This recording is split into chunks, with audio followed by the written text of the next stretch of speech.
Sacred Symbols, a PlayStation podcast, is brought to you by, well, you. If you want to learn how to support our show, go to patreon.com/laststandmedia.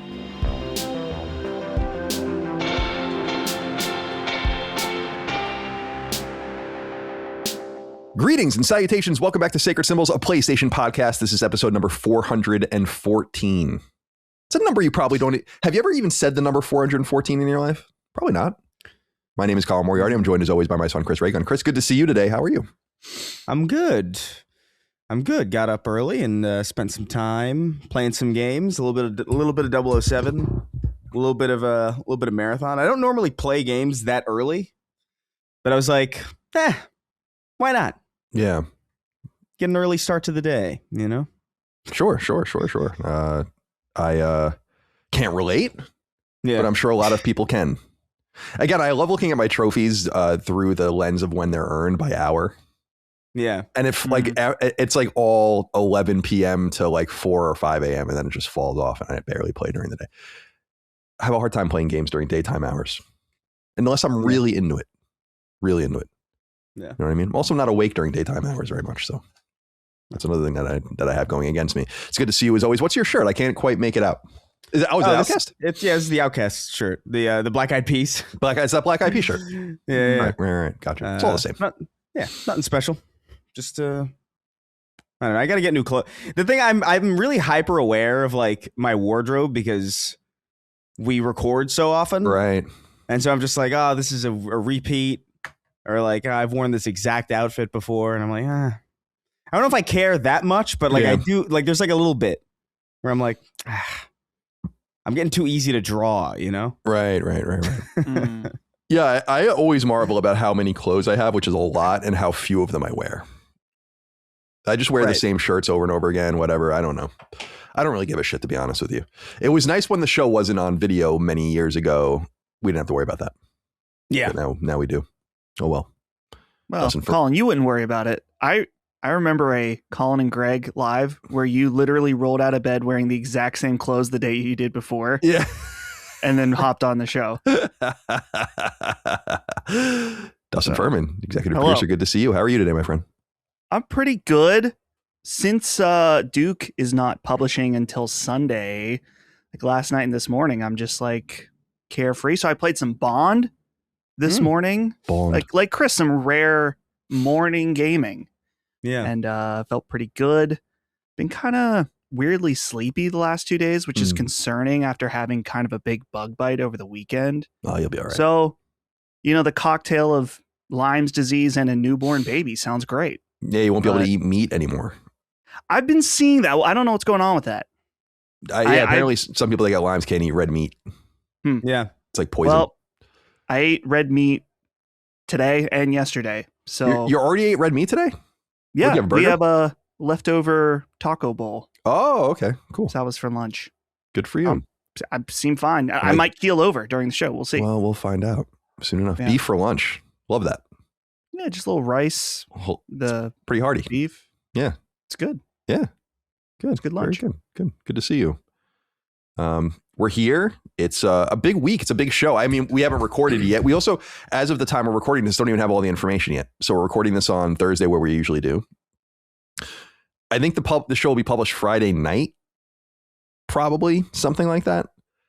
I'm wondering what we do. Maybe we do publish the Saros interview at Friday at noon with a note that says like, this will tide you over until, and then on Saturday we publish as usual Sacred Symbols Plus. Maybe that's what we'll do.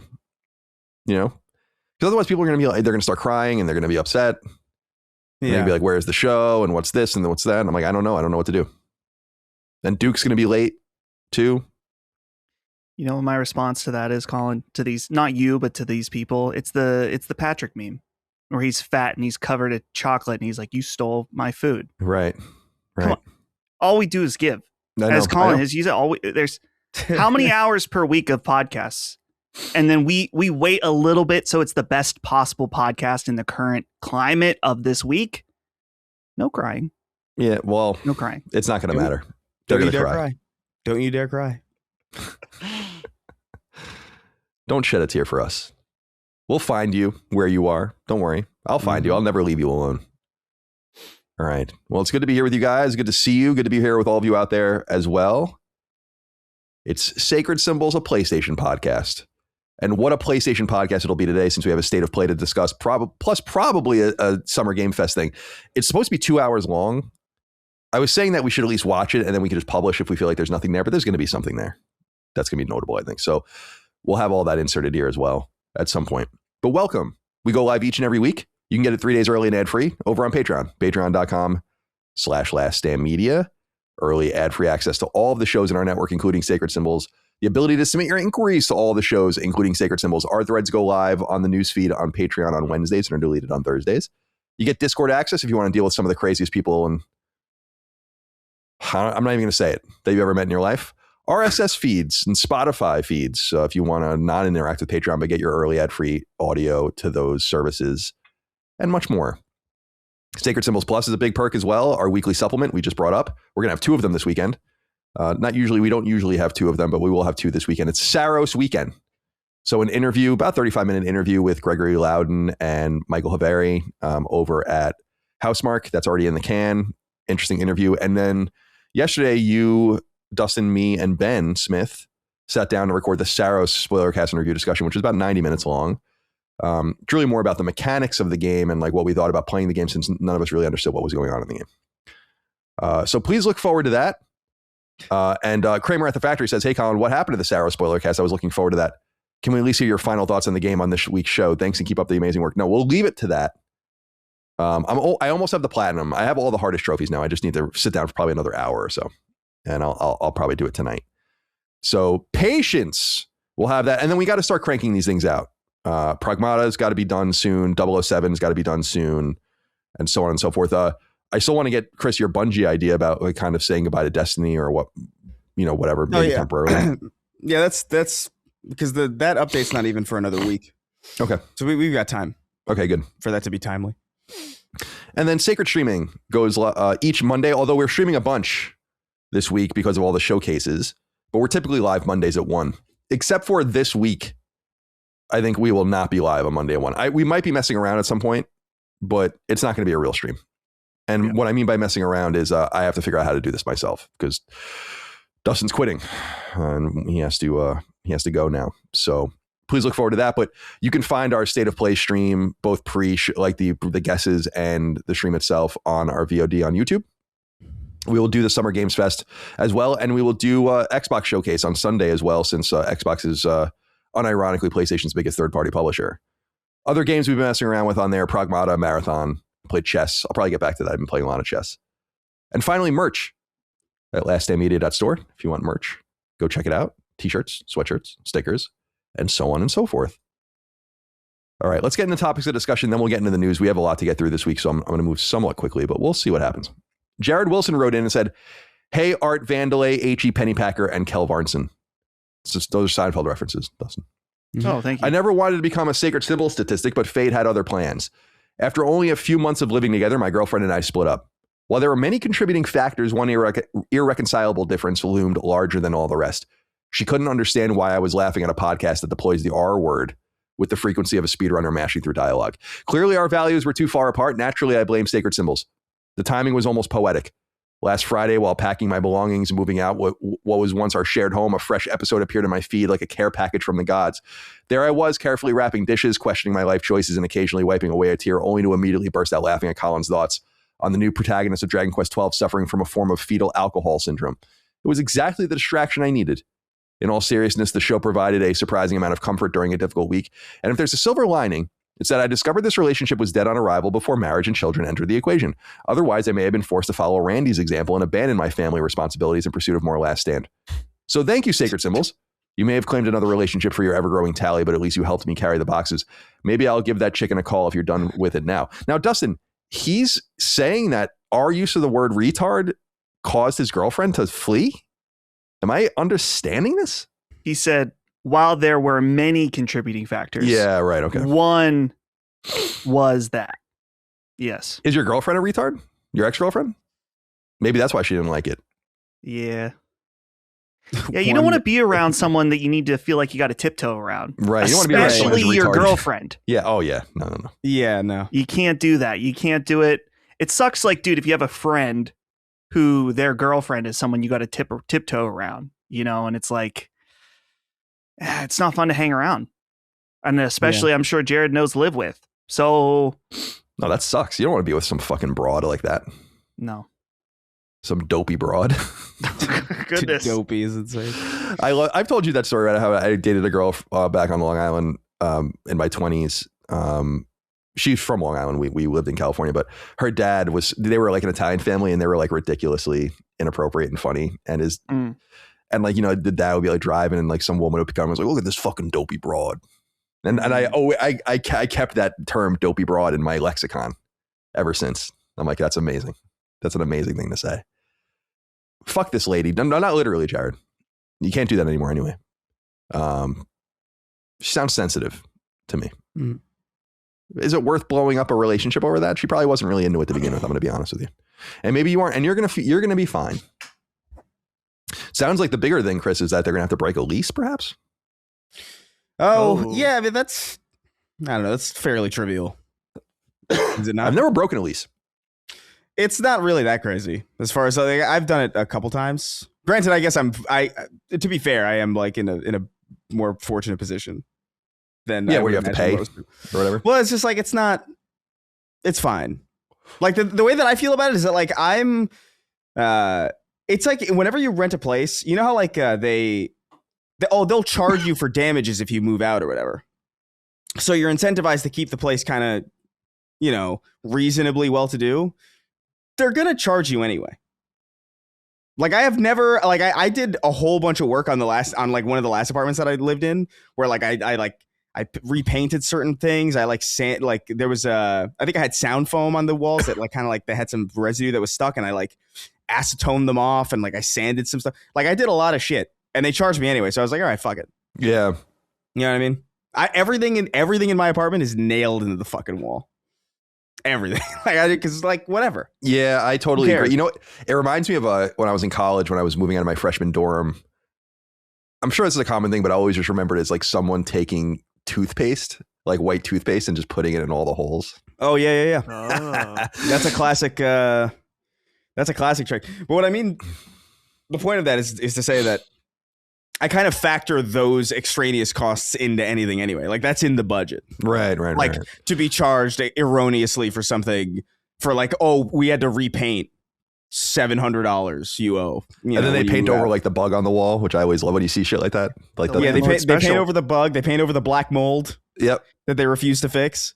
They, dude, that was wild seeing that shit.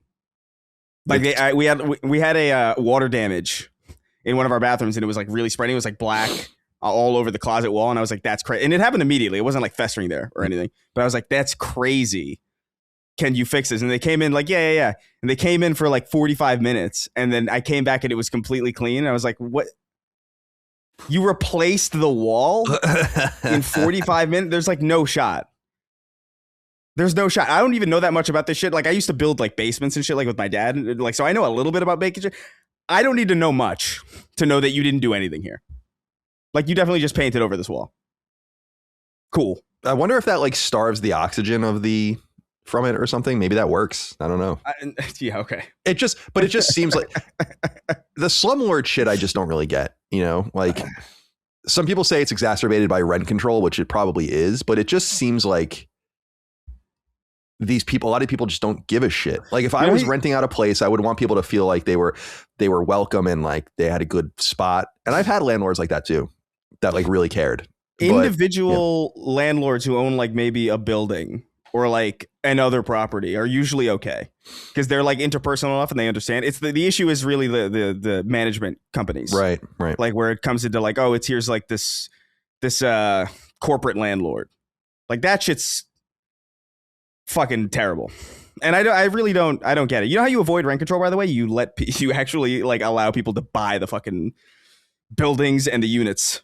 Yeah, that's interesting. I think it's really annoying. They were saying that, I think, in Mamdani in New York City was looking into that. I don't think it's probably not legal, but it's a nice idea. Like it's kind of forcing someone to sell. It's like what the Soviets did to the landowners in like the 19 teens. But like you can, it is a nice idea to be like, look, if you lived somewhere for X amount of years, like 20 years, like some people have been in their apartments since the 60s and 70s.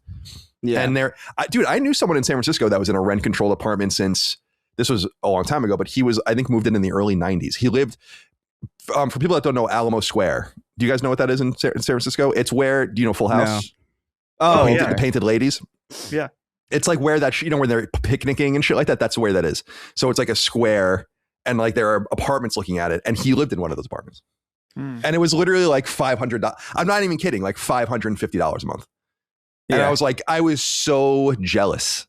I was like, this is insane. Like, and I would never leave. Dude, I would, if I had that apartment straight up, I would live in this house and own it like I do now. And I would still rent that apartment. Just because it's like, what, $6,000 a year to have an apartment in San Francisco?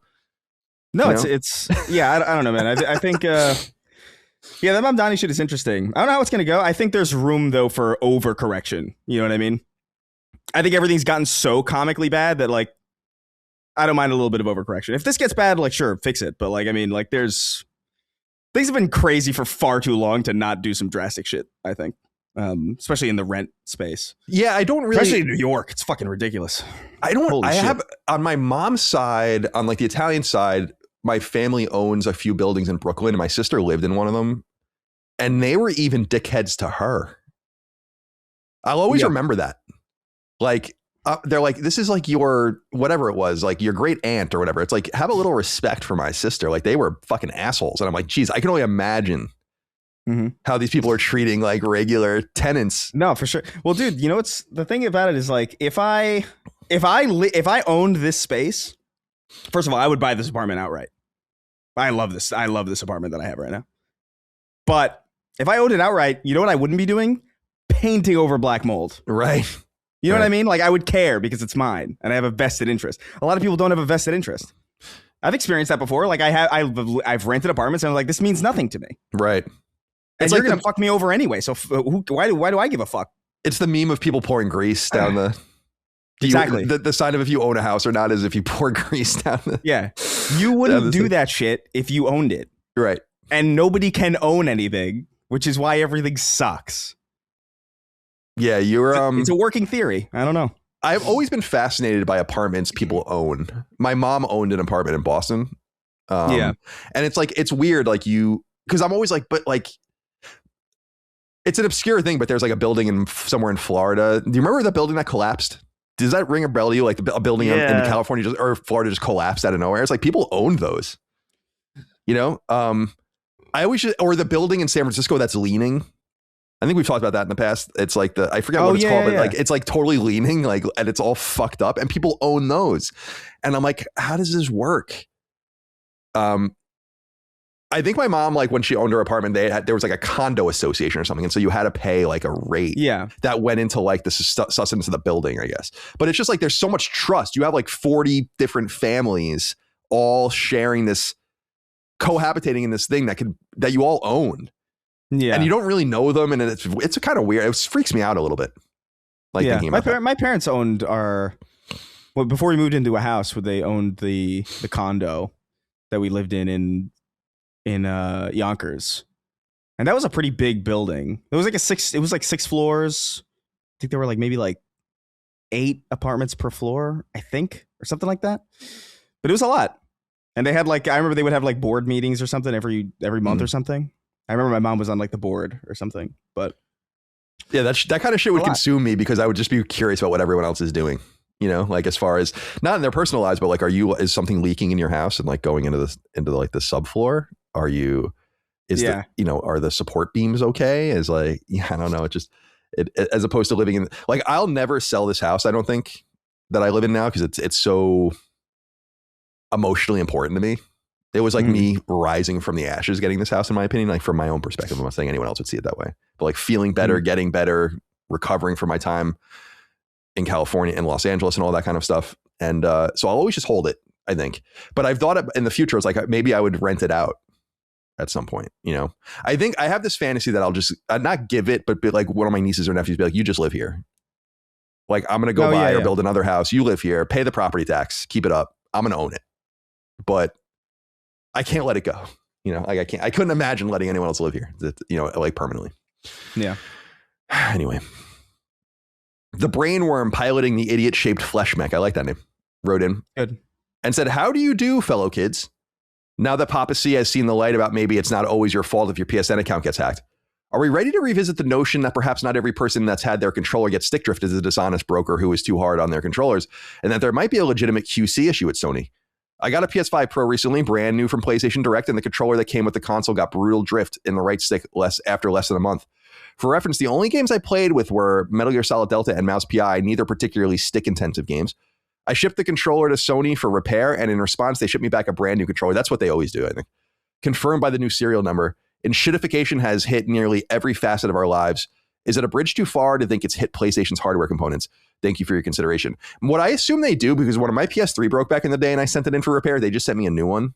And I thought it was because I worked at PlayStation. I worked at IGN, and they knew that. But I actually think that that's just what they do a lot. And then what I think they do is they refurbish the shit you send back and they sell it. Yeah, for sure. So, and I think that's where the whole pipeline of refurbished shit on PlayStation Direct comes from. As far as the stick drift, give me time. You know, let me marinate a little bit on all the events of the last few weeks. I have a lot to. I almost feel like I need to write like a memoir about it. Do I think that I believe that there is an issue with everything for someone. We talked about it, Dustin, with Saros on the Saros conversation with Ben, famously about how Returnal itself broke his PS5 back in the day. And it seemed so unbelievable, but it was true. And like, but the thing is, I believed it because it was Ben. Frankly, if 9 out of 10 people told me that, I'd be like, I don't know if I believe you. You know? So, well, yeah, I'm good. I can rock your world right now, Colin. Please do it. One of my brand new controllers is starting to get stick drift. My anniversary controller. It came with my PS5 Pro Anniversary Edition. Tragic. Interesting. I noticed when I was playing Pragmata that the character would just start walking a certain direction, and it wouldn't do it on my other controller. I think that it's minimal right now because that game, I guess, has 0 dead zones, so it picks it up, and other games don't, but it's the beginning. First time it's happened to me on a PlayStation controller. Interesting. Yeah, I've had a couple problems with my. I think I've talked about this in the past. Like I have like 6 dual senses or something over time. I've had problems with 2 of them in different ways, but it's because I really believe, and Micah always she just rolls her eyes when it happens. I literally drop the controller on the hardwood floor like every month. Like it'll be on like the arm of my couch or whatever, and then I'll get up and elbow it, and you'll just hear pop pop pop and I'm like, fuck. You know, something probably got knocked loose. So it's hard for me to calibrate whether it's the controllers or it's me fucking dropping them over and over again. I will say that I noticed during Saros that I guess it's the L2 trigger is starting to become squeaky. It sounds like a floorboard in a haunted house. Oh, no. And so I'm pressing it, it's like, and I'm like, what the fuck?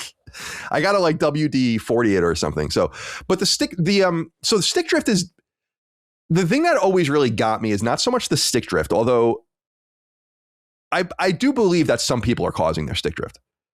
By the way, some people have caused their accounts to get boosted too, including me. I mean, I put my email address out there and details that got it. So it's not quite that simple, right? But the one that always got me was the early DualShock 4 stuff, where the the sticks would unravel. Yeah. And I'm like, what are you doing? No. So just give me time. That's all I'm saying. Happened to me. with my. What is that all about? I don't know if they probably changed the formula of the rubber stick at some point. And so the early ones are bad. But I have a bunch of early ones. I had them, you know. I don't know. I'm just telling you it happened to me, and I've seen it happen to many people. Just Colin, give me time. Just because something doesn't happen to you does not mean it doesn't exist. Yeah, I know. All right. Give me time. Thank you. Like I said, give me time. That's all I need is time. I'll come around. Sure. It's just, I was watching Lockmore's edit, which is awesome. Yeah. Which he said he was going to get us on Monday, Tuesday, or Wednesday, and he ended up coming, even days later than that. Actually, I think he said today, tomorrow, or Wednesday, which is fucking awesome. Yeah. God bless him. It's making fun of me a lot, which is fine. I don't care. I mean, I saw it. I proved it. But I'm like, to be fair, I've got like some of those things I was saying in there. I was like, yeah, I believe some of the people. I still think that some people are. It's like when going all the way back to Podcast Beyond or whatever, it's like, oh, I got banned on PSN. It's like, oh, what'd you do? And it's like, oh, I sent something really inappropriate to someone or something like that. That's kind of what I was talking about.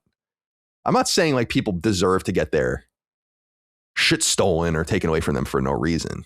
I just have been around the block enough to know that sometimes some people obfuscate. Right? Mm-hmm. Surely. I don't think be easy on me. I've had a hard few weeks, tumultuous few weeks. I've aged, I think. And, more than the 3 weeks would age me. New pool liner supposed to be put in today. But I don't think they've come by yet. A little bit of a non sequitur. A drastic turn. But because I was just thinking like they were supposed to come in like there's a bunch of like they have to. I don't know what these guys are doing. I have my little camera up now. And I'm looking. I like to spy on the people working on my yard. Yeah.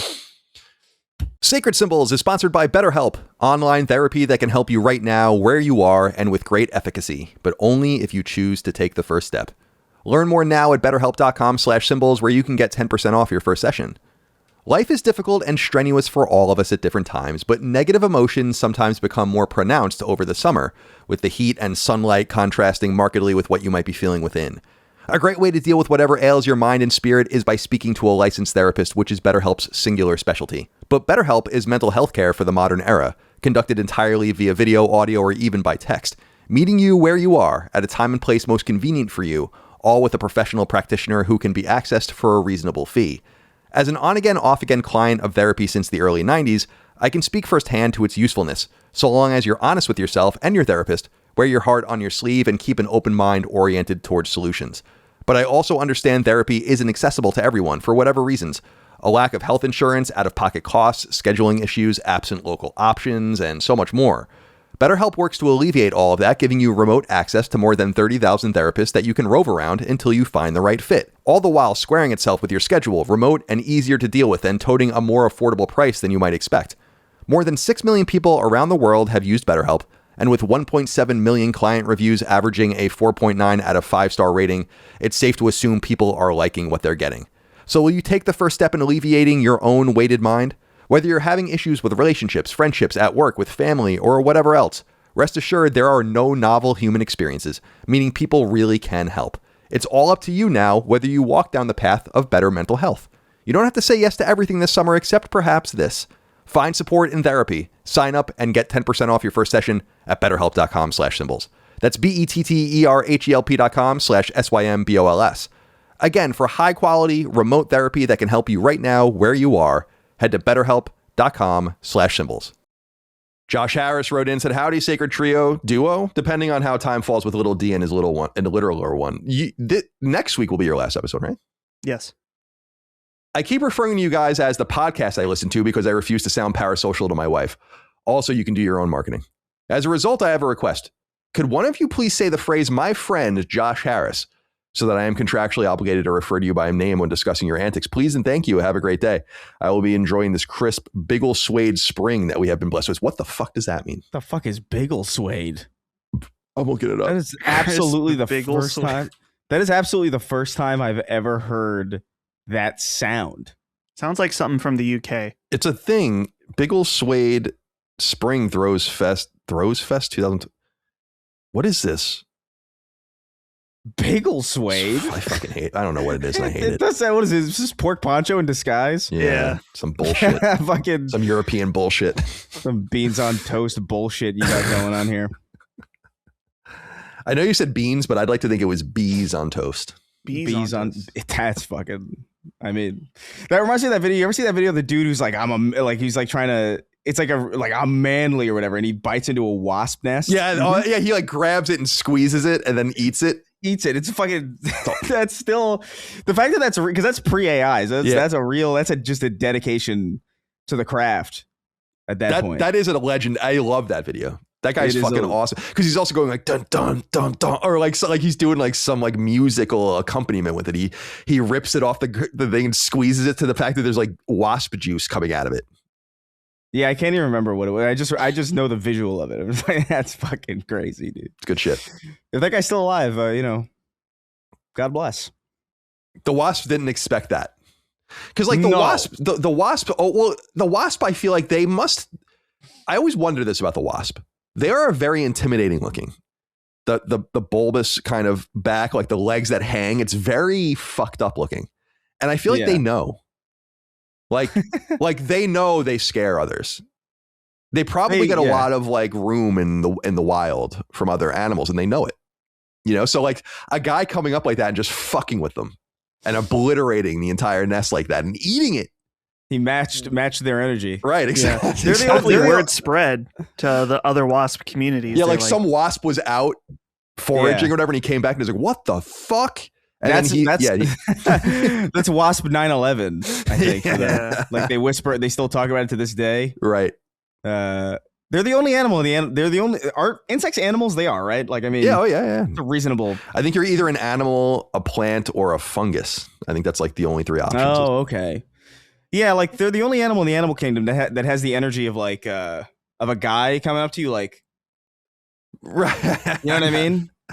Like it's like a quick jolt. Yeah, because they'll like fly on top. Every once in a while, yellow jackets do this, especially when they'll just like land on you, or like they're like, what are you going to do about it? Bitch? Yeah, it's like I'm like, come on, man, like leave me the fuck alone. Have you ever like, seen? Why are you doing this? Have you ever been stung by a wasp ever? Yeah, I have on several occasions. It hurts like hell. It is brutal. It literally like I've never been shot. But I do genuinely feel like the immediate, like that one frame of registering that you've been stung by a wasp probably doesn't feel too dissimilar. Yeah, I'm sure the aftermath of being shot is worse. But in that split moment in time, I would imagine that there's not that much of a difference. It is fucking painful. It is. It hurts more and more. Like for a long, I was a landscaper, as everyone knows, and so I've gotten stung on several occasions. And I was mowing this like huge field on Long Island when I worked at a land trust, and on like a 0-turn mower, and I must have mowed over a small wasp or something. I got like it was like rough. I remember it was on the top of my head and like on my neck and shit like that, and I was like, fuck, like I couldn't believe it, like how much it hurt. I was like, oh my, and it's so different than a bee sting, which also hurts, but it's different. It hurts. It takes work. It takes work to get stung by a bee, though. You kind of have to be. You have to fuck with them. You have to be looking for that because I've had bees like just kind of crawl on me and just fly away. Like they're really chill, like relative. They understand that it's suicidal for them, I think, to attack. So they only do it if it's existential. Dude, I saw a video of a bee unwinding a barb, like unwinding itself from a dude's skin. Oh, because it's just like, ooh, I made a mistake. Interesting. And I was like, I didn't realize that makes me uncomfortable because it makes me it puts me even more in a position. I'm already in a position where I feel kind of bad about, eating meat. Like I like it too much to stop, but I'm aware of like how we treat, you know what I mean? Yeah, like how abusive it is. And it's like, definitely. I don't know. And then to see a bee make a conscious decision, like, I relate to that. I relate to this bee. I can't be having that. Yeah, it's can't be having that. I think about that with animals all the time where I'm just like, I love meat and I think we should eat meat and I think we have to factory farm in a way, but like don't have to treat the animals like shit. I don't understand that. Like I just don't understand that. Like I don't it's like make it so the pig can't turn around. Make it so the chicken never sees sunlight. It's like, okay, cool. It cool. is fucking great. There's going to be a time, I think like maybe like 200 years from now, assuming we live that long, not individually, but like, as a species, where like people are going to look back at this point in time. It's like, you ate meat, and it's going to be like unthinkably like immoral, and they wouldn't necessarily be wrong. Yeah, I mean that's what bugs me about it. omnivores and carnivores eat other meat. They don't. Right. They don't. We are the only species that harvests it, and we've been doing it for long before there was farming and agriculture. We used to run mammoth hordes off of cliffs. Yeah. Like we would literally chase them so that they had nowhere to go except for down, and they would all die, and then they would harvest all that food. So it's like we figured shit out a long time ago, and it's not natural. It's natural for us to want to eat that stuff. I think eventually, they're already working on it, but I'm not necessarily opposed to it, but it's like just lab grown meat or something or whatever. I'm fine with that. Like if you can just like replicate beef and it's literally like indistinguishable from the real thing, it's like, all right, I guess. I mean, maybe just treat the cow living a good life in a pasture and hanging out and then being killed at some point for its meat or milking it or whatever. I don't have any problem with that.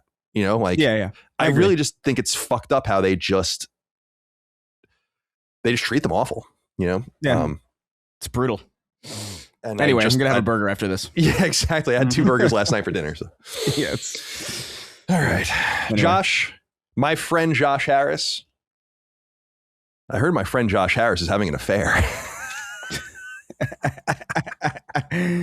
Blow up his whole spot.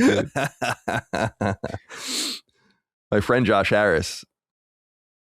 He works 2 jobs. He has 2 remote jobs and he's working them at the same time. I hope no one from either of his jobs finds that out. All right, Josh, thank you for writing him.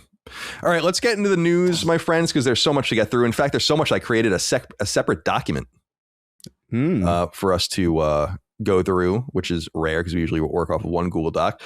But it's time to talk about the state of play. So here's how I did this. How are we going to do this? This is going to be a little bit different than usual, I think. What we're going to do is we're going to go through the state of play game by game. We don't have to linger on every game if we don't want to. And then we're going to go to the questions, comments, concerns, thoughts, and ideas at the end of the show, because all 6 of them are about the show. Different things that we can discuss about first party and Sony IP and female characters and commercial realities and overall thoughts, of course, and how chonky September looks for a lot of people and so on and so forth. So that's what we'll do. Then we'll get back into the news. At some point, the game Geoff Keighley, whatever the fuck it's called, is going to get cut in. Summer Game Fest. And then we'll do the rest of the news. And I think we'll wrap up with games we're playing. So it'll be a little bit different this week, but I think it makes the most sense. All right, so let's go game by game. We start with Wolverine. We've seen extensive gameplay now, a confirmation of the release date, information on new characters. You can pre-order the game now for $70. You get digital pre-order bonuses, although conspicuously, as I put a link in here, there will be no physical special edition, which is weird. Insomniac has confirmed. I feel like that's got to be a licensing issue, I guess. Although I don't understand how you would run into a licensing issue with a license you're already exercising. Maybe the juice isn't worth the squeeze for them as far as the money they're making on these. I don't really know. So there's that. But I'm sorry, go ahead. Well, I don't understand how they would run into an issue licensing Wolverine, but not Spider-Man. Right. It doesn't really make any sense. It could be. I saw someone post that like you could still buy Spider-Man 2 special editions to this day on PlayStation Direct. Maybe it has something to do with that, but I'm like, I don't know, man. Like, I think the special editions are the thing about the special editions is you don't make very many of them, but they're very high margin. It's plastic tchotchkes and shit, and you're charging like an exorbitant amount of money for them. So I feel like Sony would have made their money back even selling a quarter of them or something like that. So I don't know if it's that either. Maybe they don't want to store this stuff. Maybe they just aren't going to do special editions anymore. But that also, it is interesting. Like they're getting more. We said 85% digital now on PlayStation as of last fiscal year. Maybe it's just not happening for them anymore. I don't know. I don't know what that's all about. But anyway, that's not even that important. What's more important is the game Wolverine. I don't know if you guys saw this first of all, and I don't know if you got this vibe. I didn't necessarily, but it makes kind of sense. Is that the game's linear, which is cool. And here's what they write. Aaron Jason Espinoza, community manager. I like. What is this fucking title? Advanced Senior Community Manager? Whoa. All right. If you say so. He says, quote, let's not mince words. Marvel's Wolverine is a brutal, violent, and action-packed single-player adventure from our team at Insomniac Games in collaboration with Marvel. It cuts deeper than claw combat alone with emotionally charged original story centered on comic book icon James Logan Howlett, aka Wolverine. To set up our extended gameplay trailer, which I'm sure you've all seen, Logan is tailing a group of mutants that have been hunted and captured by the Reavers, a guns-for-hire cybernetic militia. The Reavers have plans to deliver the mutants to their client, Bolivar Trask, a billionaire industrialist driven by a fanatical belief in human superiority. I also have that fanatical belief. We also introduced another major player in Logan's journey, Jean Grey, a powerful telekinetic and emergent leader of the captured mutants. People are upset because Jean Grey isn't fuckable, by the way. The situation is dire and help is limited. Mutants live in the shadows, fearful of those hunting them, while the rest of society lives unaware of their existence. The only ones potentially capable of protecting their own is Team X, a last-stand mutant task force facing its darkest hour, which Logan rejoins after leaving 3 years prior. For the mutants, the fight for survival is theirs alone. Dustin, what did you think of what we saw? We saw the pretty extensive gameplay, extremely violent. Looks great. I think Wolverine looks awesome, personally. Yeah, it looks pretty fun. As you mentioned, very violent and gory. Of course, we saw that in the last trailer, but it's cool to see it in action in the gameplay. The fact that it is linear is very appealing to me. Not that I don't like the occasional open world game, but I think a lot of times that in open world games, you do tend to get a lot of fluff depending on the game. And some people might be into that, just being able to play the combat more, playing the game more is good.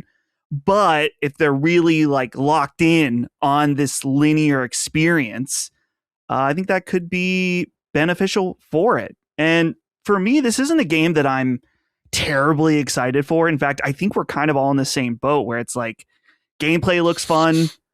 I've seen a few of the Wolverine movies. They're fun, but I don't care deeply about Wolverine as an IP or as a character or whatever.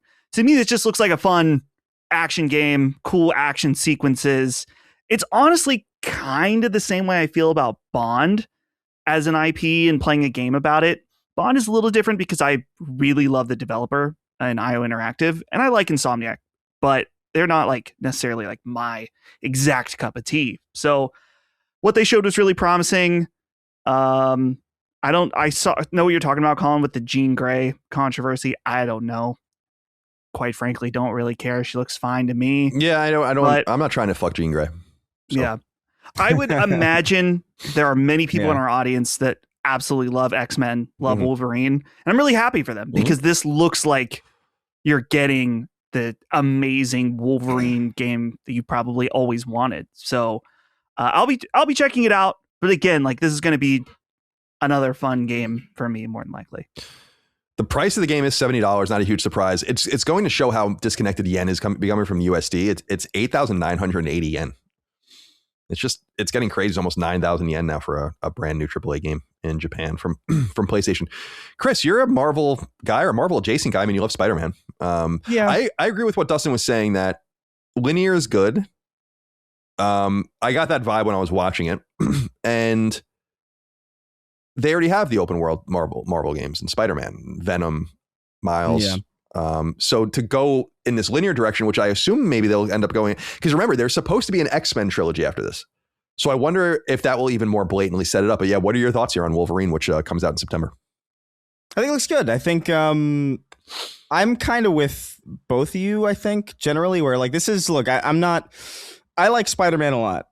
But that's really the only avenue into Marvel for me. Like, I thought the MCU was cool when it was going on. I thought it was interesting and novel, and I appreciated some stuff there. I did like that Guardians of the Galaxy game that I think was it Square Enix did a while back. Yeah, that was was it Montreal that did that? I think so. That was a surprisingly solid game as well. So it's not like I don't have any tethers, but X-Men in particular, I've never gelled with that much. I know about it. I know the X-Men animated series was kind of big. I remember that theme song when I was a kid. So like I have some ties, but it's not nearly as intense as the Spider-Man connection. I think linear is good. I quite frankly don't know how you make a good open world Wolverine game, to be honest. I don't think Wolverine is that interesting of a character to traverse an open world with. Agreed. In the same way that Spider-Man is. Yeah, he can't. He would have to, like, what would he run or something? He's running. He'd be running or hopping all over the place. It's just like, I mean, fucking maniac. Yeah, it just wouldn't. I get it, and that's good. Yeah. I think it's. I'm especially coming off a Bond. I just kind of. I like these linear action games, and I miss them. And so it's nice to see another one from a AAA team. I'll definitely play it. It looks a little bit mindless. It looks a little hack and slashy, which is, like, in my opinion, fine. But I do know that that's something that people were saying.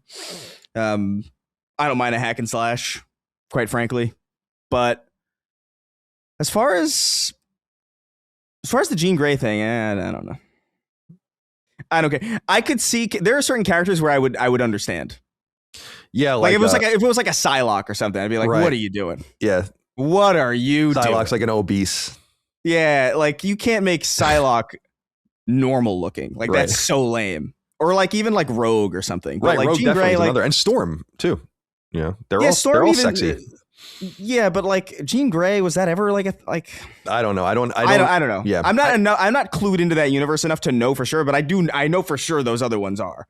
And I do think there is an interesting. I do think, unfortunately, there's no way to have an interesting conversation around that without like psychotic people gleaming onto it. So I just won't. But I think the game looks good, and I'm looking forward to it. It'll be a game that I'll get more excited for as the week of launch approaches, where I'm like, okay, cool, but I'm not like eager about it. I'm sure it'll be a solid experience. What do we think about? I mean, what stood out to me the most, and I was saying this, and I believe this, is that it is the most violent PlayStation game, I think. But I think you're dealing with cybernet, like we were saying. So what is it? Cyborgs, right? No, and cyborgs, right? As opposed to androids, they're semi-fake. So it could be like the lubricant inside. I don't know. Like there's got to be. I really feel like there's got to be some excuse, and they do say that they're like cybernetic or whatever. But it's like I don't know. I just think about parents for some reason with this game, because obviously. It's going to be rated whatever M. It is rated M, but which is fine. But that doesn't matter. You have to understand, no one gives a shit. Yeah, like most parents don't care, and they don't know the difference, and they're not paying attention. And I just imagine, kids playing Spider-Man 2 on their PS5 in the living room, and that's it's violent, but it's not really violent. Spider-Man doesn't kill anyone, and then you get little Jimmy Wolverine, and he's fucking going off on these dudes, and with the most viscera you've ever seen. I mean, the most realistically violent PlayStation game ever is probably The Last of Us, or maybe the Ghost games. But yeah, I would say The Last of Us Part 2 probably. Right, but like as far as like just viscera, like just blood and gore and guts, this is very unusual for a PlayStation game, in my opinion. So I actually think that's kind of cool, and they had to do it. Yeah, remember we were saying that before we ever saw Wolverine. Like it has to be violent. Like, what are you going to do? The only other successful Wolverine game that exists is also quite violent. The Raven one? Yeah. The X-Men Origins Wolverine. Right. Great game. Unreasonably good for what it is, especially around the time that it came out. Yeah, that was a surprise. Yeah, because it was a good license. It was like a good license game. Yeah. It's a good license. We used to get pretty decent movie-based games like in the early 2000s and late 90s, actually. But like that kind of petered off around like 06, 07. And things started going into the endless runners on like mobile games and shit. Like there would be like mobile game tie-ins like in the early 2010s. So like 2009 was pretty late for like a good movie tie-in game. Like that like never happened at that point. Like it was over. You had like B movie or something. You know what I mean? Right, like, totally. Or like Over the Hedge, or like these random things that don't really matter. And then X-Men Origins Wolverine comes out and it's like better than the movie. Like the unfucking heard of. But they had to do it. I do want to come back to this violence conversation later. I don't mean we don't have to stop it right now. I'm just saying like I'm going to circle back to it for a reason that I think. Okay. Yeah. Good. A little foreshadowing. I like curious. That. Yeah. So I am looking forward to this. I agree with you. It's not first of all, I don't need to see any more of it because they are going to show more. I spoke a little bit to the director over text, Marcus Smith, and just congratulating him, who's a personal, people know he's a personal friend of mine. He's the guy behind, the director behind Resistance, which we love and we'd like back at some point. And I know he's excited. I'm pretty much positive we'll have him on the show, closer to release. And it's not a game I'm going to spend too much time thinking about between now and then, but I know it's one of those games. It's Insomniac. It's like, it's going to be great. And it'll be like a very solid, very fun game. They don't really miss. And that team, especially the people working on it, don't miss. So what I want to know more about from the late 2023 leak hack of Insomniac that showed us all of the plans going through the late 2030s for X-Men. The assumption, again, we brought this up in the past, but the assumption is that Venom, and I'm just saying, I don't have any information on this. I'm just saying, like, my assumption is Venom is a PS6 launch game that will be on PS5, a la Miles Morales. That will lead into Spider-Man 3, which will probably come out middle of the generation. Wolverine, I assume, leads into X-Men 1. I guess I wonder what... Insomniac is completely subsumed by Marvel at this point, with the exception of like a Ratchet game every 8 years or whatever. So I wonder what their plan is, and I wonder if they're going to stick to that, because they really are going to be just on this shit. It is very secure. I mean, if you're at Insomniac, pretty secure work, in my opinion. Especially now. Yeah. And I'm interested to see this play out with Star Wars actually quite a bit, because the new Grogu Boba Fett movie like bombed by Star Wars standards. And I think they're actually going to lose money on it, which is crazy globally. I'm curious how that affects like that Star Wars strategy game that's going to come out in a few months. The Star Wars Eclipse game from Quantic Dream, Jedi Survivor, some things, or Jedi 3 or whatever. Some things are unaffected and some things are deeply affected.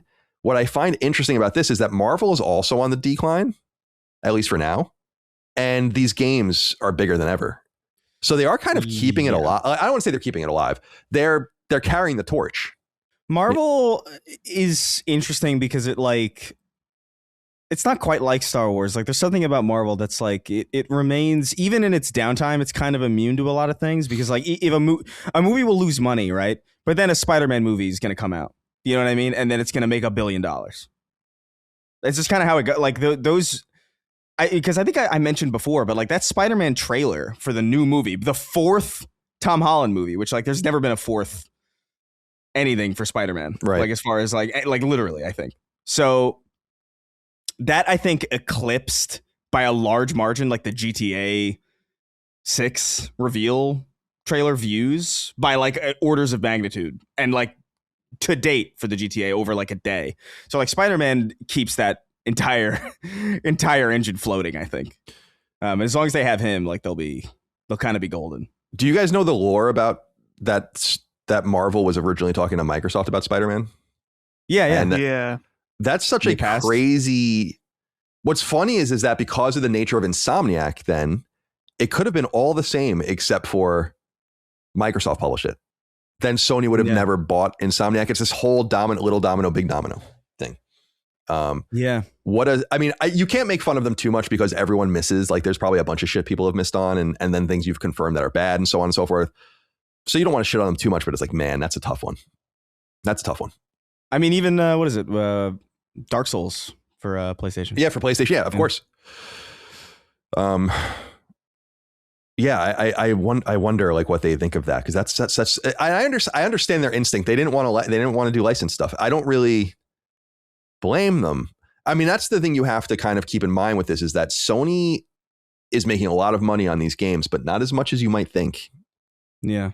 I think also around that time, if I'm not mistaken, I could be wrong, like that, because that was early, right? That was way earlier than the PS4 Spider-Man came out. Like that was in the pitching phases really, really early right. on. Yeah. That like in the early aughts, I think. Or no, I'm sorry, not aughts, the early teens. The early teens. So like, was it after Overdrive or before? It was probably during. And that was probably during. And it was also probably unclear who would make the game, and they just didn't make that connection at that time. I think around that time, Spider-Man games had a ceiling.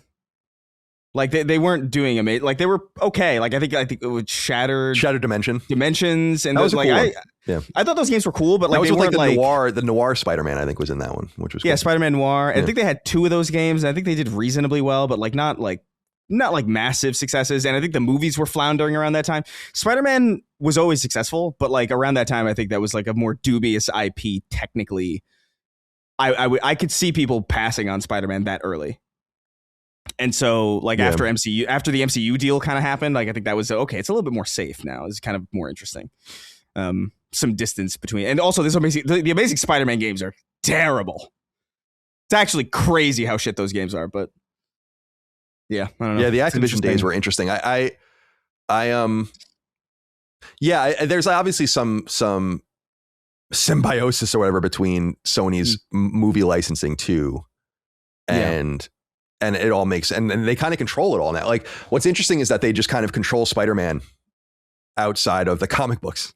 Like, he's basically just theirs in the most two visible ways that he would be there.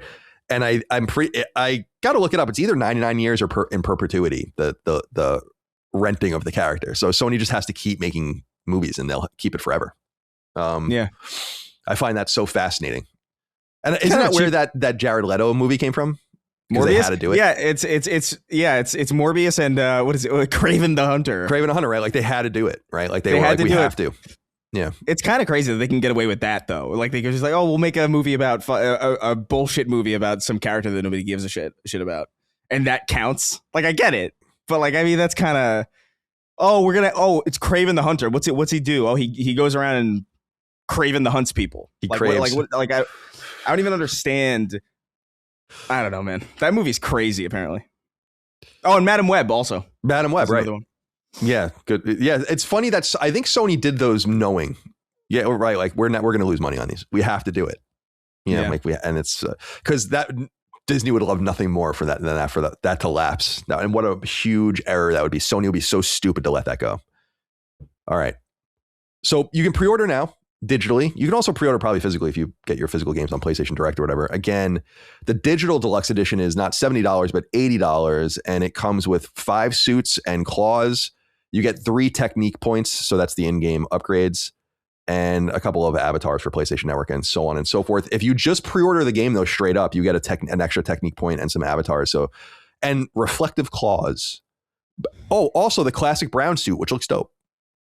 Like 80s, 90s. Oh, yeah. Wolverine looks pretty cool. So there's not like, I'll just pre-order it a few days before it comes out.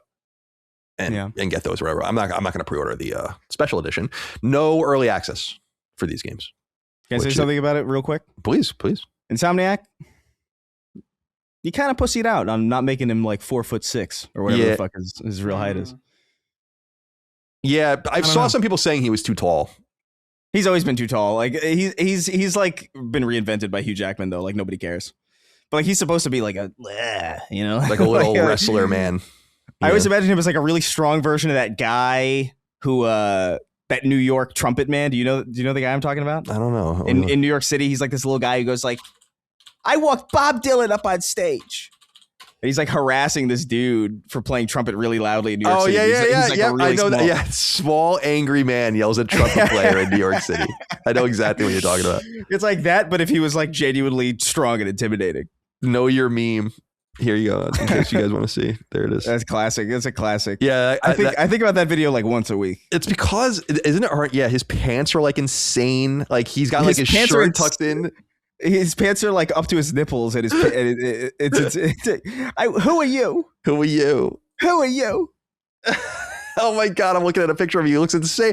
Like, the shirt tucked into the pants, but it's just one just movement. There's no this is shape to it. Make no mistake, this is an iconic character. Yeah, Sony should license this guy and do a game about him. This guy's crazy. He did an interview with somebody where he talks about how he learned to fly. He's nuts. It's awesome. Anyway, sorry to derail this. It's fine. He should go. He should fight Bagel Boss, Long Island's own Bagel Boss. It can be a territorial kind of dispute. Oh yeah. Who are you? Who are you? All right. Wolverine, September 15th. Mm-hmm. Exclusive to PlayStation 5. Let me see here. There are quite a few. I was surprised. More of these than you think are console exclusive, by the way, the games that were shown. I don't give a shit, but a lot of people do. So we'll throw that out there as the time comes. This one is a console exclusive. We've known all about it for a while, but it's second up is Marvel Tokon Fighting Souls from Arc System Works. This game was revealed back in State of Play a year ago to the date, actually. I was looking this up. It was June 4th, 2025. The game was revealed as a second-party game. We already know a bunch of the fighters in it. And of course, Arc System is known for Blaze Blue and Guilty Gear and my beloved Kunio-kun Double Dragon series. And they also do the Grand Blue Fantasy Versus stuff, which is fairly popular, I think, too. But they revealed 3 new characters. which are what is it? Green Goblin, Magneto, and Carnage. Yeah. And game looks great. I mean, I again, it's not a game for me. I'm not going to play it. I'm not even going to pretend I'm going to play it. I'm just not a fighting game fan, but I'm very curious to see how this does, especially because it's going to be on PC. There's not a huge fighting game scene on PC, but it will certainly inject more players into this thing and keep it alive on PlayStation. And Arc System is just so good and so well respected. I really wonder if people are going to come out for this. Chris, are you interested in playing this at all? Because none of us are really fighting people, but there is a little bit of an interest in this game, I guess, more broadly. I am more interested now. Like, there's something about like these, because these characters have never, well, Magneto and Doom obviously have, but like Carnage and the Green Goblin, to my knowledge, and it's fairly extensive, but like there's definitely gaps in that knowledge. I don't think either of these characters have been playable in anything. Like, I don't think Carnage has ever been in a fighting game. Even in Maximum Carnage, I don't think he's playable or anything like that. I know Green Goblin is technically playable in the Xbox movie tie-in game, but like this is like, it's just an interesting thing to see, like him on the glider in like a fighting game. It's like, that's actually kind of sick. Like, that's very different. So I'm kind of curious about this. I've always been tangentially into fighting games. Like, that was like my earliest really real obsession. Like, I played a lot of Crash Bandicoot and Crash Team Racing and shit, and like, and I loved those games, but like the earliest real obsession I had was with like Tekken 2 and Marvel vs. Capcom 2 and Bloody Roar 2, a lot of twos. Bloody Roar 2 and all the Dragon Ball Z Budokai games. Like, I think from like 99 to like 2006, damn near all I played was like extensively was like fighting games. I think I 100%ed like the Budokai games like multiple times. Like, I was obsessed. And so like I always kind of have tangential ventures back into that space. Like, I played a little bit of Street Fighter, the new Street Fighter 6. I played I think the most recent Tekken that came out, and I quite liked it. So like, I think I might actually, normally I just wait for my friends to get this and play it at their houses and lose spectacularly because I'm so out of practice. But I think I might, I don't know, this is becoming more appealing to me, to be honest. I think it just looks beautiful. I think the character designs are really fucking cool. Like, this Green Goblin design is so cool to me. Like, I absolutely love it. I love that it's like there's like a mix of all the Raimi gliders in the Green Goblin and like a little bit of Ultimate in there. I love the Japanese flavor to it all too. Like that interesting recontextualization. It's cool, man. Yeah, I like the key art for him.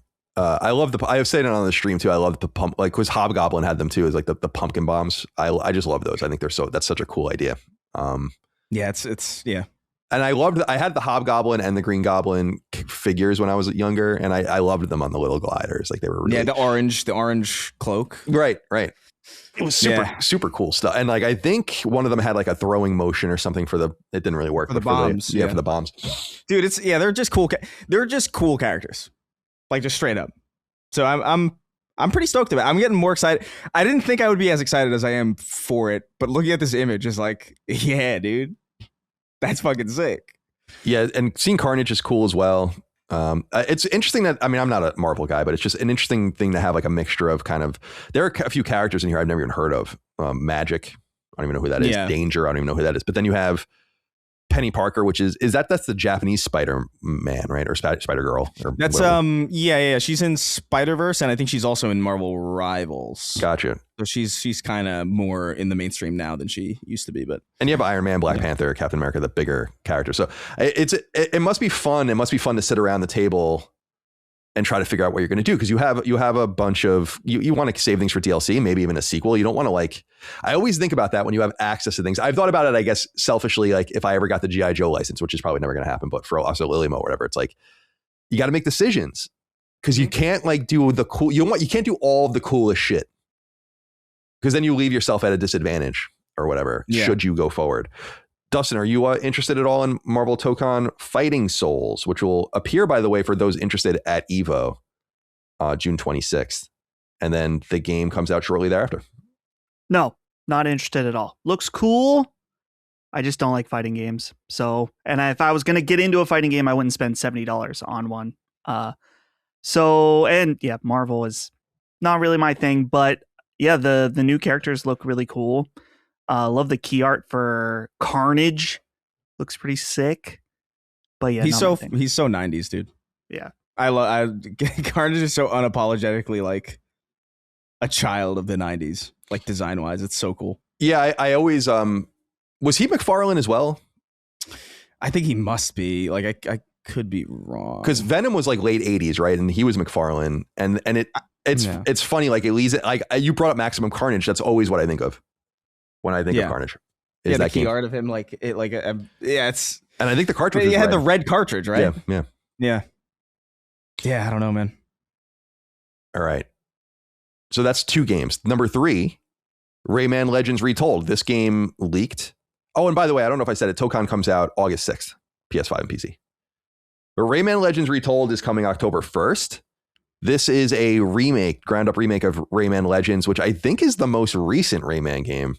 Came to PS3 and Vita and elsewhere in 2013. Excellent game. Ubisoft Montpellier did it, and I think they're doing this one as well, which would not be a huge surprise. Montpellier did some interesting stuff. Like, do you remember the game From Dust? Yeah.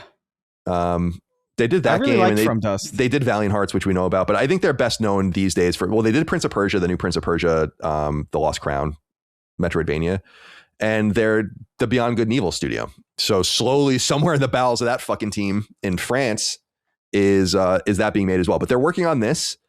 So Rayman Legends Retold, I think, is the 5th core Rayman game, because there's Rayman 1, 2, and 3, and then Rayman Origins, and then Rayman Legends. I think those are the 5. And this looks awesome. I mean, now we do have a reasonable question, I think, from the audience, and a lot of people are asking this. B Cops wrote in and said, "Hello, Sacred Gents. Hope all is well. Amongst the plethora of pointless remakes and remasters out there, would you say that the updated Rayman Legends is up there for the most redundant? Sure, it looks nice, but the original, especially the PS4 port, is already one of the most gorgeously designed games out there. Glad to see Origins get an enhanced port alongside it, but do you see this truly being a better version? Hoping this is just leading to another sequel after, but will you be trying this one? Thanks and take care." It is a little weird because I agree. So Rayman 1 was a PS1 launch game. That was, September 95. It was also on a bunch of other shit. It was on fucking Jaguar. And then Rayman 2, The Great Escape, came to PS1 in 1999. And then I think came to PS2 in 2000, like late in 2000. And that was also on N64 and a bunch of other shit. And then Rayman 3, Hoodlum Havoc, came to PS2, GameCube, Xbox, and was even on N-Gage in 2003. So, and then Origins 2011. So Origins and Legends are like the more modern ones. And it is a little weird that they just didn't go back and redo the earlier ones. I don't know. So it is a little strange, but I'll still take it. I think the games are awesome. I'm totally going to be all over this. Dustin, since you didn't say much about Tokon, do you have anything to say about Rayman? I have not played Rayman Legends. I did play Origins. And if I remember, maybe Rayman Legends was the game that was originally a Wii U exclusive. And then after, at least this is what Wikipedia is confirming from my memory, is that it says due to financial failures of Zombie U, the release was delayed 6 months, and then the game was made multi-platform. So this is a bones of a Wii U game, which is kind of funny. But what I brought up on the stream is what the write-in mentions is that I think it does look good, but I really like the classic 2D style of the original and Origins, of course. So I'm not immediately like, yes, this is such a big improvement. This is just like a different version. But again, I haven't played Rayman Legends to really speak on it. But with that being said, I still think it looks really fun. Rayman, the original Rayman, was one of the first games I ever played on PlayStation. So I do have a nostalgic connection to it. I picked up that Rayman collection that Digital Eclipse did that they completely bungled because they didn't get the original music. Yeah, for it, I bought that too, but I barely played it. Yeah. Get the image. Jason, put me in the credits for this. I'm giving you a tip. Yeah, you license the original music. He's getting upset that he's not. I bet you've never heard that before from anyone that said like, "Oh, you need the original music." Atari is doing so much, dude. We're going to talk about them later. Oh yeah, I'm really excited about that. So, but yeah, it looks fine, but I think I understand the sentiment of like a new 3D Rayman or 2D 3D Rayman. I think would have been a little more exciting. Yeah. Yeah, I mean, I have no real opinion on it one way or the other. I think, Chris, the bigger thing I'm excited about, or not excited, interested about, I should say, with Rayman is, I guess Rayman's bigger than I thought. Like, Rayman just never read to me as this really super relevant thing, but it's very myopic, I think, to think of it that way. People seem to really be excited about it. So what do you think? Yeah, I mean, I think the more I see of it, the more I'm kind of like, yeah, I don't know. Like, I mean, I think it's cool to know that there's still juice behind the IP, I guess, and that they still care about it enough to invest in projects, even if it is just a remake of something that we did have before and something very recent as well. I do think Rayman kind of got away from itself with like the Rabbids thing, and granted that whole thing is like very successful. Mm-hmm. Somehow, like that is one of that by the way is one of those things where like I would have been the idiot, you know what I mean, in the executive room. Make it be like, we're gonna make a fucking game about the Rabbids. Who cares? Right? Yeah. And then you just walk out with egg on your face. And you're just like, all right, so maybe we don't know everything, but yeah, I don't know. The more I look at it, the more I'm kind of like, it looks a little bit Unreal Engine-y to me, like compared to the original game, which I think has like just a little bit more distinct style to it. I'm sure this is going to be good, and I'm sure it was relatively lean to put this thing together, so I don't think it'll do poorly or anything, but I am kind of less interested in it as I see and learn more about it, especially because, again, I've already played this, so the priority is already kind of low. But yeah, a new Rayman would have been more exciting, or a remake of the old games. Yeah, like that would have been more interesting to me. That's a little surprising to the point of the letter we got in. And it's like, yeah, this game is available natively in its original version on PS4, so you can play it on PS5. It was ported later, so yeah, going backwards would be maybe more difficult, but I think it would be the way to go. I always wonder that, like, there should be a better strategy. Like what Capcom seems so deliberate with Resident Evil, for instance. They're jumping around a little bit, but it's like, is the intention of doing all of these, is this just a way for Ubisoft to make some reliable money and income that they need so badly right now? I don't know if you guys saw, did they, I think I saw a picture, I don't know if it's true or not, did they make the redhead like chick flatter in this? Did you see that? Yeah. I couldn't tell if that was AI. It looked like AI to me. I was like, are you serious? What are we doing here? Because there's a shot in the trailer. I was like, isn't that a kid? I always read that as a kid. I guess it's an adult. I don't know. I assumed because there's cleavage that it's not a kid, but yeah, I guess you're right. Let me see if I can find. Oh yeah, yeah, you're right. But so here's what's fucking with me though, because like in the PlayStation blog, at the very the last thing that they have on it is like a GIF or like a repeating soundless video. Oh yeah, you see. I see. And I mean, it's not. Doesn't seem. It seems normal to me. Like I don't. I'm not really playing Rayman for the tits. Yeah, that's kind of crazy. Like, I don't know, man. Everybody, I fucking beg you to go outside. Yeah, like, please, for the love of, this is crazy at this point. It's funny because the people always say like a lot of, especially young men, are like porn brain broken, you know, and yeah, it's not something I've ever really. I'm not trying to like brag. I mean, everyone's watched porn, but it's like I don't have that problem, you know. I don't care. Like, it's, you know, things can be hot. You can be into whatever you want. I'm not judging you, but I've never internalized it, you know? And yeah, then you see the constant feedback and I'm like, damn, I think a lot of people really are fucked in the head, you know, probably. Like totally fucked in the head. Like they look for sex and sexualization everywhere. And I'm like, that is insanity. Like I am, if anything, and I've said it a million times, I'm prude and I'm tired of the sexualization of everything. I think everything's over sexualized and gross and weird. So it's like, I can't imagine going through life the other direction and you're just looking for tits everywhere. It's like, get a grip, you know? And they say I am getting a grip of my penis in my bedroom. Oh, yeah. Not too much of a grip. Yeah. Don't squeeze the life out of yourself. Not too firm. All right. Number 4. Bancho the Chef. This has no date yet, but this is a new reveal. It's from Mint Rocket, the studio behind Dave the Diver, which launched back in 2023, though it came to PS4 and PS5 in 2024.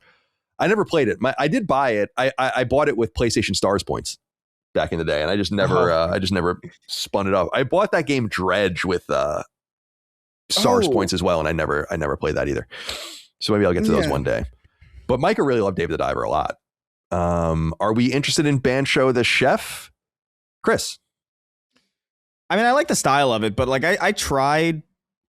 I liked the vibe of what they were doing with the trailer. Like I thought it was like actually kind of fun. I think it was more interesting than Dave the Diver, to be honest. But I played a little bit of Dave the Diver, and I know what that gameplay loop is like. And it's not that it's not great or that I don't like it. I think it was one of those things where I was just like, I'm not in the mood for this right now. Like I'm not feeling this at all at the moment. But I could see a time and place where like I might kind of settle into a groove with this. But I can't really make a judgment call. I'm not really interested in it on that note. I think I would have to finish Dave the Diver to even really know. Right, because the games are connected, right? Bancho's a character in Dave the Diver, and there's... I think so, yeah. And I think it says here in the press release, as players expand their culinary expertise, they'll unlock new recipes, attract more customers, and earn the approval of local masters to advance to new regions, all while uncovering Bancho's personal journey and connections to the world of Dave the Diver. So I guess it's like a Dave the Diver universe sort of thing. And Dave the Diver itself is getting an expansion as well, which they write briefly about. Didn't they have a Godzilla expansion or something? Yeah, that sounds right. Does that sound familiar to me? Yeah, that sounds right. Yeah. But I it looks great. I just, again, it's just one of those games on a pile of games. I don't know, man. I don't know when I'm going to get to it, but I do like it. I'm sure Mike is going to be all over this on Switch too. Dustin, will you be playing this? I'm mildly intrigued because I'm with Chris where I played a little bit of Dave the Diver and it didn't really intrigue me. But the line from the PlayStation blog where it says, unlike Dave the Diver, where the player only served dishes in the sushi bar, the core gameplay loop in this time has you cook meals and serve them directly. Yeah, it's like cooking ball or some shit. Well, you know what it made me think of for the real ball knowers out there? There was a PlayStation Underground disc that had a demo for a Japanese only cooking game. And I found it's called Ore no Ryori. Come on, you can do better than that. This is your native language. Still using it. Still using that joke. Good.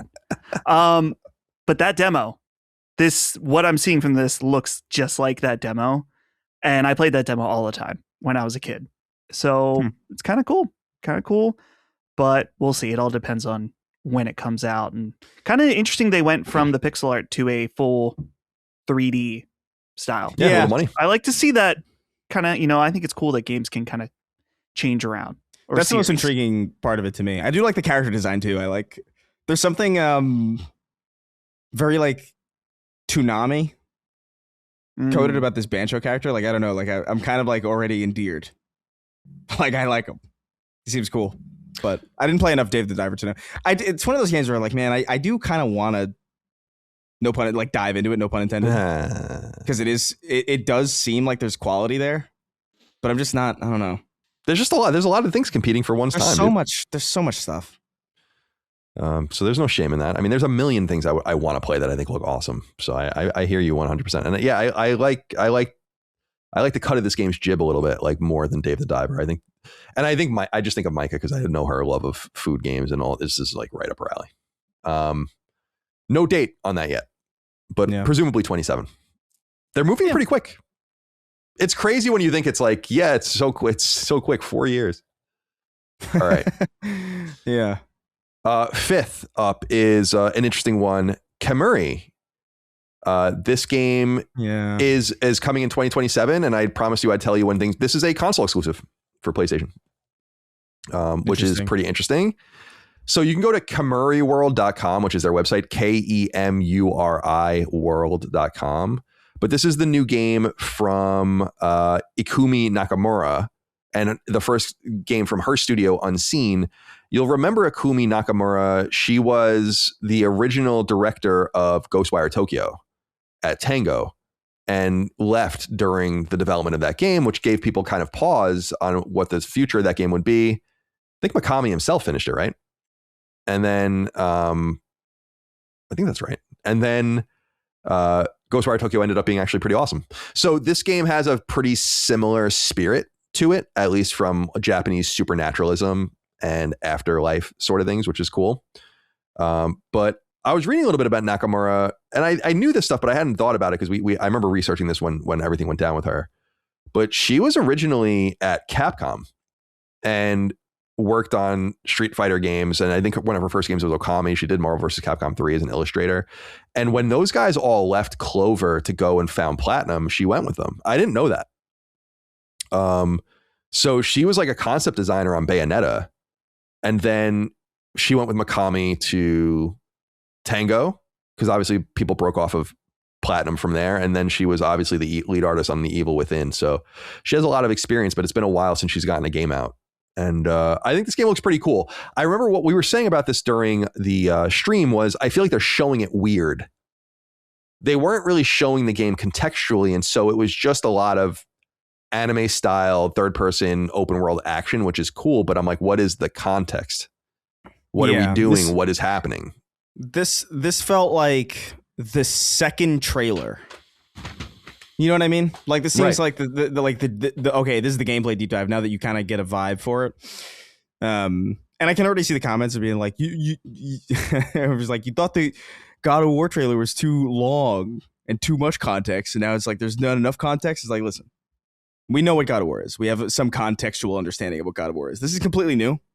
So like, it helps to know a little bit about what we're trying to do here. But it looks like, I don't know, is this a primarily co-op game? Because that's kind of the thing, right? Yeah, it's single player or co-op, but I think it's made for co-op.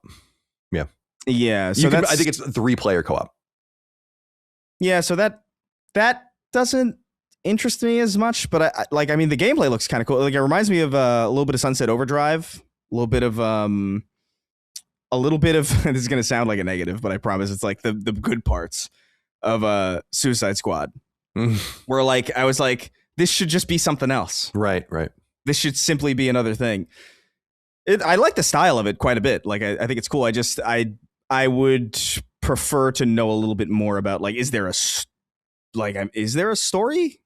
There must be. I mean, I think they're probably just being coy about it right now. It says, quote, Kamuri is a yokai possession action game set in the chaotic world of Kemuri City, Kamuri, whatever, where life and death coexist. Players will confront the paranormal as they explore a sprawling vertical city, traversing rooftops, back alleys, and hidden ruins alone or an online co-op with up to 2 other players. And basically, you're a yokai hunter. I assume it's gameplay based, but there's got to be some sort of through line to it, I imagine. And I do like the style of it. I dig the kind of cartoonishness meets Japanese lore, like the fox masks and all that kind of stuff. It doesn't look bad to me. I think I would have liked to see more context, but maybe we did see all the context, which would be a little more worrying. Dustin, what do you think about this? Yeah, I really like, there's a part in the trailer that's about a minute in that shows some of the different traversal of the characters, whether it's one of them is like sprouting wings, one has like ribbons that it kind of glides along.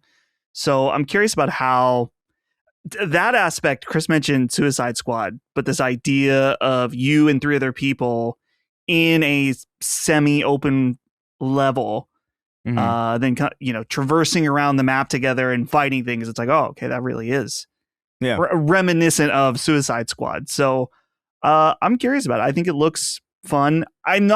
It's not like the most unique style I've ever seen. It kind of reminds me of K-pop Demon Hunters in a way, but I guess it would be J-pop Demon Hunters in this case, because J-pop yokai. Well, I guess you're not hunting yokai, right? You're working with them. So I would like to see more of this game for sure. Unalive the Justice League. Oh yeah, I forgot about Forever Sleep or whatever the hell we called it. Forever Sleep. Remember. Forever Sleep Squad. Unalive the Justice League. I think. I want to know more, because I think it looks cool. Like, I think it looks like the gameplay looks really solid. Again, Suicide Squad's big problem was the fact that it was a live service game that had no business, and it was also ugly, and it just had no reason being a Suicide Squad game. Like, it made, like, nothing about that game made sense. But like, I remember playing it pretty extensively and being like, the bones kind of work here. It's just like, this is completely the wrong. It would be like if, I don't even know. It'd be like if you put Quentin Tarantino in charge of like a fucking Charlie Brown movie. You know what I mean? It's just like, this simply doesn't fit at all. Please stop. Yes. Yes. Make this something else. But this looks cool. I just want to know more story, to be honest with you. Now that Sony owns Peanuts, we're gonna get some fucking Charlie Brown shit probably. Oh my god, it'll be the. Imagine they did like a sad dad simulator like style. Right, my daughter's dead, Charlie Brown. That's fucking so crazy. Some bald-headed fucking freak running around an Unreal Engine. An Unreal Engine. Yeah, they show like Lucy taking the football away like in slow-mo and like Unreal Engine 6. Yeah. Looks like Rocket League. And it's a tragic story.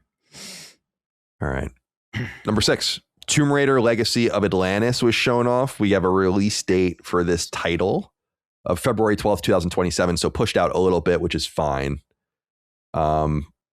This looks, I think, excellent. As people probably know, Legacy of Atlantis is a remake of the 1996 original Tomb Raider game, though it is the second remake.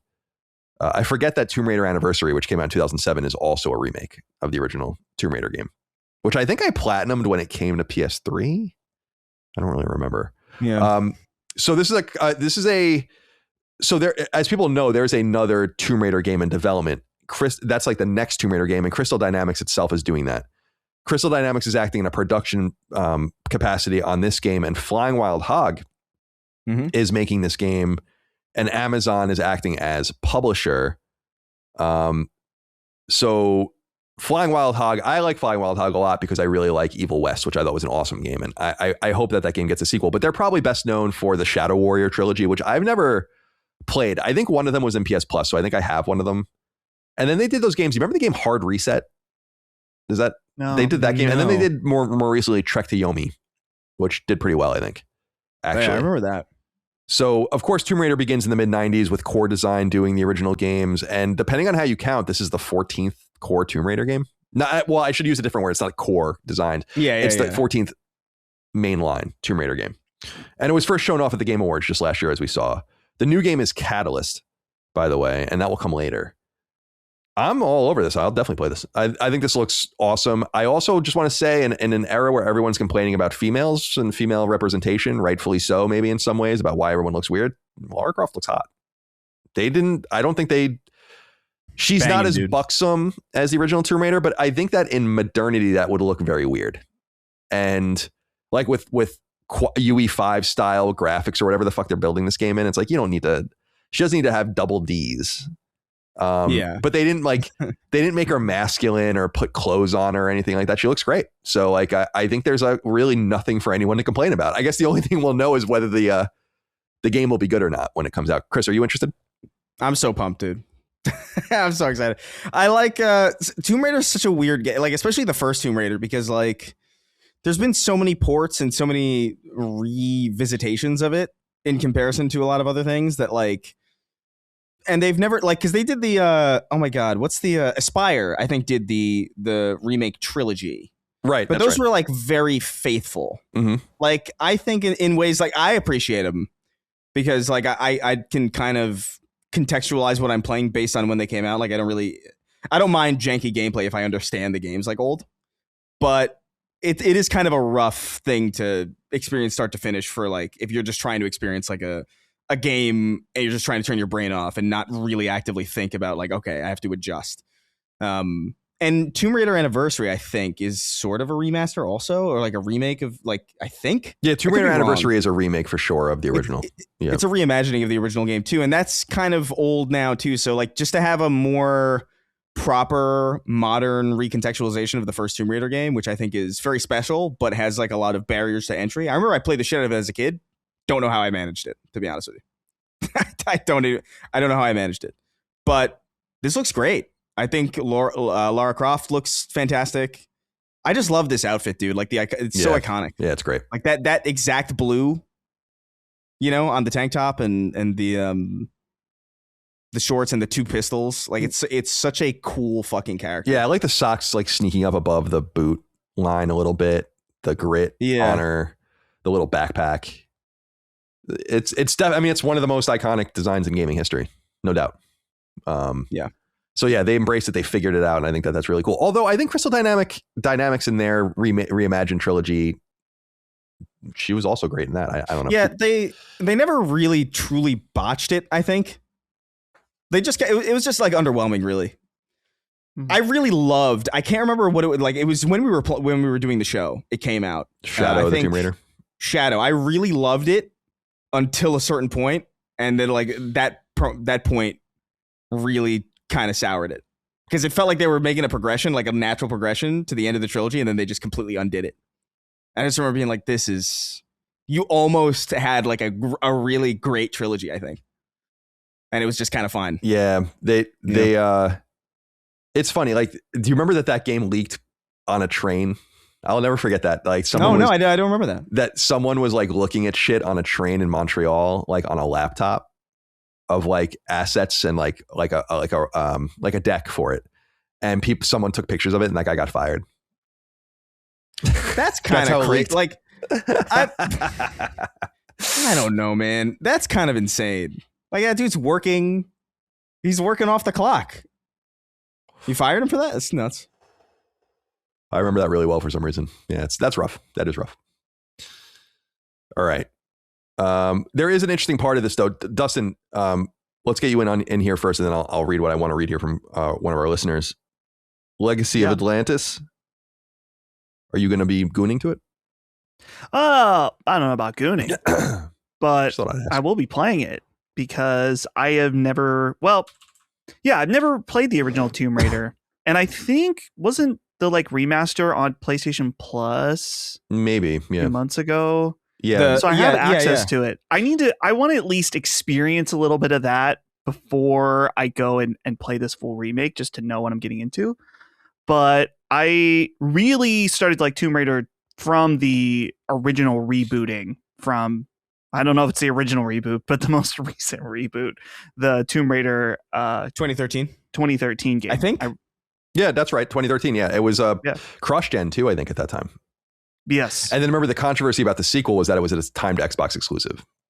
People got really upset about that. Oh, right. Yeah. Because they were weird about communicating. Yeah, like they wouldn't say it. It's like, just say it.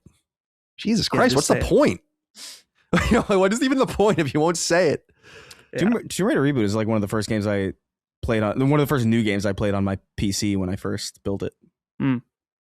Now, Chris, I don't know if you still have the trailer up. At 1:31, I said this during the stream, and I want to confirm. This guy's giving me a George Lucas vibe. He's like, "Oh, Laura, there's going to be a Jedi tomb. The holocron." 131, you said? Yeah, it's at 1:31. He's got like a John Goodman vibe to me, like a very specific era John Goodman. Yeah. He's like a skinny John Goodman. Yeah. He's John Thinman. Laura, Misa getting a little horny with you. Misa horny. Misa so horny. It's absolutely chaotic. Fucking disgusting. I hate that. I hate that you said that. God, this looks so cool. I'm really excited about this, man. There is a controversy around this game, though. Great. Regarding AI. I put the link in here for you guys if you want to see it. Eurogamer was reporting on this. Tomb Raider Legacy of Atlantis comes with an AI disclaimer. So people had basically noticed that if you go to the Steam page for the game, there's a disclaimer that reads, quote, AI-assisted tools were used during development to support some early exploration and temporary development content. Any AI-assisted assets were either replaced or refined by humans in order to maintain the creative and artistic vision of the development team, end quote. And they say this isn't totally uncommon, and it's not. It's something you have to do. You can get a lot of trouble on Steam. People have been kind of freaked out about this, and Crystal Dynamics provided Eurogamer with a statement, which I actually think makes it kind of worse. It says, quote, at Crystal Dynamics, we leverage AI tools to help our teams iterate on ideas faster and more efficiently while ensuring that all finished content in the final product is human crafted. Our goal is to empower the creativity and flexibility of our developers to deliver the highest quality experiences for players everywhere, end quote. What they're basically, the way I read this is saying, like, so you let the AI come up with the idea and then you just redraw it or redo it. It's kind of bankrupt. Also, the game already exists. You guys can't even reconceptualize assets in a story that has existed for 30 years. You need AI to do that? Are you fucking stupid? Yeah. It's not like someone's like, make a new Tomb Raider, and then it's like, all right, and you're like juggling fucking, plates and shit like that. It's like, dude, the game exists. It's already been remade. Yeah, that's kind of crazy. It's a little, I think people's tolerance of this it's going to be up to you, I guess. Kyle Martin wrote in about this and said, hey, CDC, just saw the news around Tomb Raider using AI-generated assets that were later refined or replaced by artists. Curious if that changes your thoughts on picking it up. I'm a software engineer, and at this point, I'm honestly so burned out by the constant AI discourse that I've started tuning out a lot of it. I'm not thrilled about it, but I'll probably still buy the game. Feels similar to how people wrestle with things like Saudi or Chinese involvement in entertainment and tech. Eventually, the moral calculus becomes this impossible spinning, loading icon in your brain. Anyway, love the show and appreciate all the work you guys put out. I agree. It's like I want to show a level of consistency. This is the kind of communication we want, so at least you know. Right, yeah. And you have to make a decision for yourself. I'll still pick it up. I guess I'm not that offended by it. I don't know what the line would be for me. I just feel like it's kind of shitty to say like, yeah, we use AI to iterate on ideas and then we replace them. So I'm like, all right, so your guys are basically just like in the art coal mines, I guess, redrawing the computer's ideas instead of coming up with concept art themselves. I just, for this, I guess what I'm saying is for this particular game, it just doesn't even really make any sense. It's a weird one. Yeah, there's already a thing to base off. The game, first of all, the original game is based on real places already. So you can just look up, like no one's saying you have to ship a team out there to take pictures of like, oh, what does this ancient civilization look like? You know what I mean? Like go out there and take pictures like the fucking Gran Turismo guys taking photos of mufflers. Yeah. Like nobody. That's how every Gran Turismo game leaks. It's like, oh, the Gran Turismo guys are at the fucking track again. Yeah, it just seems like a weird implementation. To me, I know where my line is. And my line is ultimately, although I do think it's lame that you use it in any capacity, really, like ultimately, to be honest. Especially for like developing concept art and like trying to figure things out. Ultimately, my real issue is if this stuff ends up supplanting the concept artists and the 3D artists and the people who are making the things. Like if you have a game that like has literally like it ships with AI generated assets and that's literally in the game and it's like that's it. That's completely uninteresting to me. At the very least, what's in the game is man-made. You know what I mean? That's fine to me. Yeah. It's lame. It's lame that you even had to do it. But it doesn't cross a line for me necessarily unless you're literally like putting a computer's work in the game. You know what I mean? If that makes sense. Yeah, no, it does make sense. I don't know. I agree with what Kyle's saying where it's becoming exhausting. I know it's becoming exhausting for our audience. It's becoming exhausting for us to talk about. I also feel like in the grander scheme of things, AI might, you don't want to say it's petering out. We've said before, there's going to be a dominant force in AI. But it seems like there's a sufficient amount of resistance to it and that it's not quite fitting right in a lot of places where people are starting to become more skeptical of it. I was talking to someone recently, actually at a family function, and I was saying like the thing that's saving us from AI taking over is that we're still so far behind in robotics. And once you can fuse these things together, then and I'm not saying like you're gonna make a Terminator. What I'm saying is like you can make like sentient things to do stuff for you. And then it's over. But until then, I feel like it's about intellectual adoption of these tools by a discipline level. So like art, engineering, music, whatever. And I just struggle. I struggle to come up with any excuse for using it other than that you want to save money. Yeah. And I don't really give a shit. Like I don't care. I don't care about your money. So now. So to me, I'm like, you got to come up with better excuses. Like it's, I guess what I'm saying in a roundabout and bad way is they're having a hard time marketing this shit because they realize that it's completely devoid of meaning and purpose. It's a great tool that can tell you and show you anything you want, but at what cost, both literal and figurative. And then they'll be like, well, we get to save money. And it's like, well, the game's not cheaper, is it? You're going to charge $70 for it, right? By the way, Flying Wild Hogs in Poland. So cheap. It's that it seems so forced in comparison to like everything that like takes off usually is like the phone for like smartphones natural. You know, they didn't have to force you to. They didn't have to like get rid of Google search and replace it with AI. You know what I mean? That would have been an opt-in thing that everybody would have done if it was cool or interesting or So it is just also half of it's wrong all the time. I think there's a general danger of just replacing cognition with machines. Like, I think that's just like it's already a bad thing, in my opinion, that what is it? Word processors underline when you make a mistake. You know what I mean? Like, because I already feel, or that you could look up the definition of anything or look up any fact, because I can already feel myself deprioritizing that information because I know I can just find it at any moment. Like, I'm aware that that's happening. Right. So like, it's just going to. This is way worse, in my opinion. It's like it's that at an exponential level, and if you're relying on this shit to make art, like I don't know. I think it's mega lame. Yeah, I just don't get it. I don't get it. I don't give a fuck about your games being cheaper to make. You have to figure that out your own way. And I guess this is your way to do that, but the rubber will hit the road at some point. As long as everyone's totally honest and exposing what is using AI or whatever. I told you guys, like, when we were making Saint Slayer, I was like, just to be sure, because we work with some contractors, like, we're not using AI anywhere, right? And we're not, but it's like, that's like like, we'll never do that. And yeah. I just, like, as the person who writes this stuff, it's like, well, I'm going to tell ChatGPT to write it for me. Like, what are you, crazy? Like, I just, and then, but I reworded it. Yeah. It's like, okay. There's interesting conversations to have about it, but I agree. It is getting long in the tooth. Like, we're in a stasis moment right now where, like, we got to just see how this plays out. Yeah. I don't think it's playing out exactly the way I thought it would, though. Like, I think what we're seeing is a level of urgency with some of these companies where people are not adopting these tools requisite to the money they're spending. And now it's becoming an urgent issue because they have these billions of dollars wrapped up in these data centers. People are subscribing on a corporate, like, enterprise level to, like, Claude or OpenAI or whatever. And they're spending sometimes hundreds of thousands or millions of dollars a month. It's fucking stupid. On those tools.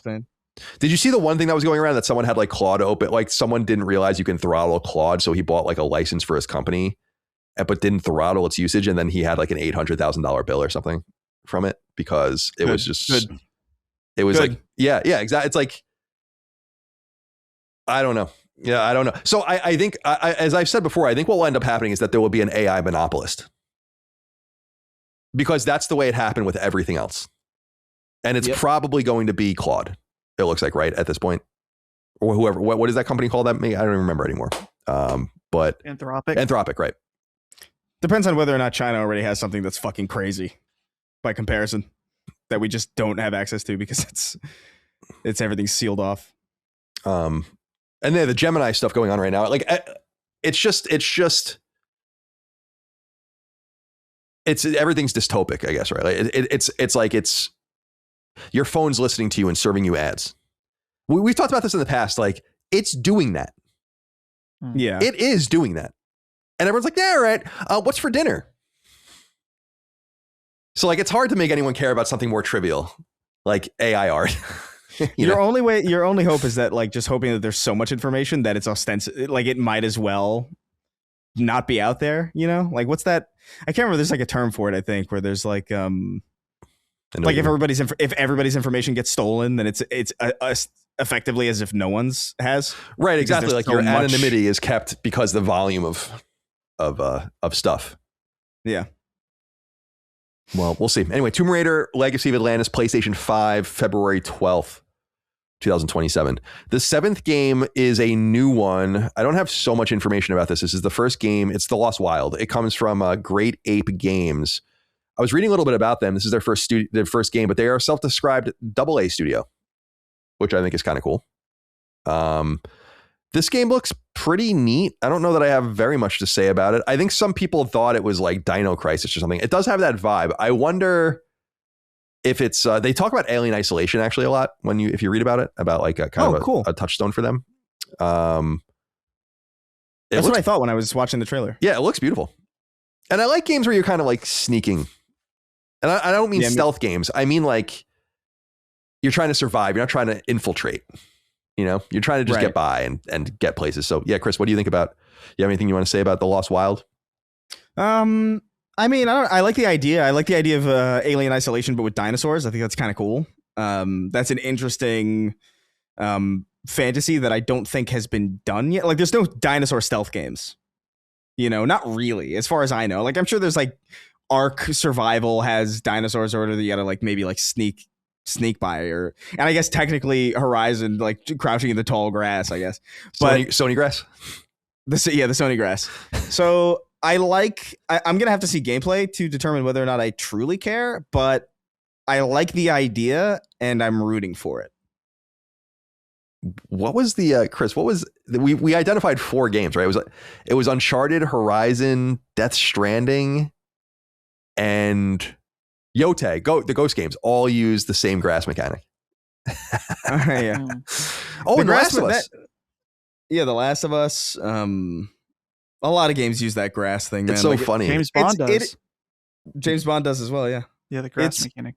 It's funny to me that it's funny to me that without question, everybody was just like, yes, crouch in the tall grass, as if that works at all. Yeah, like the grass is just fluttering and like moving.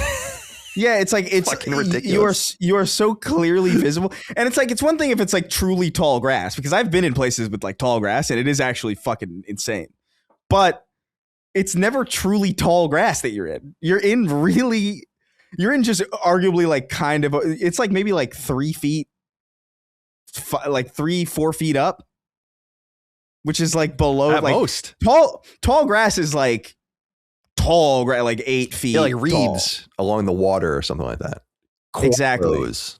Like that I can understand, but it's always so funny to watch them like look right at you and you're like, I get it's a gameplay mechanic. Like it would be really annoying if stealth AI were truly realistic, because you would just never like you can't really sneak up on people.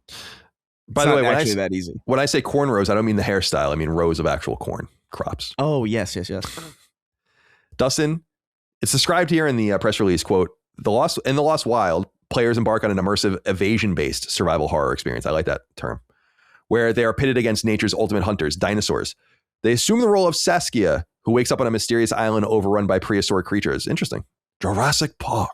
To survive, Saskia must explore derelict research facilities nestled in a lush wilderness and be resourceful while evading and overcoming this unstoppable threat. End quote. Annapurna is acting as publisher, so it's got a little bit of money behind it and belief. What do you think?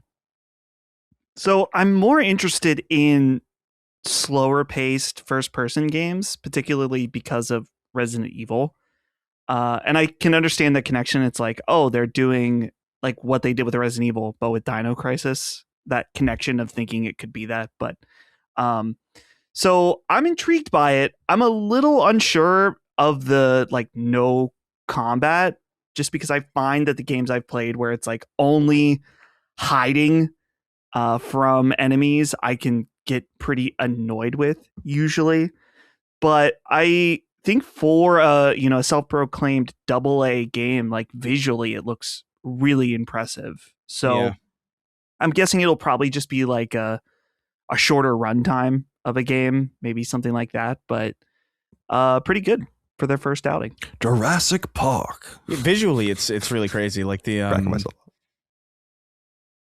58 seconds in, like there's something about like the lighting and on the fog on the tree line. It's like, this is a really good looking game. Yeah, I think I'll check this out when the time comes. It's a PS5 console exclusive, interestingly enough. Oh, and it comes out in 2027.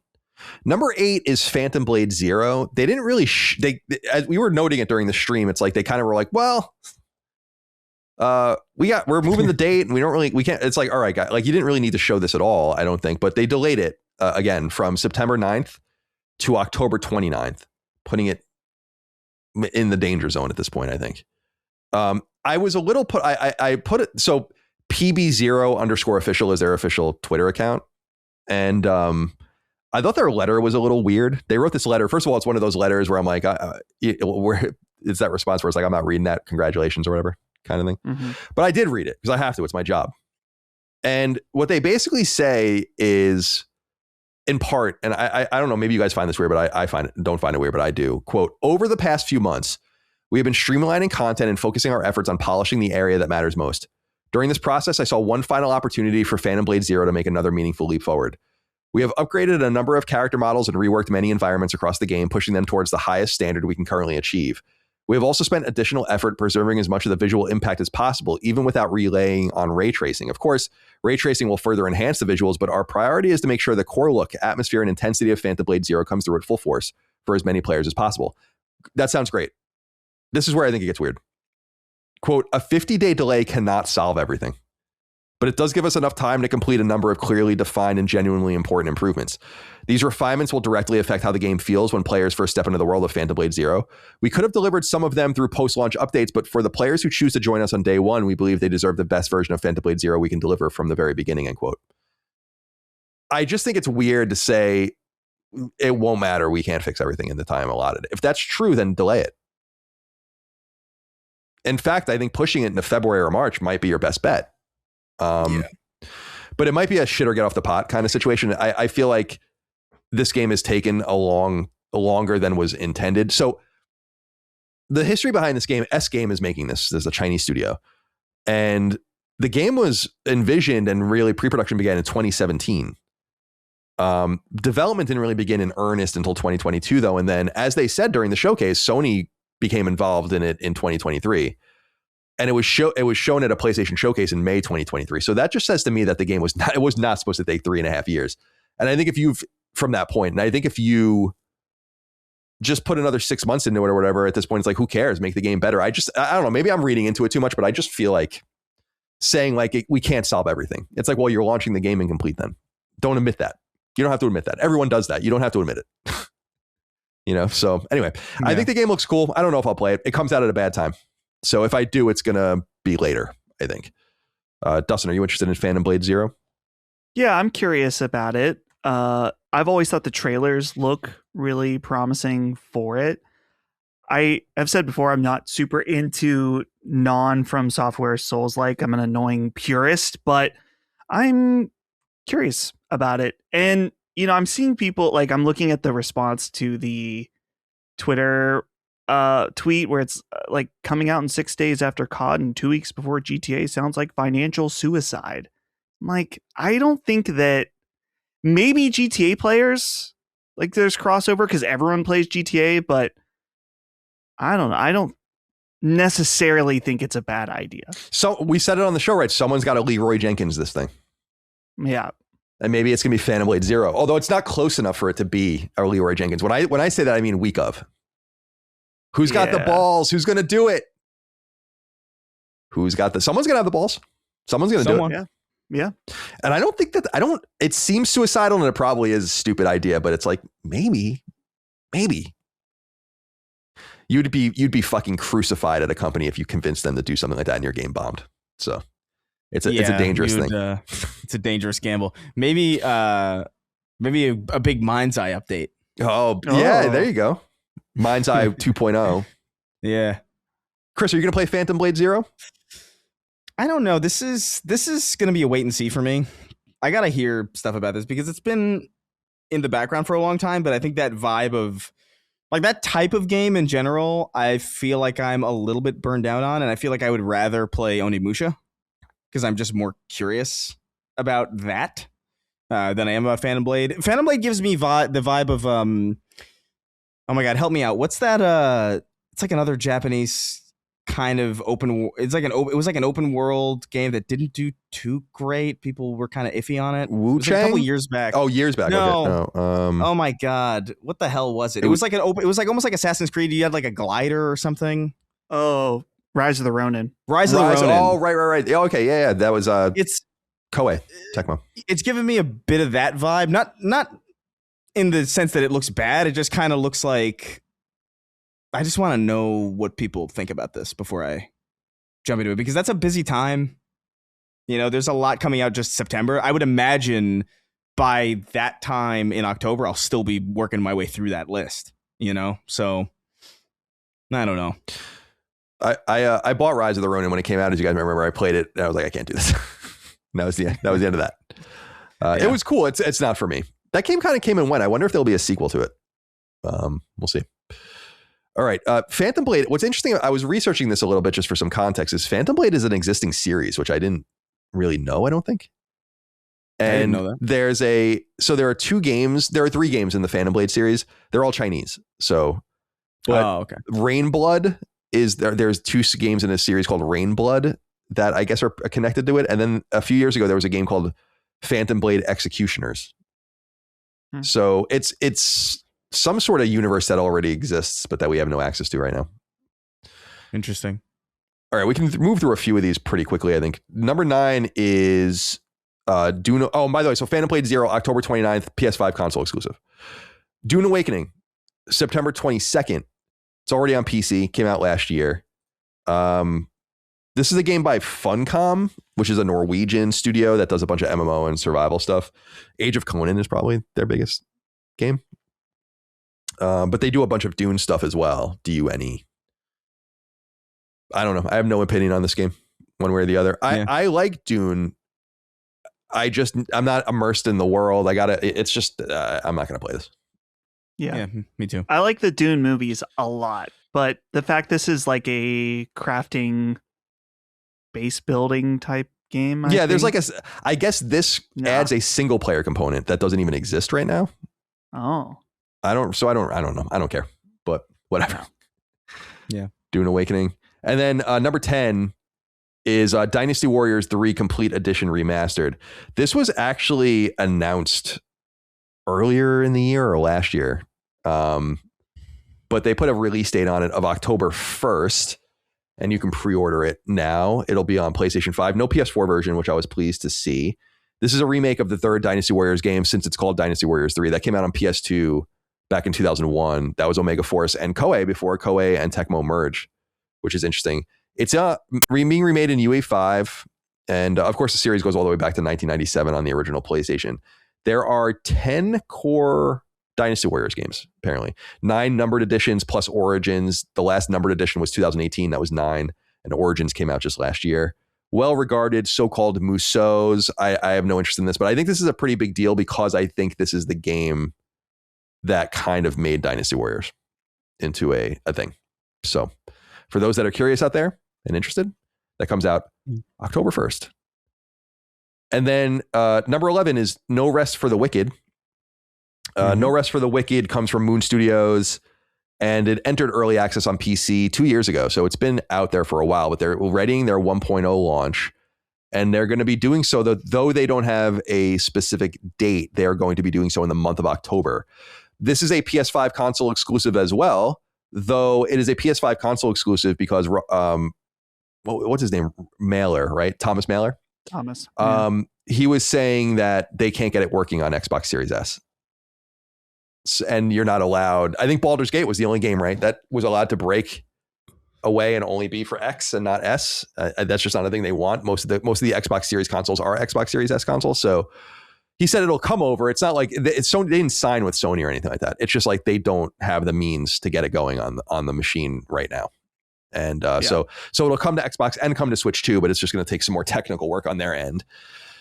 This game looks cool. I want to play it now that it's like done. We were talking a little bit about this on the stream as well. I just don't like early access games generally, not because they're bad. It's just like, why would I want to play it like this? I'll just wait. Like, what's the purpose of beta testing your game, especially when I'm paying for it often? So 1.0 is ready for release this fall. Are you guys interested in this game? Dustin, are you interested in No Rest for the Wicked? I am interested, but for the comments, Baldur's Gate 3 did release on Series S. It's just the split screen mode. Oh, the split screen. Okay. It was the first time they let a feature drop. Gotcha. So I felt you right in that comment. Listening on YouTube, delete it now. But as far as what is it called? No Rest for the Wicked. I have wanted to play this game since it was released. But I just didn't want to do the early access thing. Like, it just, I'll play it when it's done. And it looks really cool in that it's like kind of a mix of Diablo and some Souls-like stuff. And it just looks beautiful. So yeah, this is one I think I particularly want to play the co-op either with Brad or maybe Locke want to play, because I know they're both into Diablo as well. So probably won't play it on PlayStation 5 in October, but I will be playing it with some fellow LSM people. Cool. Chris, anything for you to say about this for No Rest for the Wicked? No, I mean it looks beautiful. I think the art direction's like really kind of immaculate. So that alone is reason enough for me to be interested. But like again, this October's just busy. I might pick it up and get to it at some point, but I don't know. I don't know if I'll get to it anytime soon. Okay. All right, let's get into the 12th game, one we're all excited about, I think. Onimusha, Way of the Sword. This is technically Onimusha 5. Date of September 25th. There's a demo right now. Did you guys play? No. I did. You did? Okay, cool. So we'll talk to you in a minute about this.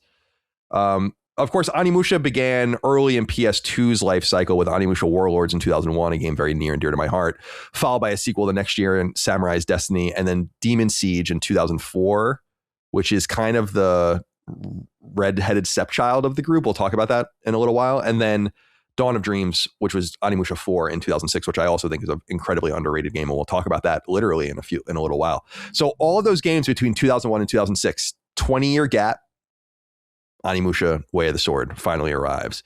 Very, very, very, very excited about this. Don't need to see or hear or learn. I didn't even read the press releases because I just don't want to know anything. Very, very excited. All right. So Dustin, you played the demo, which is, it's obviously Capcom doing the game in RE Engine, which is, yes. So yeah, talk to me a little bit about this. Oops, I hit the mic. I did not play all of the demo.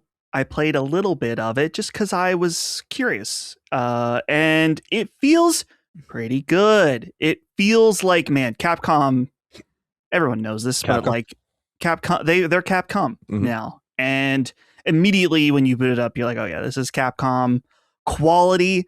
It moves a little, I don't want to say slower than I expected. I guess in my mind, this kind of swordplay game, I always think of Sekiro. So it's a much slower paced game, and that's very different. It's not like Sekiro really at all, other than the fact it has like parry mechanics and stuff like that. Early in the demo too, they don't give you a lot of like the neat abilities. It wasn't until like the latter half where I started playing where I could do like a cool double blade ability, but I'm excited for it. I've only played the first Onimusha game. I really liked it. I really want to play the other ones. Hopefully sometime. What am I saying? I'm about to be off for a long time. Yeah, you have nothing to do. I'm gonna have nothing to do. And the releases are about to ease up a little bit for the summer. So might be a good time for me to do that. But yeah, I couldn't resist checking it out a little bit. And I have no doubt that this is also going to be excellent.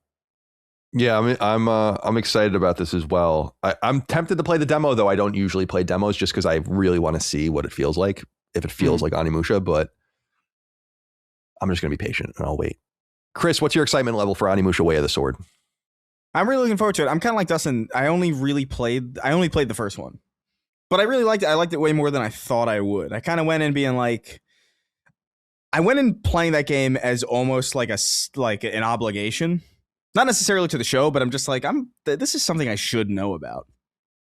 Because I do kind of, I dig the vibe of it, but like, I might not like this. I might bounce off of this. I don't know if this is exactly my style. Especially, I think I actually did bounce off of it the first time I loaded it up. Years and years ago when it was really new, when it was new.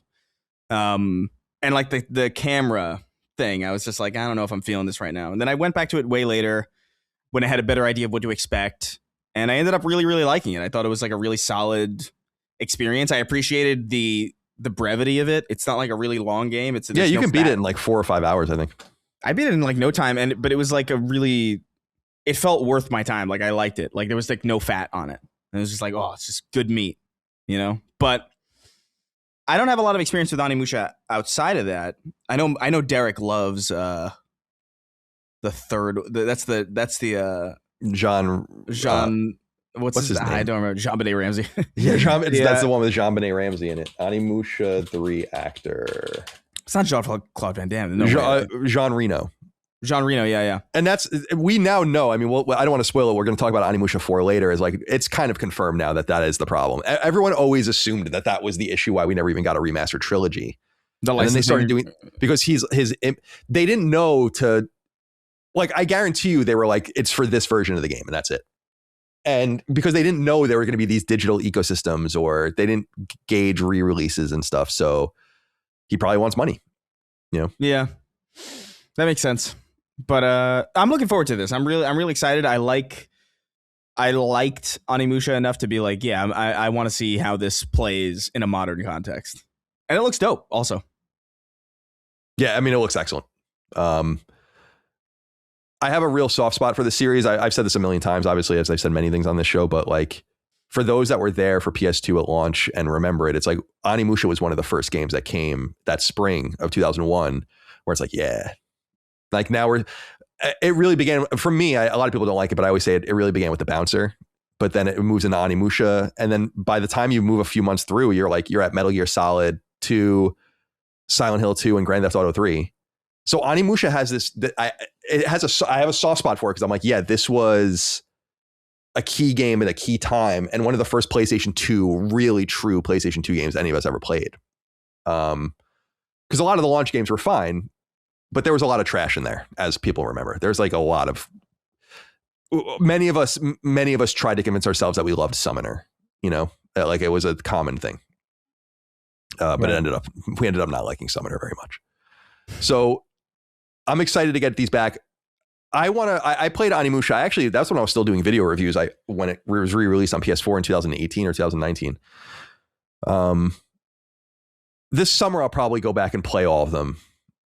1, 2, and 4. And again, we'll talk about 4 in a little while, and we'll probably never get 3. And that's too bad.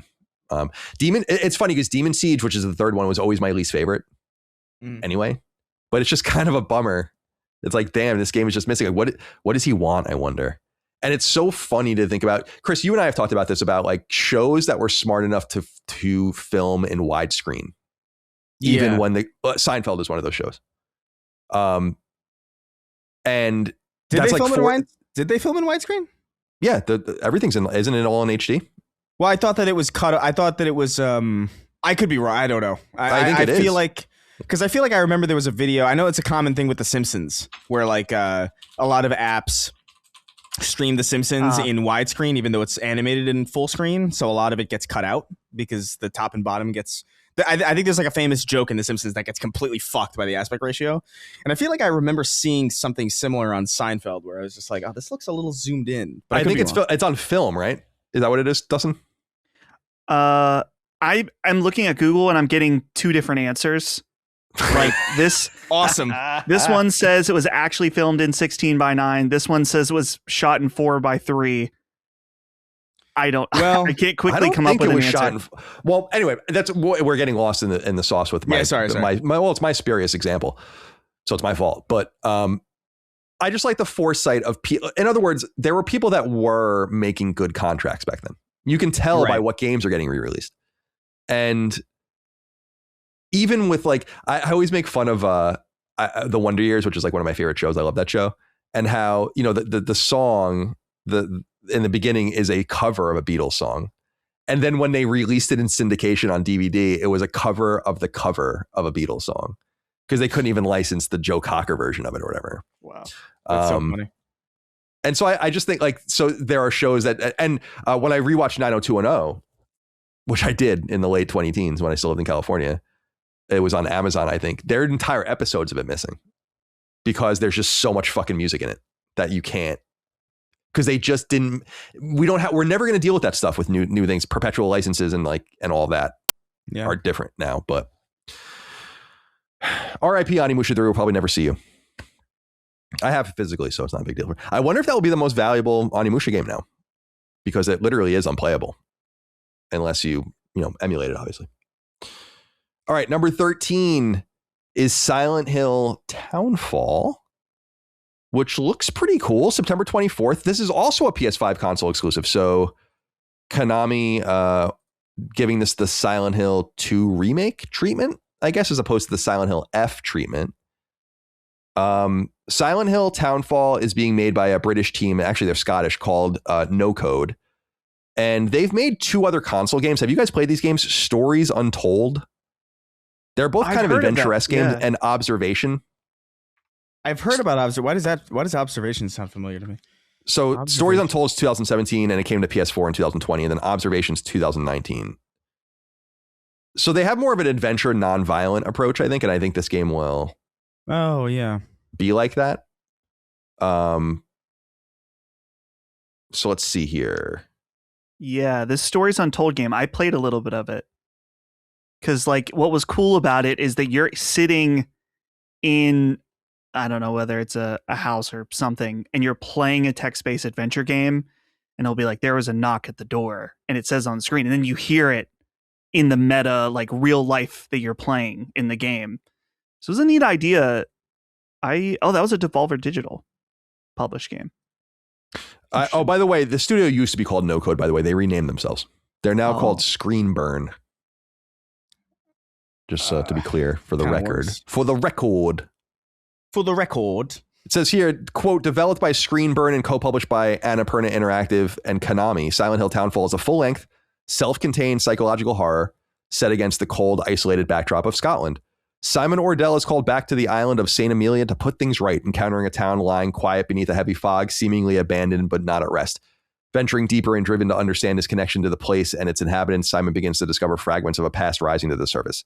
Experienced entirely in first person, Simon must explore, evade, and survive using a limited set of weapons and tools, including the CRTV, a pocket television used to tune into unstable signals. Evasion is tense, combat is frenetic, while narrative-driven puzzles reveal a truth that refuses to stay submerged. So it sounds a little bit like your typical Silent Hill game. If you pre-order the game, you'll get 48 hours early access, thus turning the release dates from September 24th into September 22nd. I assume we're all going to play this. Chris, you're going to play Silent Hill Townfall? Yeah, I mean, I'm curious enough about it. I gotta be like, I don't know. Silent Hill doesn't vibe with me as much as I wish it did. Like, I didn't play F. I just wasn't grabbed by it. Silent Hill 2 Remake I thought was quite good, but even in how good that was, I just think the style of game is just kind of, I don't know. I like video games for the joy of like how good it feels to move through them. And they're very plodding and very slow, which is like, it works. But I don't love them as much as I want to. But I'll definitely play Townfall out of just sheer curiosity. I want to know. I'm more interested in Townfall than I was in F for whatever reason. I don't know why. Yeah, I know Dustin liked F more than I did. I went to play through it a second time to try to go after the platinum, and halfway through I'm like, I just don't want to play this. I just really don't give a shit about this game. But it's funny, it's not bad. I think it was good, and I loved the setting, and I thought it was very novel. The characters are cool. The story is quite dark. Silent Hill 2 Remake I thought was exceptional, actually. They're just so different. The Silent Hill games have that Twin Peaks-esque meta mystery thing going on that Resident Evil doesn't, for instance, have, because it's not trying to be that. That's true. I just think like when I was playing through Silent Hill 2 Remake, I was like, this is really good, but it's so fucking dire that like it really just kind of felt miserable to play it. And like I was like, I don't know if I really want this out of a video game, to be honest. Like I think it's cool, and I think it's Silent Hill 2 Remake is exceptionally well done, especially, you know, given all the naysaying around Bloober at the time, which even I was I was actually more bullish about them going into that game. But it's still like ultimately like every time I would load into Silent Hill 2, I was like, I'm just gonna be miserable for the next several hours on purpose. And it was just hard for me to do it. It was just it was genuinely difficult. I understand. Which is, you know, it's good for art, but like, I don't know. Yeah, I get it. I mean, it's also about what strikes you at a certain time. I think things just kind of hit or they don't. For sure, yeah. I go back to things that I've skipped sometimes where I'm like, why did I not like this? You know, like, was that like Deathloop for you? Yeah, Deathloop was one of those games where I'm like, this is awesome. It just was. That's a great example. Yeah. Silent Hill. So you brought up Bloober, and they didn't make this game, obviously, but I agree with you also totally. Like, I was so skeptical of that team forever. And Silent Hill 2 was like, all right, you can do it, but this is someone else's game. And then the Chronos, where I was like, damn, maybe you do get it. Maybe you really do get it, because that game is fucking dope. That's such an criminally underplayed game, in my opinion. Yeah, I have it, and I remember I booted it up, and I kind of got the same feeling where I was like, oh, it's very dark. It's very this sad. Is really cool, but fuck, I don't want to feel this way right now, really. Yeah, it's way darker than Silent Hill, even. Yeah, so don't do that. I do want to get to it eventually, though. Dusty Boy, Silent Hill Townfall, PlayStation. What do you think about it being a PlayStation 5 console exclusive? So, Konami, I guess, was happy with Silent Hill 2. I mean, they're defraying costs, so they probably are happy with it, or they get a better split or whatever. Yeah, well, eventually Silent Hill 2 did come to Xbox. Right. I assume when I say console exclusive, some of these are going to be timed console exclusive. Yeah, of course. So yeah, they must have. It's one of those things where it's going to sell best on PlayStation in terms of the consoles anyway. And if Sony's offering up a little bit of scratch, why not? Why not do it? Good. I was going to say, just on 007, Alinea said 55% of the sales were on PS5, which is incredible. Actually, yeah. Well, it's great on PS5. The PS5 Pro support. Not that that's the main factor behind those sales there, but I'm sure it helped. So in terms of Townfall, I am so intrigued, as I was saying earlier about that dinosaur game, is that the slower, more atmospheric first-person games, I'm more intrigued by them because of how Resident Evil has handled that. So seeing Silent Hill in first person, of course, reminds me of PT as well, which this game doesn't really look like they're trying to do PT, and that's probably a good thing, just because it's like, man, you don't want to constantly be compared to Kojima and that demo, the legendary status of it. So I'll be checking this out. I am balls deep in Silent Hill. I haven't played all of them. I've played all the ones that matter in terms of 1, 2, 3, remake, Silent Hill F. The only one that I probably should still play is Silent Hill 4, The Room, because that one has mixed appreciation as opposed to being completely terrible, the ones after that. So I want to check it out. And Annapurna usually makes really good stuff. They're a good steward in terms of the games they choose to publish, and so I think it's in good hands. And I'm just curious also, this will be the second game. Well, I don't know if it's the second game, because Silent Hill 3, there's parts of it that don't take place in Silent Hill. And then Silent Hill F, of course, is not in Silent Hill at all. And then this one, from what we can tell, does not. I mean, they say it takes place on is it an island, right? Yeah, it's an island off of Scotland. It's an island. So how it connects to the series, to me, is very intriguing. They did something pretty interesting with that in Silent Hill F. I won't spoil, of course, but it is connected. So I'm curious how this one will connect. All right. Silent Hill Townfall, September 24. Early access with a pre-order, September 22nd. Or in Pittsburgh, we say Townfall.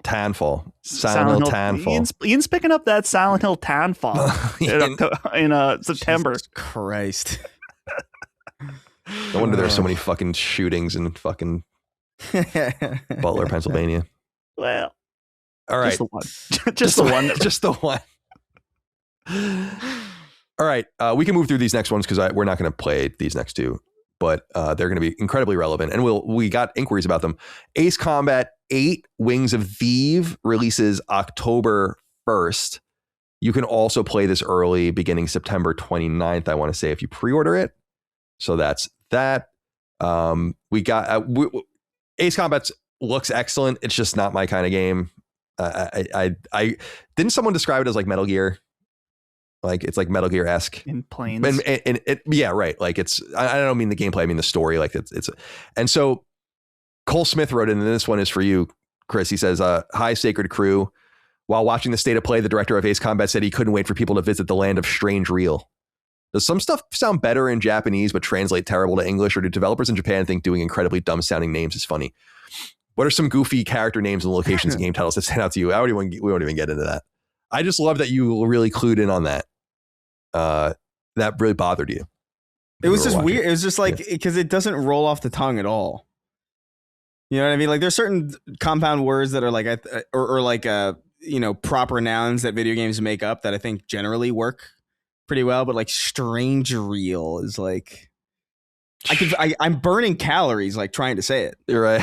Like it's like, it really is like probably the most difficult thing to say phonetically that you could have possibly named something. So I just thought it was fascinating that they did that.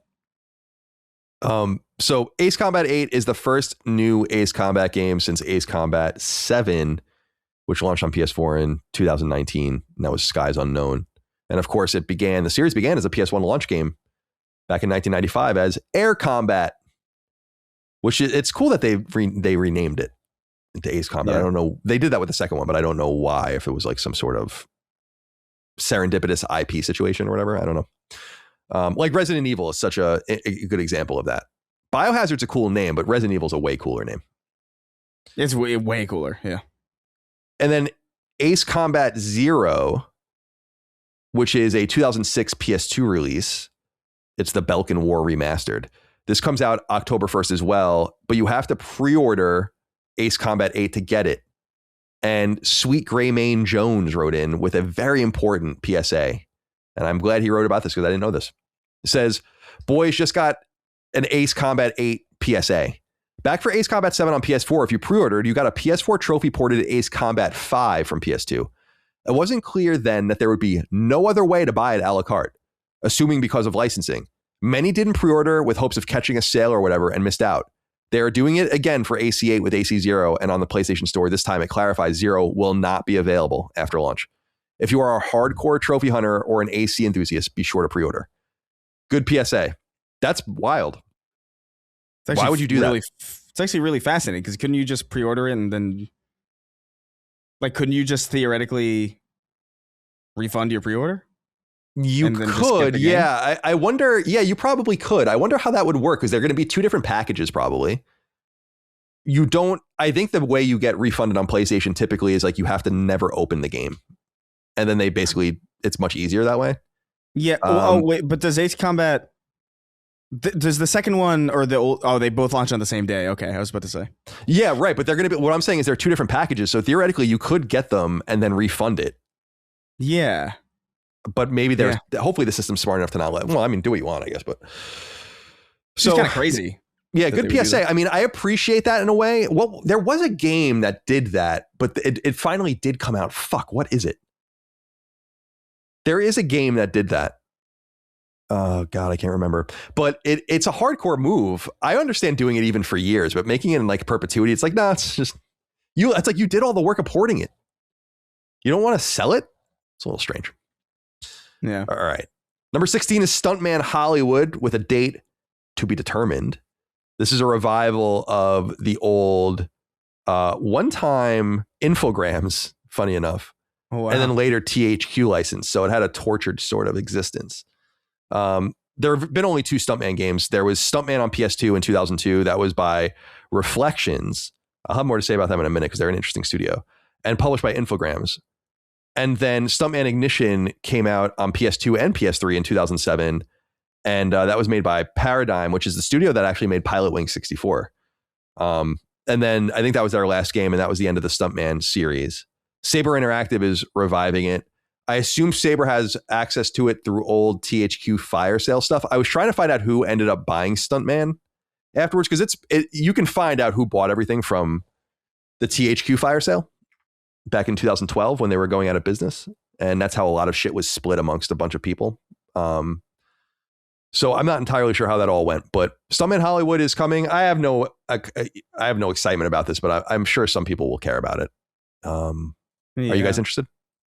I was just fascinated to see it back because that's a game that I know so little about. I remember seeing it at some point. I think a friend of mine had it and I was curious about it and I saw him playing it. And I thought it was kind of neat, but I wasn't that into car games, really. I still am not. Outside of Burnout. I think Burnout was really the only game like that I got really, really into. But I don't know, this is a nice surprise to see something like this. I was just like, oh, cool. All right. Nice some PS2 generation love in the modern day. Yeah, it was surprising because I thought the game was actually that game Clutch. Yeah. That was just announced, but it wasn't that game. Yeah. I used to play the PS2 Stuntman with a friend of mine that lived up the street. He was obsessed with Stuntman. The original PS2 Stuntman. You got to get in touch with him. Had a really great like course creator where it was like ignored you. Yeah, sorry. I don't know what he's doing. I'm sorry, I didn't mean to interrupt. I fell out of no, that's good. A long time ago. But it had a really great course creator where you could like set up all these different ramps and fly through like flaming hoops and stuff. And we were obsessed with that mode specifically. So that is Stuntman Hollywood better have the create a course feature in it. And then maybe I'll check it out. We'll see. All right. So Stuntman Hollywood, date to be determined. One of the few games that was shown that had no date, no year or anything. All right. 17 was a good looking game. Ill. Mm-hmm. Ill. It's from Team Clout. This is their first game. It comes out in 2027. I guess Mundfish is publishing it, which are the guys that did, I think, Atomic Heart. So there's some, I don't know exactly what's going on with that. But Chris, you seem to be into this. What do you make of this game? Yeah, man, I've been following this for a while, which is why I'm a little frustrated, because I remember when this game was announced really early on, and when we saw more of it, a lot of people were convinced it wasn't real because it kind of looked too good. And like the animation quality in this game is actually kind of obscene. Like I can't even necessarily explain it. I don't even know if I have the vocabulary to articulate why, but like there's something about it that looks like this is like the most realistic look at, like there's something about it that's like this is the most impressive animation I think I've ever seen on some of these monsters that are moving, and just the way that they're moving, and like the exact frame rate that they're moving to feels like I don't even know.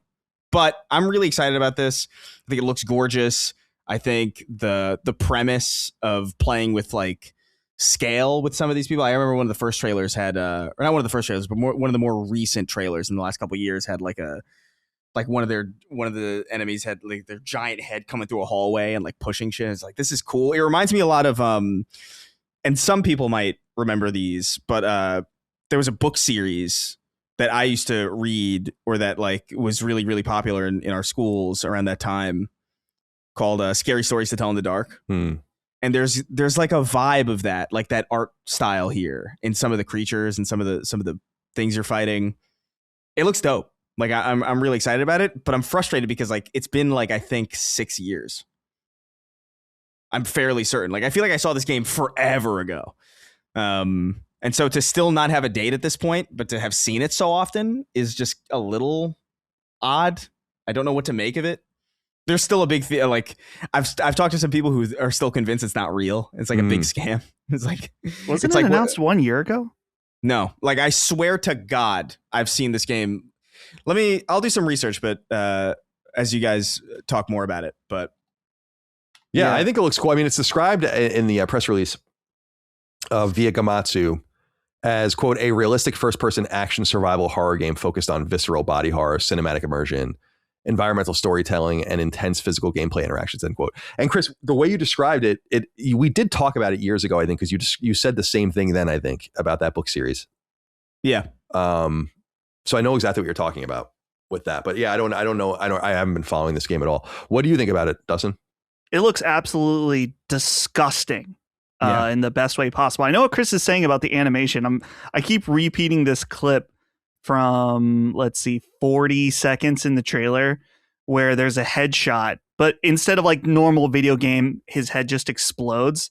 It actually like creates a chunk that flows out of his head. Yeah. And it's horrible in the best way. Dude, it's amazing animation work, like genuinely. Like it's yeah. And then there's this guy that's like, smearing his blood all over the wall. It just looks vile. And I like it. I think it looks really cool. So, but yeah, my memory of this first was from Summer Game Fest last year when I think we saw the trailer. Oh, dude. And there's this part at 32 seconds in where there's just like one of these zombie guys just smiling as he's walking towards them. You as like with a hatchet. So looks pretty cool. I'm sorry, go ahead. I was just gonna say, this is the type of game that I'm gonna want to play in the living room, and Holly is gonna be totally out. She's not into this level of disgusting debauchery. So we'll figure it out. There are a shit ton of comments on this. There are 64 comments on the story on PlayStation Blog, and they've closed the comments, which is interesting. It's a lot of them are asking for PSVR 2 ports, so it must be like some organized thing. Oh. So I'm going to share with you guys just because it took me a while to find it, which is weird. But like 5 years ago in 2021, there was like a little gameplay trailer for it. This is like really early. But this is when I first saw it. And I just remember being like, even back then, I was like, the animation here is kind of nuts. Like, and it just looks too, there's parts of it that just look too good for me to believe. And I still kind of feel that way. But I'm really excited. Like if it's real, if it really delivers on this vibe and this animation is really that good, then I'm really this is one of my most anticipated games probably in the last several several years. It just looks so weird and interesting. Yeah, it does look weird. Yeah, it's cool. Yeah, this video is cool. I knew we talked about it too because I remember you saying that. Yeah. I was going crazy because I was like, am I wrong? Am I crazy? Well, you are, but for different reasons. Yeah, very different reasons. Number 18. So that's 2027, by the way. Number 18 is Control Resonant. Launches September 24th. What'd you say, Chris? I'm sorry. No, it's like relatively imminent compared to 2027. I'm just pumped about it. I have nothing to say about it. I mean, I'm mega excited about it. As people that watch the stream along with us know, I took my headphones off and just didn't even look at the trailer because I'm like, I just don't need to see any more about it. I'm good. I have to beat Alan Wake 2. I was actually thinking about replaying Alan Wake 1 and then playing through all of Alan Wake 2 for the first time. I only played about halfway through it, and then replaying Control and getting into that's a lot of Remedy. I don't know if that's a good idea, but I'm definitely going to at least replay Control on PS5 this summer. So I'm excited about it. It's obviously a sequel to 2019's Control and connected to Alan Wake and Quantum Break in their own way. Of course, Remedy is also working on Max Payne 1 and 2 with Rockstar, so they have that going too. Lanky Plank wrote in and said, hey, Colin and crew, with Control Resonant locked in for late September, I was quite shocked to see it listed at just £50 for the base edition and £55 for the digital deluxe. Dustin, can you look up how much it is here, please? Sure. I know Remedy have done this for previous titles, but in an era where publishers are pushing towards £70 standard pricing, why are they still trying to undercut the market? Resonant looks wildly original and structurally risky compared to a lot of the incredibly safe sequels that are saturating the market this generation. By pricing it like a budget title, do you think Remedy risks downplaying the sheer quality of their talent to the casual consumer? Or is this still the best move to maximize day one adoption? Is it $50 or $60 here?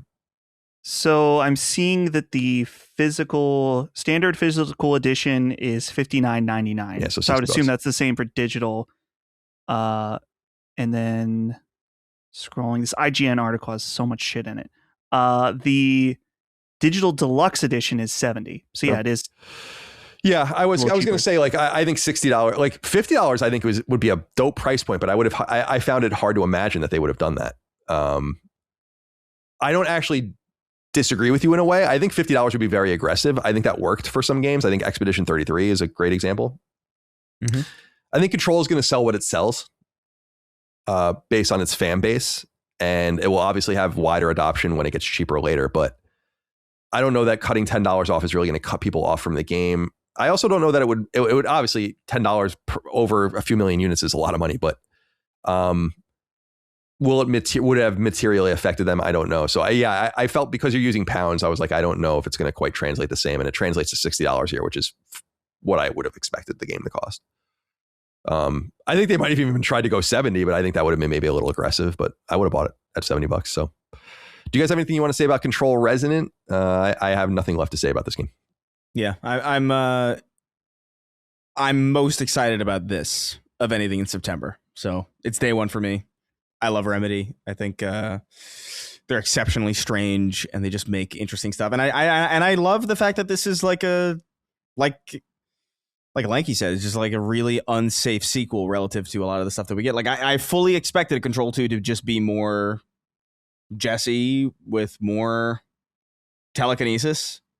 And in fact, I would have been totally excited about that. But the fact that they've done something different and made it almost completely flipped the type of game that Control is on its head quite a bit. Like there's already so many different flavorings of like how Control plays now with like the Alan Wake tie-in DLC that plays differently than Control. And yeah, there's just a lot here. So I'm really excited for Control. I didn't really watch. I had my headphones on. I was kind of like tuning it out as I was listening to it. I don't really remember what the new trailer was, but I don't need to see more. I'm sold.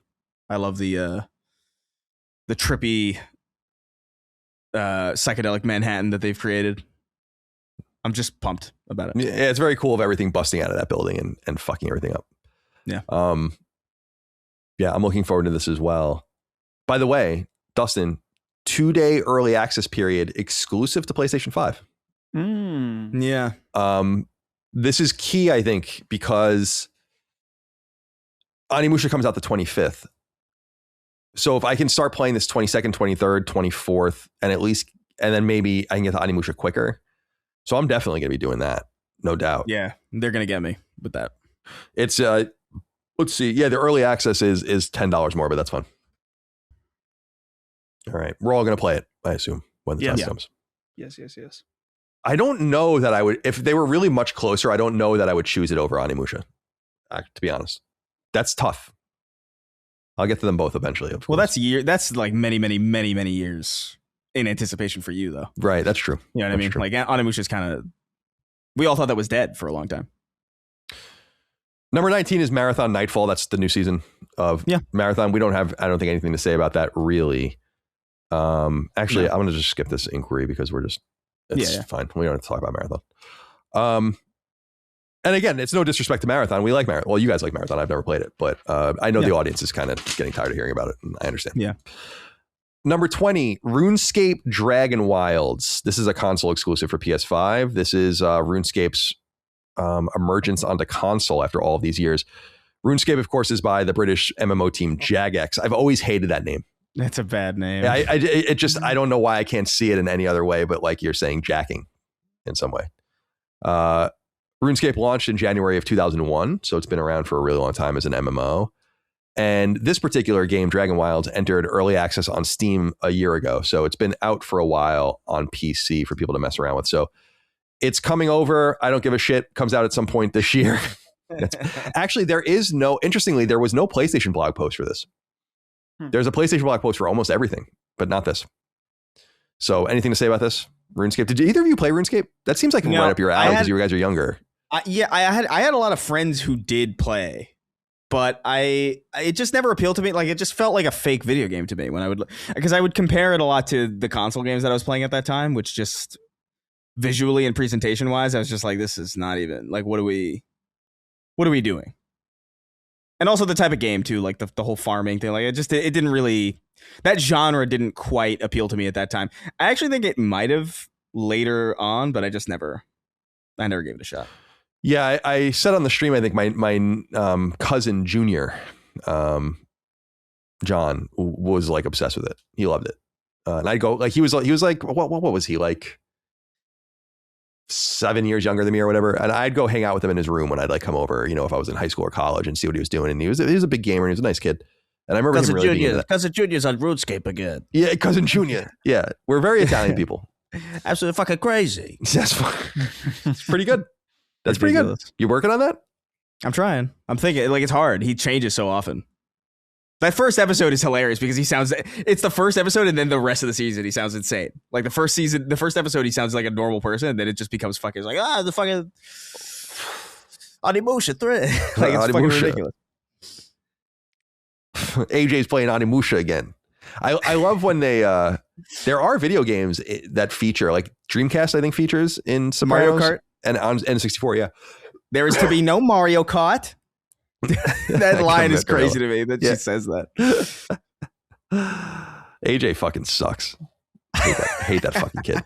I always hated him. I love that video of him going around. It's like, did you hear we're bombing Iran? Like, oh man, how little things change. I know. It's awesome. What I loved about him the most, the character, is that he was into a lot of the music that I was into at that time. So when I was watching it, like I think there's an episode where they go to a Mudvayne concert or something like that, and he gets all fucked up in a hotel. And I'm like, yeah, I loved Mudvayne. Cool. Me and AJ might have been boys. All right. The next 3 games are all classics. Yeah. Guitaru Man is first. That's going to come out sometime in June. That was a PS2 game from Koei, pre-Tecmo Koei, launched in 2001 in Japan, 2002 in in the West. Made by a studio called Innis at the time, which is now known as Leona Interactive. I couldn't find much information about them other than that they still exist, so they're still bouncing around. But obviously Tecmo Koei is deep in bed with Sony, and so this is not a big deal for them to get. Well-liked rhythm game from the time. Did either of you guys play it? I didn't recognize it right away when I saw it. I was like, oh yeah, I never owned it. So I've never even seen this before in my life. And then PsyOps: The Mindgate Conspiracy is for July. That came out on PS2 originally in 2004. And that was from defunct publisher Midway. It's funny. I was looking about, I was like, what was Midway's most notable, latest, most notable game? And the answer I came up with, because it went out of business in 2010 as a licensor and a developer, was John Woo's Stranglehold. That was and that was 2007. That was what I came up with. Oh, that's so funny. I played that demo so much. Yeah, the box art, I remember the box art really well. It was pretty good, actually. Pretty good box art. It's like the red and like dark white. I think he was like diving and then there was like a dove or something. Yeah, it's good. Could be wrong. And then 23, I promised we'd bring this up earlier. Onimusha 4 Dawn of Dreams is the August PlayStation Plus game, presumably. I presume these will all also be available a la carte. The interesting thing about Onimusha 4 is that I don't know if they're releasing it like they did Onimusha 1 and 2, Onimusha 2 came out as a classic, right? Onimusha 1 was an actual port. And so I assume like this will be... Ports. What'd you say, Dustin? I feel like 1 and 2 are both ports, but let me check. So I wonder what's going on with this. But obviously, this August game, Dawn of Dreams, in preparation for late September release of Onimusha 5. First came out in 2006. I have very fond memories of this game. It came out when I was in college. I really liked it. So please look forward to those. So people have been complaining about the lack of quality classic style games. I agree they can do a lot better, but this is a pretty decent lineup. Not so bad. Yeah. Yeah. 24 is, and this is the second to last game, the penultimate game, Until Dawn 2, PlayStation 5 exclusive from Firesprite. Of course, Firesprite is the studio Sony bought in 2021, founded in 2012. They did that PSVR game, The Persistence, Call of the Mountain, PSVR 2 launch game. And this is the fourth, I think by my count, the fourth Until Dawn game, because you have Rush of Blood and The Impatient as well. And I think I'm probably, arguably, this is like one of the games I'm most excited about that we saw. I think it sounds really cool and it looks really great. I think it's just too bad that Ballistic Moon botched Until Dawn 1, because it's just such a shame. Obviously, they were building up to this, and they just really fucked and shat the bed on that. It's just to the point where it's like, oh, maybe you should just like, wouldn't it this hit so much harder if they never even released that port? Oh, and they were just like, we just have the PS4 version, and here's Until Dawn 2 all these years later. I think that would have been very exciting, very different. Yeah. As I said on the stream, though, Chris, these kinds of games, these super massive style or Quantic Dream style games, always look good. And we had brought up The Quarry as a game where I'm like, this just didn't work. So I'm always excited to see these. Even that game, Directive 8020, looks really good.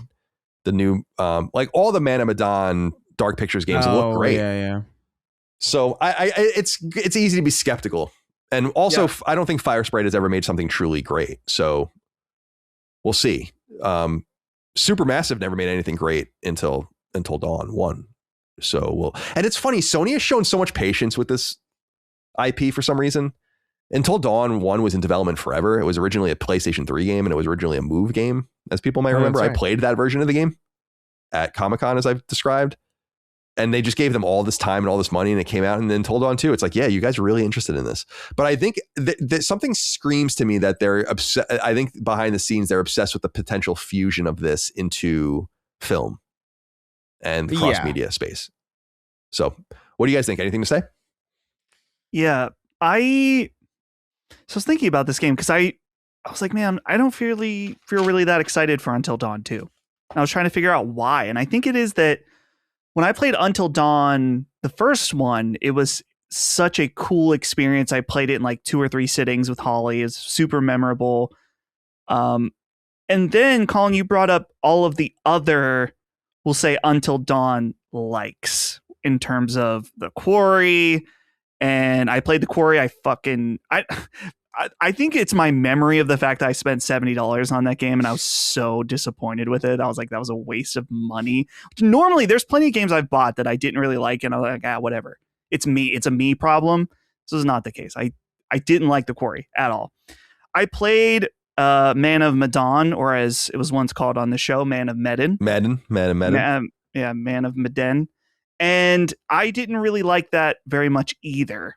And I know there's a bunch of Dark Pictures games, like there's that one that's like in Iraq or something. I can't remember what it's called. I haven't really liked any of these post Until Dawn games, style games, we'll say. So when I saw this, I was like, it is that skepticism you were saying, Colin, where I'm like, is this actually going to be, was it just kind of like a moment in time when we got Until Dawn? And it was, we had the Choice and Consequence games like it before, of course. Yeah, Quantic. With like Heavy Rain and stuff like that. But there's something about Until Dawn that was special because it was a horror game that was so compelling about it. So I feel maybe unjustly highly skeptical of Until Dawn 2. And so we shall see. I'll probably still play it. And will I be mad that I spent $70? Different team. We'll find out. But I will check it out and play it. Something that surprised me, I'm curious what you guys think. I put on this trailer for Holly because we played on the first Until Dawn together. And her first reaction was like, ugh. Their faces look gross. Like they hit like an uncanny level for her. And I was like, yeah, but all of those games kind of did. Like all those games do have a little bit of a weird feeling in the faces. So I don't know. We'll see. Yeah. It's a bummer that they mismanaged that port. That ended up being more disastrous than it seemed. And it makes sense why they just didn't bring any attention to it. Like the whole marketing and PR thing is like, yeah, just don't even. But then you wonder, it's like, why not just cancel it? Yeah. Especially because remember I played the remake and then I went back and platinum the first one because I was like, the first one is just so much better. It's so much better. Yeah. Maybe they've done work to it. I mean, Ballistic Moon's out of business, but they did patch it a bunch. It's still on my cross media bar. Like I never deleted it. So maybe I'll play it right before Until Dawn 2 next year. PlayStation 5 exclusive. And speaking of PlayStation 5 exclusives, the final game we have to talk about is God of War Laufey, which is just some name, man, I'll tell you. Delete this inquiry. We don't need this.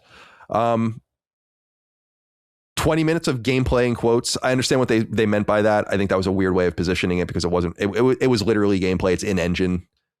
You don't want to use that kind of terminology, I guess. But you could have just said, here's 20 uninterrupted minutes of the new God of War. That's all you had to say. Yeah. Because a lot of it wasn't gameplay. People have been pretty harsh on this game. I went and looked last night. I haven't looked today, but where the kind of thumbs up, thumbs down on the main trailer sit, it's like 3-2. So it's not losing in quotes, that battle, but it's very controversial for people that might not have seen, and I imagine you have seen. This is the newest God of War game being directed by not Cory Barlog. So Cory has kind of risen and ascended to a creative directorial role, which is interesting.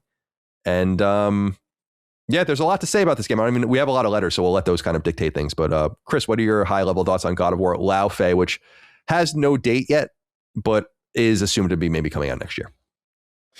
Yeah, I mean, out the gate, again, gameplay, like you said, just not the way that I would have phrased that. When people want gameplay, they want traversal, they want combat, that kind of thing. They don't want the literal, the uninterrupted, like, okay, here's a cutscene that has like a prompt for R2 or whatever that takes 4 minutes to play out. It was really like more like 5 minutes of gameplay. I would like maybe 6 and like 14 of, cutscene.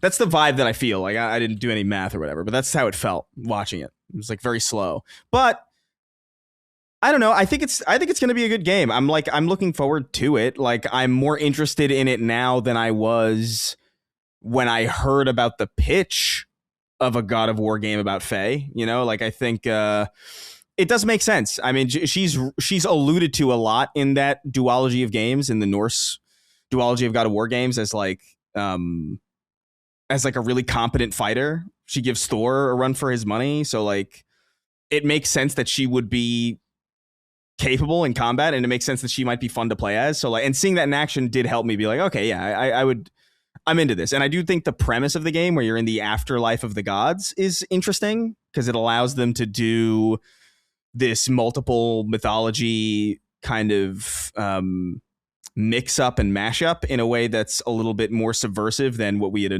originally thought, where, it's Kratos is gonna go after the other pantheons or whatever. And it's like, no, this is a way to do that without doing the obvious thing. I think that's cool.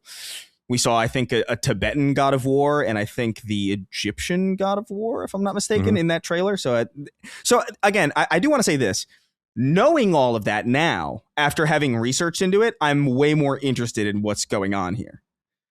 The issue is, like, I don't think it reads as obviously as what's interesting about Norse or Greek in the way that God of War, the original, both the trilogy and the duology, kind of read as like, oh, we all know Greek mythology because we know Hercules and we grew up around it. We know Norse mythology. There's like a lot of like, even just Marvel kind of helps with that. So there's less that needs to be explained in why it's cool to see those games in action. This needed a lot more explanations to understand what's interesting about it. So that's kind of a problem, but I mean, I'm looking forward to it. I promised you guys that I would come back to a point about violence. I do think it's a little weird that, and to be fair, the Norse games are kind of like this as well. It's weird that God of War is not the most violent game in a PlayStation showcase of some kind. Like, it's very toned down than it used to be.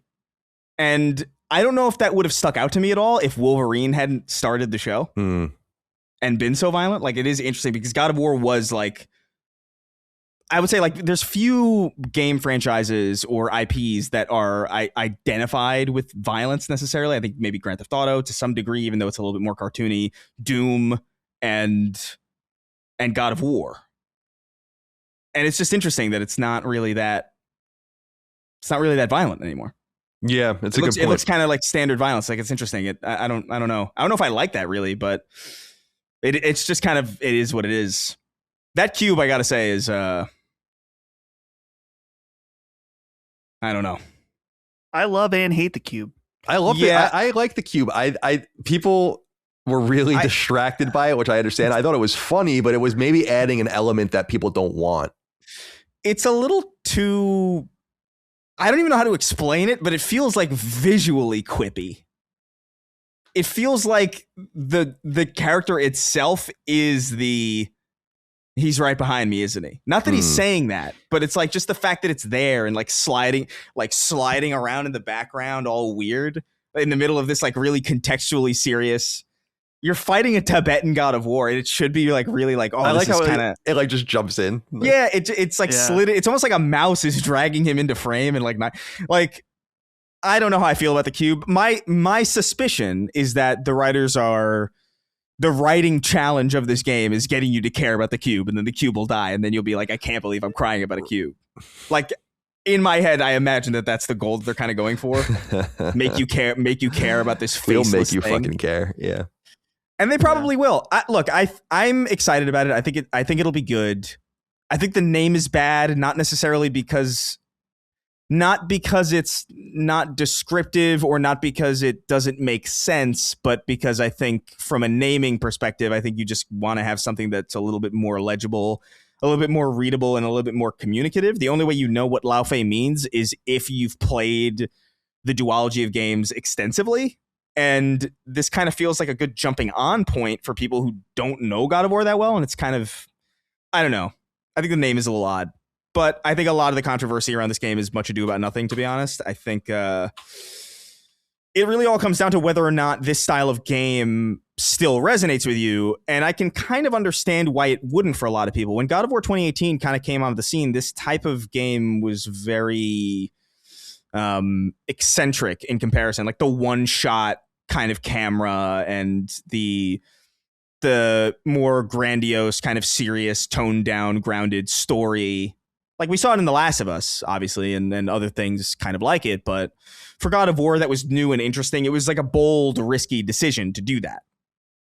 And Ragnarok was less so, which is why it's kind of looked at a little bit less favorably, kind of in a similar vein to Spider-Man 2, where it's like it's not really a bad game. It's just kind of less impressive because we know this works now and it's not as new. And so to see that again in a game that, in my opinion, could have been different a little bit more. Like when I saw the one-shot camera again, I'm like, I understand that I get that this is what you do now, but it's not really that striking anymore.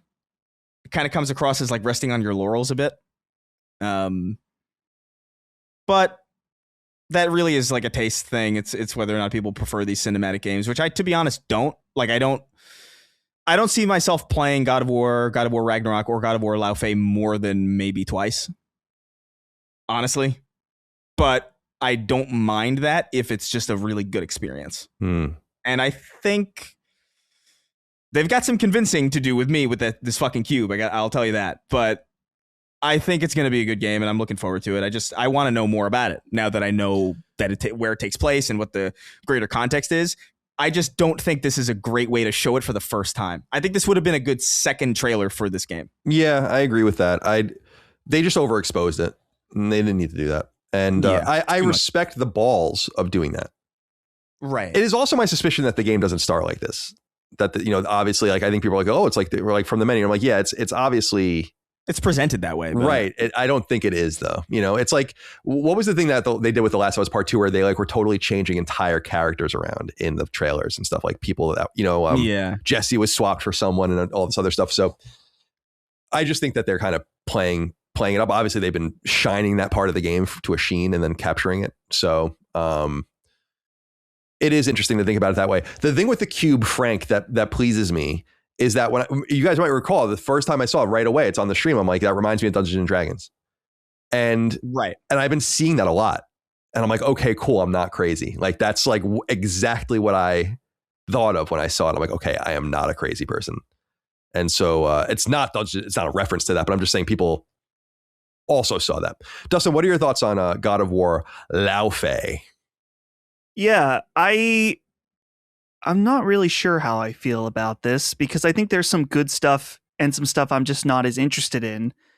Like Chris was saying, like I liked both God of War 2018 and the God of War Ragnarok. I thought they were both really, really great games, but they're not like, oh, this is my shit. This is like my IP that I love. So this new one, I totally get. I think that in all the controversy, quote unquote controversy around this game, I understand if you are a hardcore God of War fan and you're like, what the fuck? Like I play God of War to play as Kratos. He is the God of War. So why I don't want to play as anyone else? Not necessarily that it's a woman. I think there would be a similar type of reaction from some people if it was Atreus. Atreus. Yeah, people would be like, what the fuck? I don't. Yeah. I'd be so much more hard on it if it was Atreus. Oh my god, it's insane. So I get that. I'm indifferent to it. My biggest complaint of this trailer is the millennial Chungus writing in some of the parts. I've been seeing it called millennial Chungus. Millennial Chungus. Millennial Chungus writing where she's like, "You're a cube talking." I was like, "Oh no, I'm talking to a fucking cuff." Vibe to it, and I was like, I don't know about that. And the cube, I was saying to you, Chris, that like I have mixed feelings on the cube because I don't like how he's necessarily like not presented visually, but like the millennial writing, like, oh, he's a talking cube. Whoa, I don't like that. But I do like that it's Jack Quaid. I feel like I was telling Holly this, though. I'm like, he feels like a friend of a friend. Because I didn't watch The Boys. I've not really seen anything he's in, but he's in a lot of Red Letter Media stuff, which, to be clear, I'm not friends with them either. So I guess parasocial friend of a friend. Right. I was like, oh yeah, Jack Quaid. Parasocial friend of a friend. That fucking rules. I love that. That is crazy. I know what you mean though. He's like it's nice to see. I was telling the guys on the Snark Tag where it's like he's like the best. He's like one of the best nepo babies, Where like I'm happy to see him in things. Yeah, sure. And I think the combat looks cool too. I like that it has a more aerial element to it. While it may not be like Devil May Cry or like the old God of War games, I do think that having the dedicated like jump button is going to change up a lot of things in the gameplay. And the character designs of these two new gods look sick, particularly this Tibetan guy. Yeah, I like him. Very, very cool. And I'm curious what that's going to mean for the story where it's like, okay, this is the afterlife for the gods, which I love. All these comments are like, quote, she's resting in peace now. The peace. Right. And she's just getting completely fucked up this whole time. I gotta say, dude, if I died and I woke up to just more of this, I would be that would ruin that would ruin everything for me. It's a sort of form of like reincarnation. It's like, I didn't opt in for this, Yeah, I don't want that. What the fuck? I thought I could sleep forever. Like, what the hell is this? It's forever sleep. Yeah. you have to assume in this afterlife of the gods, eventually you will be encountering the gods that Kratos killed. Yeah, you certainly. They're setting themselves up for a major disappointment if they don't do that. Yeah, like I understand why it's not necessarily. I can think of a million reasons why it wouldn't necessarily make sense, but you got to do that, dude. Mm-hmm. Like, I'd rather have an interesting thing that doesn't make sense than something that's like it's kind of like how when things like end realistically and it's like people are like, that's predictable. It's like, it's predictable because it's well written and because it's just how that would happen. Yeah. So like, I think like you've got to have maybe even like a lot of the Egyptian, like, dude, I gotta see what is it? What is it? Helios in God of War that gets his eyes punched in or something? Like, I can't even remember. It's been so long since I played any of the original God of War games, but it'd be cool to see some of those guys. And Odin, I would imagine will show up. I don't know, man. That's what is it going to be the revenge plot eventually? Because one thing that they pointed out, I think it was Corey in one of the interviews or something I saw where he's like, this is the next chapter of God of War. So this is not God of War spin-off game. This is the next game. So eventually I think Kratos will be, I mean, he's in the trailer, obviously, but I think it will eventually connect to where Ragnarok leaves off. I would imagine. One thing though that this does kind of open up is like, I mean, Kratos could just die and just be with his wife again, and it seems fairly the same as if he just stayed alive. I don't know how I feel about that. Just knowing that, like, oh, I really miss my wife. I wish my wife wasn't dead. It's just like, kill yourself. Just what do you mean? Yeah, you'll see her immediately. There is a bit of touch of the. Like, I'm thinking about when they eventually show all the Greek gods and stuff. It's like, no one's ever really gone. Yeah, no one's ever really gone. So yeah. The prediction, the end of this game is going to be Faye and Kratos reunited, but she can't actually fully come back. Kratos needs to fully accept, like, they saved the day or whatever, but he has to say one final goodbye. But they've been setting up him and Freya though, kind of low key. True. In some of the. I think I don't know, man. I think I'm excited for it. I think it's going to be a good game. I just have a lot of questions, and I think that's a good place to be honest. I'm excited to see like where it's going to go. I do wish it played a little bit differently, though. I got to be real. Like, I wish the camera was a little bit further away, and I do. It seems, I could be misremembering this. I don't have the trailer in front of me, but I feel like it's still got that thing where like you can only, like, the camera is locked to where you're facing, so like you can't look in one direction and run in another. Yeah, right. I know what you mean. It looks like it's still that kind of like God of War, like you have to face where you're gonna run, which they could have done a little bit more with that, I think, but. I think it'll be good. Yeah, I'm not really. First of all, I think the game's going to be great. I'm not the guy to really ask about God of War because I've just always been so soft on it. I just don't have the passion. I don't have a realistic view of it. I know that. I don't have a realistic kind. Well, not realistic. I've just never really been that smitten with it. I think 2018 was very surprising for me, where I was like, this is really fucking good. And Ragnarok was technically great. It was kind of more of the same, and that's fine.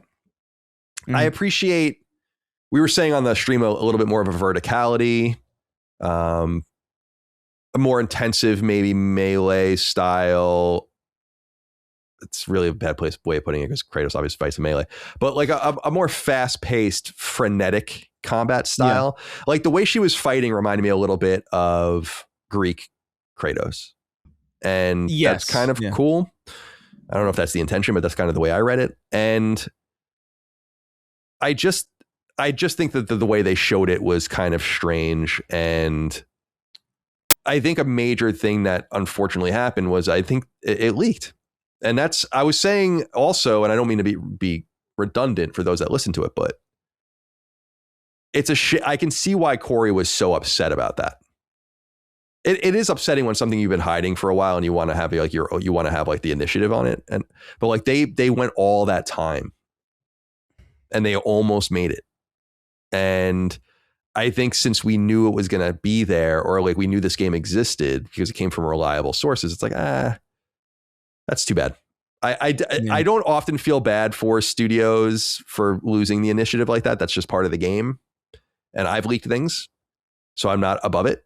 But from that particular instance, it's like, yeah, I can see why that would be a little frustrating. You really did have a tight ship for a long time. You made all this shit. This game might be a year away.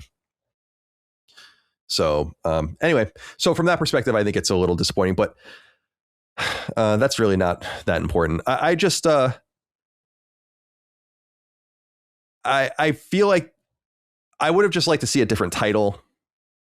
I think we might have a letter about this, actually. Yeah, Roamscape Imagery says, hey, CDC, God of War Laufey looks great and fun, and I love the ingenuity of doing something no one has ever done before, giving players a dedicated jump button.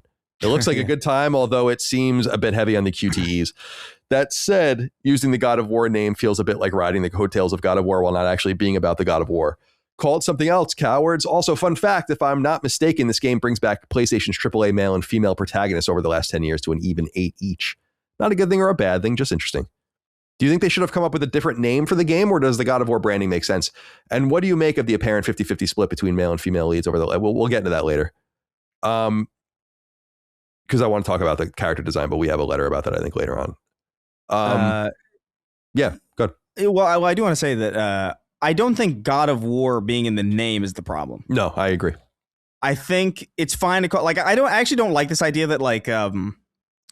I get that Kratos is the God of War, but God of War is a franchise. Like, Kratos isn't even really the God of War in the first game. Like, it's a game about him becoming the God of War. You know, like, so you play most of the first game as not a God of War. So, like, I don't think it's necessarily a problem that, like, there's a God of War game where you don't play as Kratos. I think that's cool. I think that's, like, a wise thing to do. Generally, they should have done this earlier, to be honest.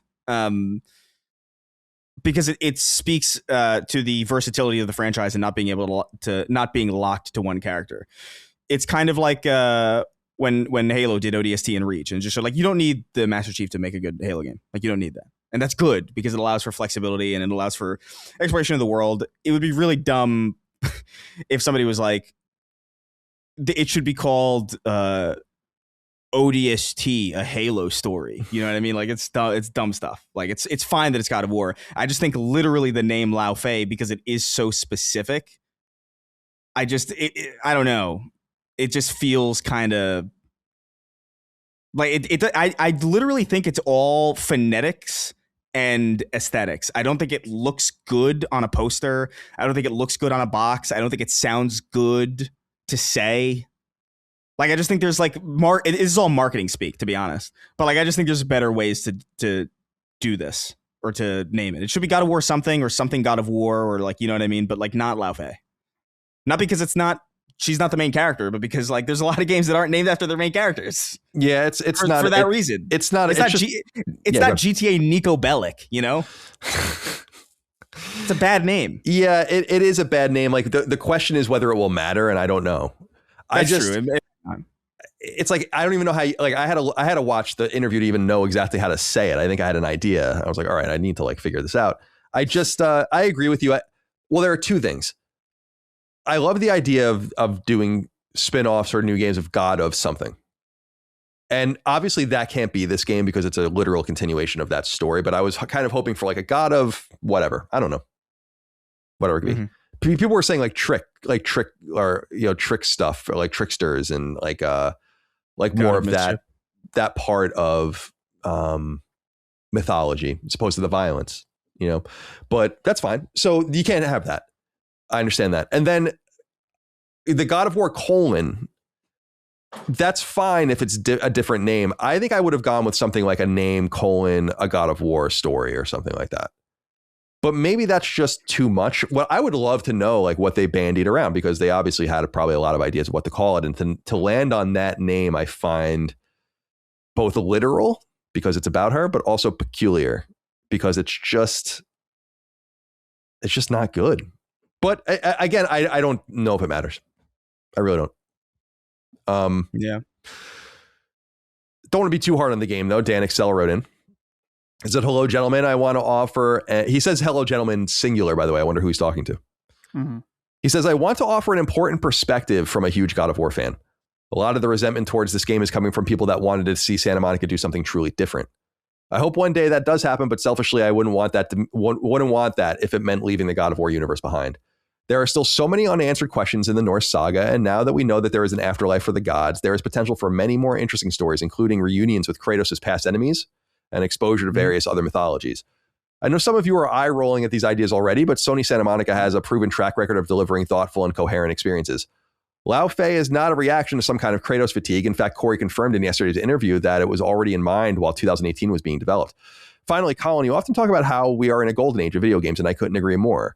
There is no shortage of unique and interesting games out there already. To the people that want something other than God of War, I simply say go play any game in existence outside of God of War releases. Seriously, only one studio in the entire games industry is delivering on this beloved franchise every few years. Is more God of War really that offensive? It's an interesting comment. And I think you speak for a lot of people. And I think you're right in the main. Yeah. I simply don't want Sony studios to fold in as these like the 343 coalition style thing. It's like with what Xbox does. It's like, no, like, don't you want to do something else? Like, that's the thing that I guess I'm confused about. And maybe I just underestimate how much people at these studios love these products. And maybe that's easy to overlook sometimes. And it's easy for us to say, like, move on already and do something new. But like, as a creative, especially a creative at a AAA studio with means and money and time, it's like, dude, you're going to give me 5 years and I have to come up with something brand new and awesome. Okay. I would love to do that. So I just don't get it outside of the commercial reality of making video games, which is an important component of the situation. So I think you're absolutely right. Is more God of War offensive? No, like, it's what I say about Uncharted. Like, you could probably do God of War every 5 or 6 years forever. I just think you have to be careful. And I do think people are being really harsh on this game. But I don't think they've done it any favors from multiple perspectives. And they just need to be better about presenting things at Sony from the first and second party and anticipating issues. Because how can you not anticipate that you have to be careful with this? So yeah, I don't think you're wrong. And I'll just reiterate what I say over and over and over again is that games come with opportunity costs now. And so a studio sinking itself into this shit, it means they're gone. They're basically dead to the rest of the world outside of this series, which is great for them.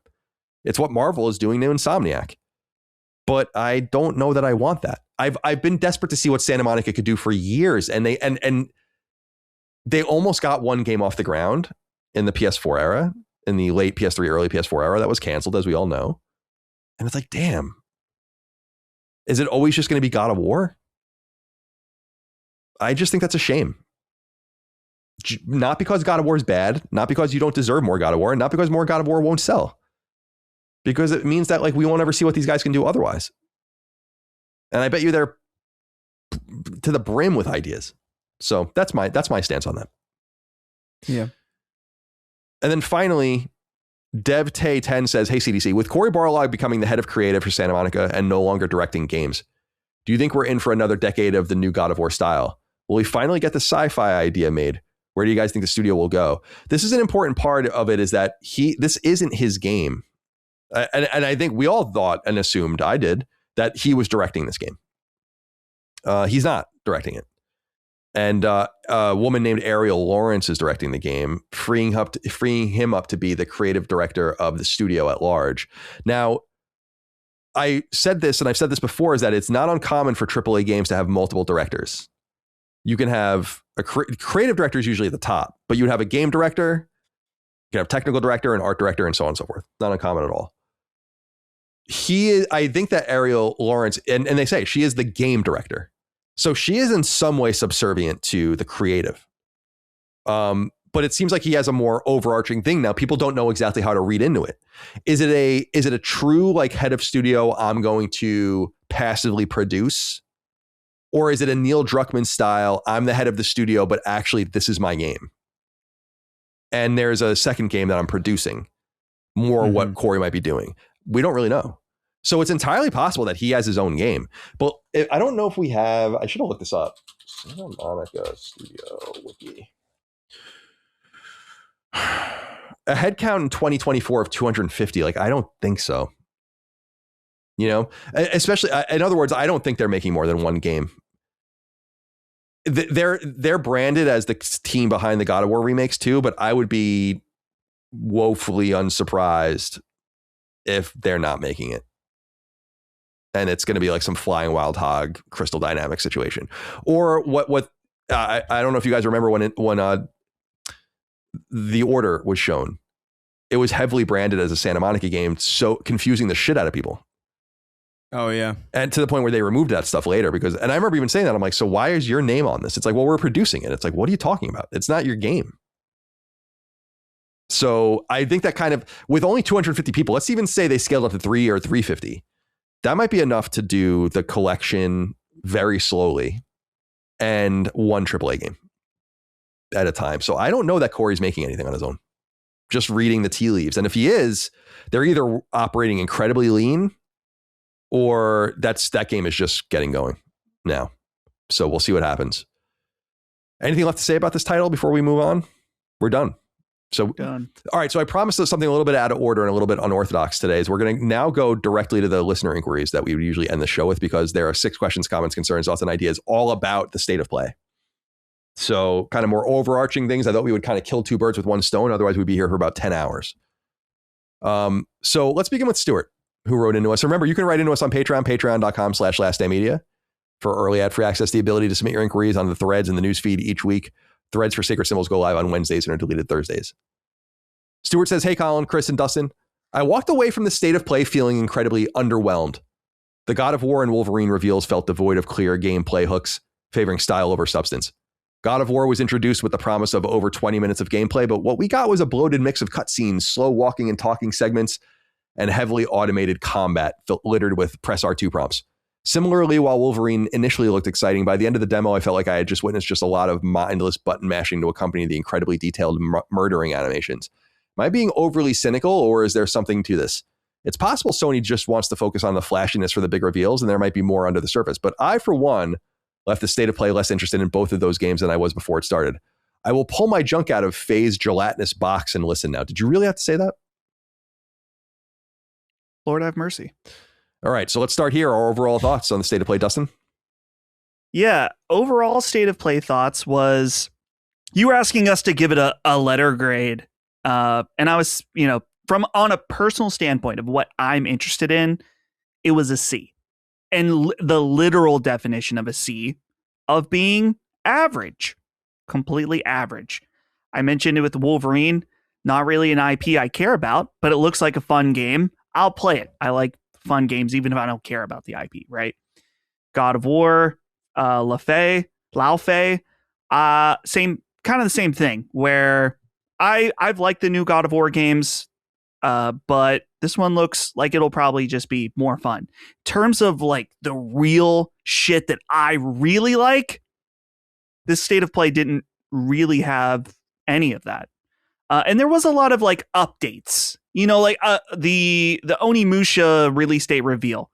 I'm happy about that. That's probably the game that was like most my shit, but it wasn't super exciting because like I knew this game was coming out this year. It's just a matter of when. In fact, I'm kind of tired of seeing it at this point at these different events. So for me, it was a C, but if I had to be objective about it, it would probably be, more of a B.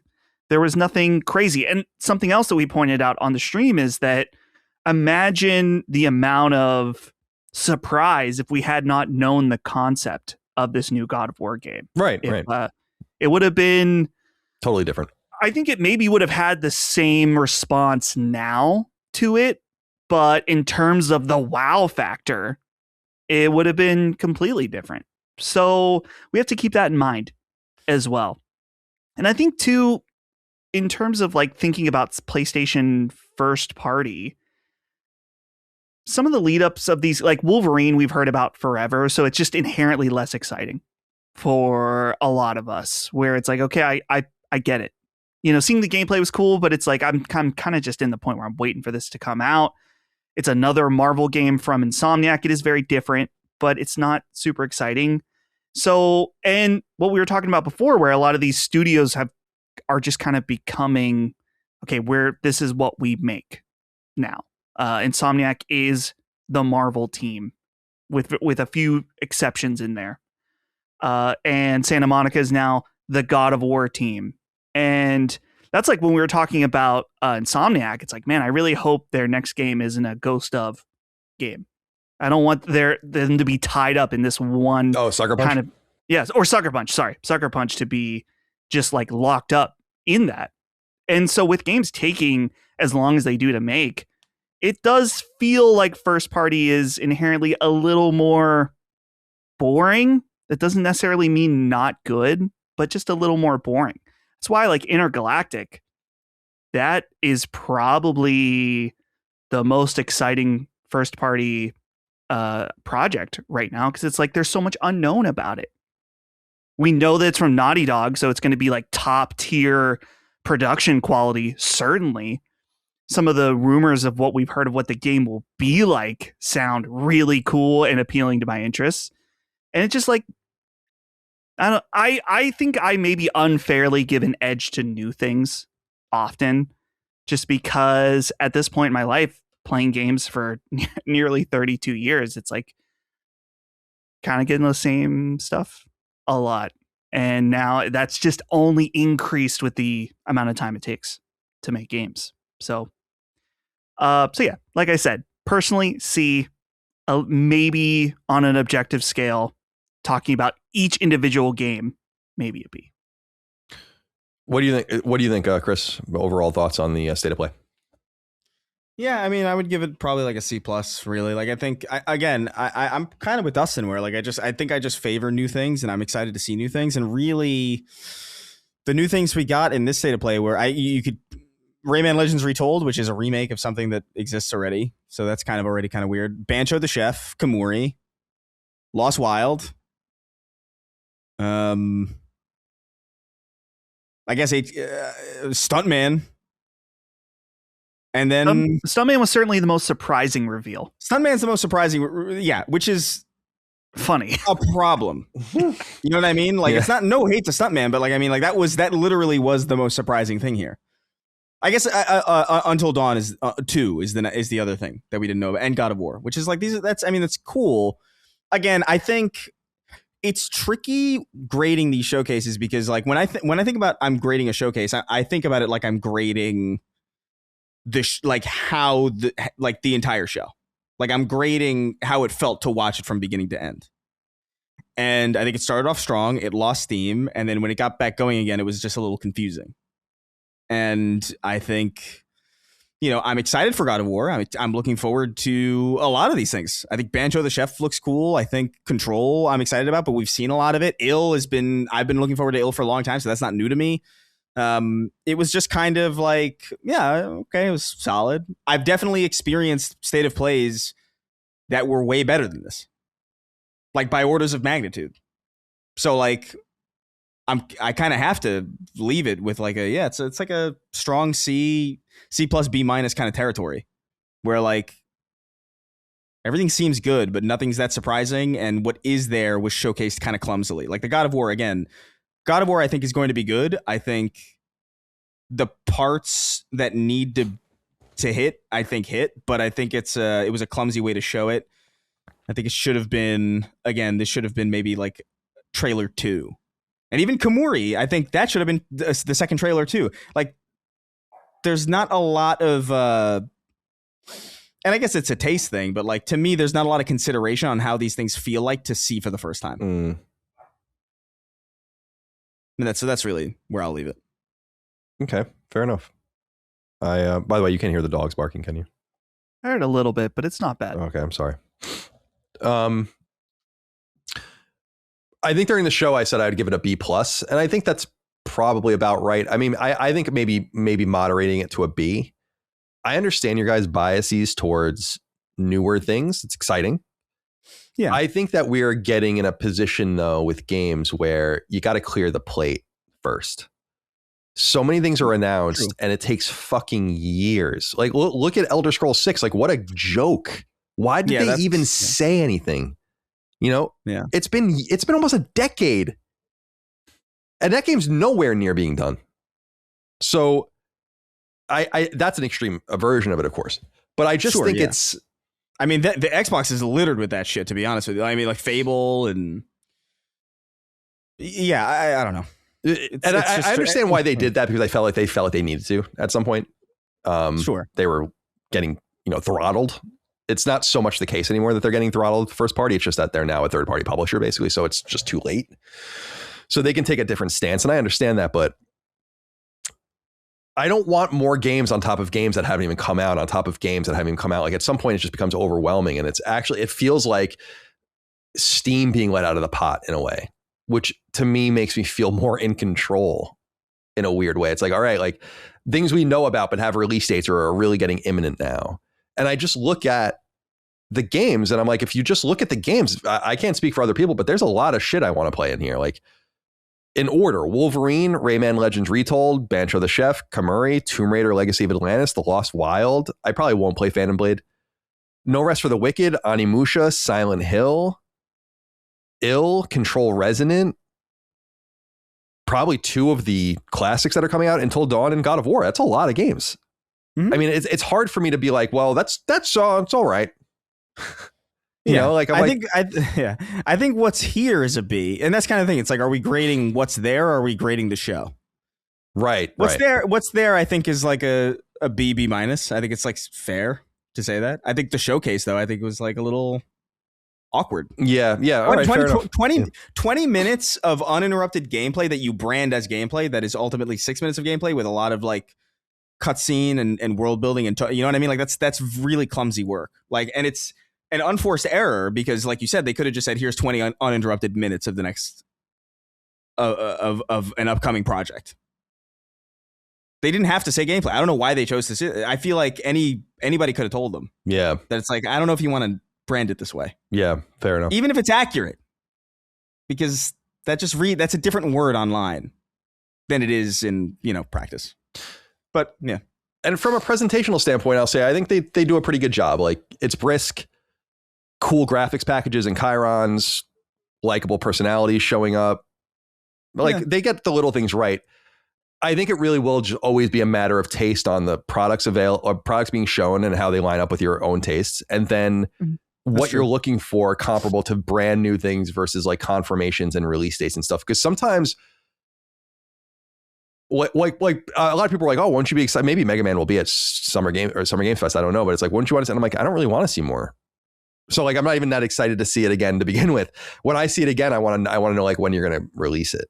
And so things almost come in 3 steps. It's like announcement, release date, launch, and then the little things in the tranches that kind of fit in between those steps. And you have to explore all those things. So sometimes you get a thing like Marathon Nightfall. It's out. Yeah. That's step 3, right? Or you get Until Dawn 2, step 1. Yeah, no, I get that. Yeah, so that's the way I look at it. So I think I can settle on a B. A B plus might be a little aggressive, but I can settle on a B. Okay. Joe Doe Mac wrote in and said, with all the recent discussions about PlayStation Studios stepping away from established IP to create something new, perhaps we need to examine our expectations more honestly. Yes, it's disappointing to see yet another God of War or Ghost of Tsushima style game, but that disappointment reveals something deeper. How much are we as players willing to accept the brutal economics and creative difficulty of true originality in modern AAA gaming? Creating a successful new IP from nothing is extraordinarily hard. It demands not just fresh ideas in an era where thousands of games flood the market every year, but also massive financial risk, years of development, and the very real chance of failure. It's understandable why studios retreat to proven franchises, but this raises uncomfortable questions. Are we witnessing the natural maturation of a medium where safe bets increasingly dominate because the stakes are too high? Or have we as consumers helped create a system that punishes experimentation and rewards familiarity? When every major release must justify a $200+ million budget, how much room is actually left for genuine creative courage? It's very well said. And I think that this is a tough balance to strike, because part of me feels like this isn't my problem, but then it literally becomes your problem, because it's what's available to you, and it's what the studios you care about are sent to do. I will say this, Dustin, and we've said this before and I will reiterate. there is no reason, with rare exception, that any studio in the AAA space should be going into a situation assuming they will make one game. That to me is wasteful. It doesn't take into account the complexities and money necessary to create something today. It's not the same as it used to be. It's just not. I know we hammer that point over and over again, but it's just radically different. I bring up Final Fantasy VII sometimes as like people were like astonished by how expensive and how long that game took. And we're talking about a game that was like $25 million or something. That took like 3 or 4 years. And to me, I'm like, yeah, but I'm the consumer, and there are certain needs that I have that are not being fulfilled. And it's true what was said earlier about like, you have your games. What are you worried about? Like what the God of War team is doing? And I'm like, well, I like the God of War team. And I think there's just a tension with everyone about like what we expect and what we want out of these people. And that ultimately does become our own problem. There's no doubt about that. But so I don't want anyone to think that I'm like being like, yeah, just make one-offs. What I'm saying is like, know when to stop. Those are two wildly different things. And remember that if you don't make investments into the future, they won't exist. And then you very much will find yourself in an Xbox-like situation where they are still dependent on the same 3 fucking franchises that they were dependent on in the Xbox generation, the original Xbox generation. All of them, except for Gears came early in the Xbox 360 generation. But Halo, obviously 2 on the Xbox, Forza, first one came out on Xbox. It's not a good thing to be dependent on them like that. It's good to revisit them and call back to them and rely on them. But like to be like, it's still the Halo box. It's like, it would be like calling the PlayStation 5 the Uncharted box or the fucking Crash Bandicoot box. We are going to get trapped at some point. I'm telling you, like, there's not enough investment happening internally, it seems like, on new things. And Intergalactic is great. And, you know, that's a great investment to make. Maybe it's a concern only I have. What do you think, Dustin? This one's tough because I know that like Sony first party has like set this standard for themselves that it's like, okay, when you think about PlayStation first party, you think of big, expensive AAA games, right? And as technology is getting more and more crazy, it's taking more money to make the games at this quality standard. And so, yeah, the write-in is totally right that it's like you're making, at this point, you are making insane risks in terms of like not only just money spent, but time. And something that backs that up too, like look at Saros right now. New IP, not doing so well, not really necessarily creating a big splash. So it doesn't always work out. Now, whether it's because it's a new IP, people are associating it with a game maybe they didn't like in Returnal. I don't know. I don't know why Saros isn't doing so well. But at the same time, I think about it, I'm like, man, but like look at last year's game of the year. Whether or not it was your game of the year, it certainly was the game that was talked about the most last year in Expedition 33. It's like, okay, well, people weren't drawn to that game because of the insane production value, which don't get me wrong, it's a beautiful game. What the art direction of that game is what really carried it.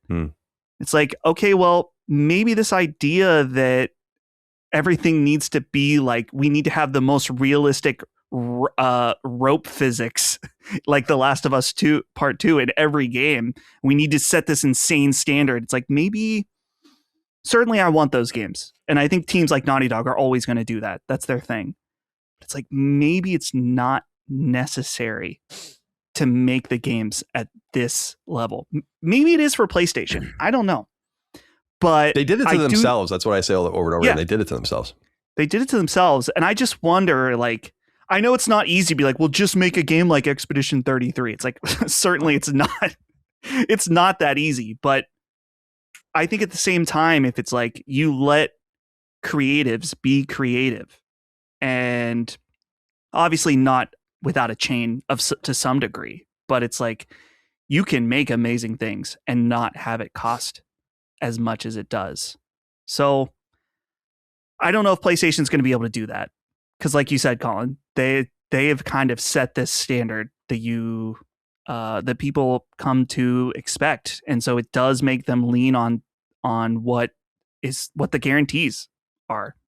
So it's going to be very interesting to see, bringing up again Intergalactic, where it's like there's a new IP from Naughty Dog, somewhat of a, I guess from an optic standpoint, a damaged Naughty Dog at this point.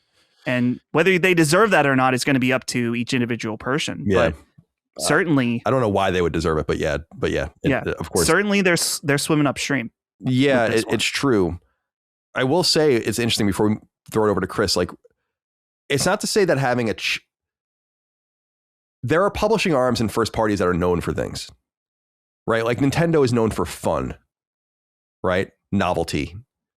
EA Sports, deep, realistic simulation of sports for decades, right? Like really well respected, and so on and so forth. They're all challenges. In fact, I would argue that Nintendo's challenge is harder than Sony's, because like with money and time, Sony can easily overcome the visual fidelity challenge, the finding the fun challenge and doing something unique. And like, so it's like, they're not as trapped as they seem. It's just like that was the first time they tried to differentiate themselves. And it began with Uncharted, and specifically with Uncharted 2. That's where it all starts. And they've been, the thing about that's going to be tough with Naughty Dog is they'll always be able to meet the bar and exceed it. It's just going to take longer, and it's going to require more money. And because those things go in tandem with each other. So I just wanted to be clear that I think a lot of these companies have challenges and unique things they're known for. Sony just, again, put themselves in this box. And it's too bad because they weren't always in that box if you look at the things that they used to launch. But Chris, what do you think about this issue here of kind of accepting the commercial realities of Sony's stance with games? I mean, I get it. I mean, I understand the reliance on established IP. Like, it makes sense to me, especially in an era where just the audience doesn't seem to know what they want, really, or if they do and they're loud about it, they're lying.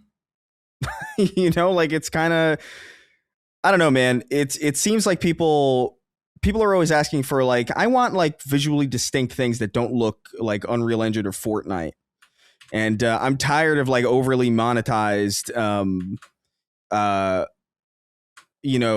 microtransactions in my video games, and I'm tired of paying $70 for full price releases. And so, all right, well, here's a $40 visually distinct PvP game in Marathon that has no microtransactions. Like a common complaint about that game during season 1 was that the store didn't have anything interesting in it. It was like, well, isn't that what? You know, like, so it's like, so if you can't win doing what people want or going with what people say they want, then what the fuck are you left to do other than bet on what obviously commercially works? I mean, I don't know what to tell you, man. Like, you're gonna keep getting your Unreal Engine shit, and you're gonna keep, it's what you're gonna keep getting because it's what you keep buying. So like, I get it. I understand the commercial reality. Like, I totally get it. I'm just disappointed that that's the case. Yeah, me too. Because I think there's so much more to be explored, and for at varied price points, and I think to some level, there's too much corrupting power in not even in just games leadership or whatever, but like also in just the community spaces too, that just kind of like make it miserable to kind of follow, and just like no one knows. Another thing too is like, dude, like, how do you even, as somebody who researches like what consumers want, right? If you want to rely on something other than spending habits, if you want to like go to the consumer directly, how do you navigate that in a world where like the front page of the internet is on Twitter, and Twitter is specifically like rewards bait? You know what I mean? Like fake opinions for the sake of like outrage. You know what I mean? Like, I don't really know how you navigate that space other than simply looking at the books and being like, this sells, do more of this. We've kind of put ourselves in this position as a community, and I don't think us like individually, because I think we all have strong feelings about that kind of thing one way or the other. But like, there's no real reliable other place to go. Yeah. Other than the financials. And you're right. Oh, well. Yeah, that's almost the most scientific thing. Yeah. When you filter out the noise, I think you're absolutely right. What's disappointing to me is that like I'm a heavy user. I buy a lot of games. So like and you can't expect everyone to behave like you, but if everyone did buy like me, not even the games I buy, but bought the number of games I bought, then we would have such a wider variety of AAA games. But then again, we don't really need more games. So it kind of falls into that trap too. I don't know. It is what it is, truly. I think they just need to be mindful of the time imbalance and how it's going to be hard to turn the ship. And you might find yourself ultimately heavily reliant on the same shit over and over again with no choice. And that's going to be a bad place for PlayStation to be, especially as IP becomes more and more important. All right. David Jaffe, the Muffin Man, wrote in and said, hello, Sacred Superiors. Does PlayStation's first party feel stagnant at this point? This is going somewhere else, I promise. In the past, they used to be held in high regard as top producers of cinematic, narrative, third-person action games. As we have seen the industry progress to make more of these types of games, it feels as though Sony has remained the same and their formula has gotten old. Do you yearn for different types of games in the Sony first-party ecosystem or just new IP with the same formula? This is a great question. Because I have to be clear. I want to be clear. I want to be honest, is that generally speaking, I actually just want new IP with the same formula. I think there are a lot of people that want them to be like, we'll make cheap games and we'll make A games and we'll make AA games. I'm like, no, I don't think that's what you should be doing. I think it's a horrible idea. I think what you should be doing is making more different AAA games. And I explained this to you guys earlier, is that I would even support a system wherein they like stripped down some of their first party to fewer, like to 10 teams, like the 10 core teams, staff them all and everyone go. So that you have a situation where like 2 of them go every 5 years. Now that would be very hard to manage in an artistic realm. Like people have to restart, things don't get greenlit. I mean, it would be very, you wouldn't be able to do it mathematically, but I don't want Sony to be messing around with different sorts of things because I don't think there's anything to be gained from those places. Even if they had a hit, like imagine Sony made Vampire Survivors or Vampire Crawlers, whatever, right? It's like, so what? It sold millions and millions of copies. It doesn't matter. It doesn't move the needle. You need the things that like this idea that we should go back. Now, there should be allowances made. You have a Journey, for instance. Yeah. That game company's games generally were all awesome. I loved Flower. And Flow is even a cool game. It's very quaint. I never played Cloud. That was their first game, but that wasn't on PlayStation. You will make allowances for those, or you do your VR initiative or whatever. But like, I don't mind little investments, but I don't want them from first party.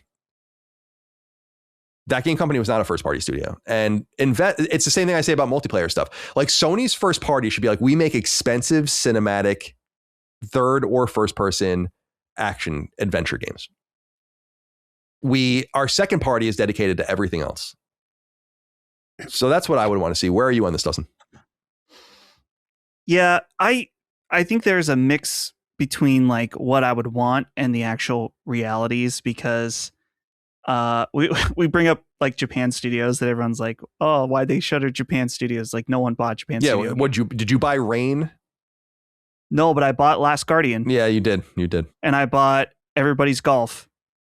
So I did buy some of them and I really liked them. So I did like the kind of quirky Japanese games that Sony would do, but I understand that there's the movement to these big AAA games, and specifically like the cinematic, he writes cinematic narrative third person action games. And I do feel like there is a little bit of a lack of creativity in that they all kind of have like the same camera angle and the same kind of feel to them. The AAA squeeze when you need to go through something. But I think at the same time, that's what they're known for at this point. It's kind of the bed they've made at this point. What do you think, Chris? I think things used to feel more distinct for a number of other reasons as well on top of this. I understand that there's a bigger reliance on the same IPs than there used to be, and also that the development times between these games have been extended to the point where like a duology feels like a trilogy and then some in time spent. waiting and both playing in some cases. But I do feel like the variety that we're missing from years past really comes down to the science of engines. I think there are just fewer engines being used now. I think originally, like, games would just be programmed.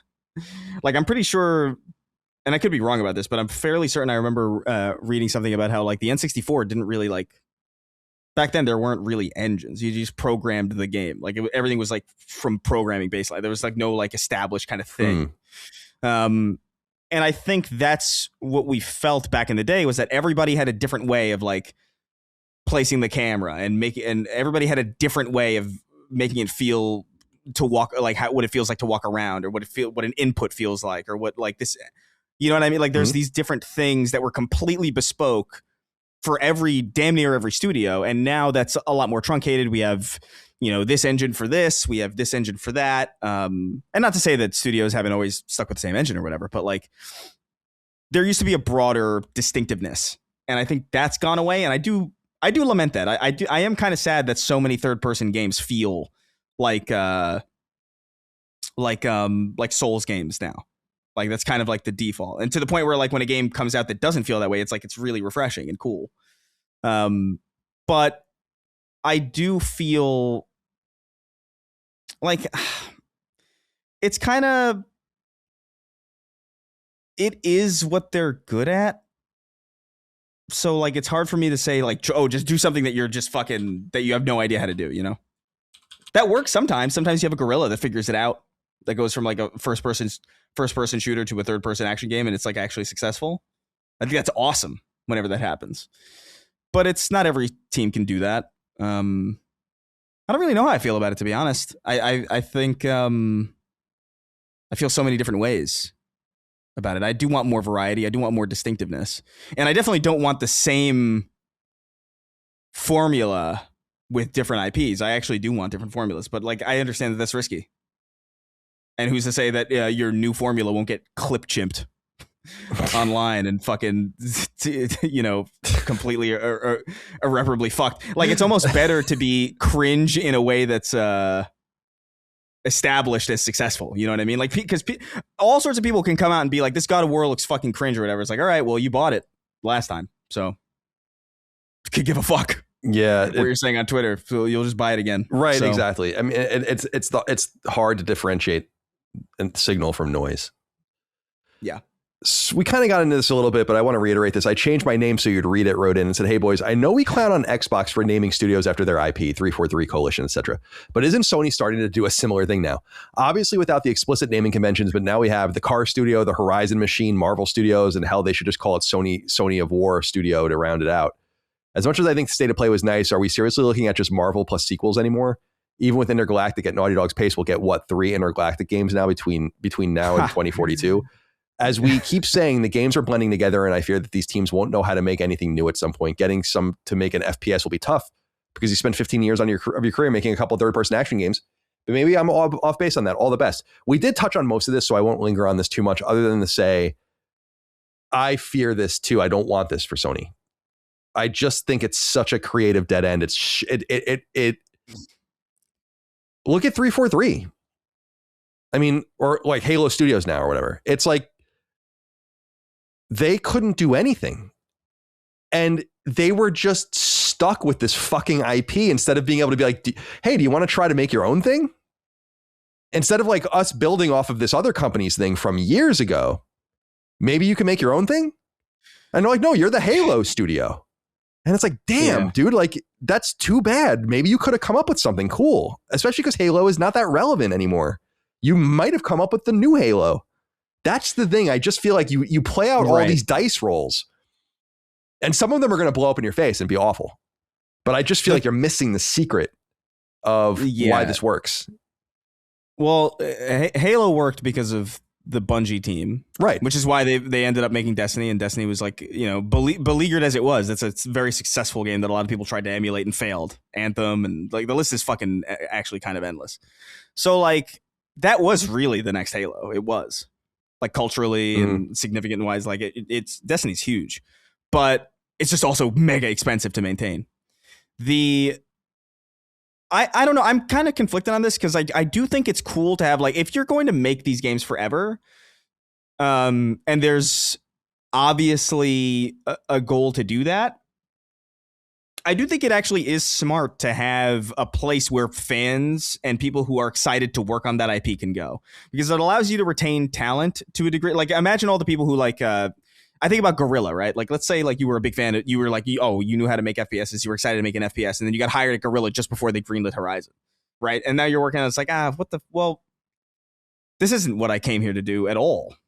You know, I wanted to work on, Killzone or whatever. I do think there's value in having like a beacon of light, like almost like a fire that draws the moths, where like, oh, I'm really passionate about this IP. I have great ideas. I think we can make this work. And then they all funnel to it. The issue is these studios, you have a studio that's built on this one IP that is presumably only built around that IP so you can attract talent who wants to work on that IP. But then you like, all right, now everybody's going to be a contractor. Well, then who gives a shit? Who cares at that point? You know, like it kind of doesn't really make sense at all, because you're just firing these people that like every like 12 to 14. I can't remember what the time period was for like the contract deadlines for how long you could work. But I knew a lot of people who worked on Halo as in contractor capacity, and they're like, yeah, they just cut me off. I was like, all right, cool. Great.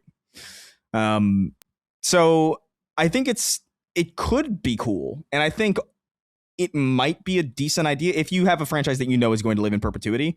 But ultimately, like, Halo is what held 343 back, I think.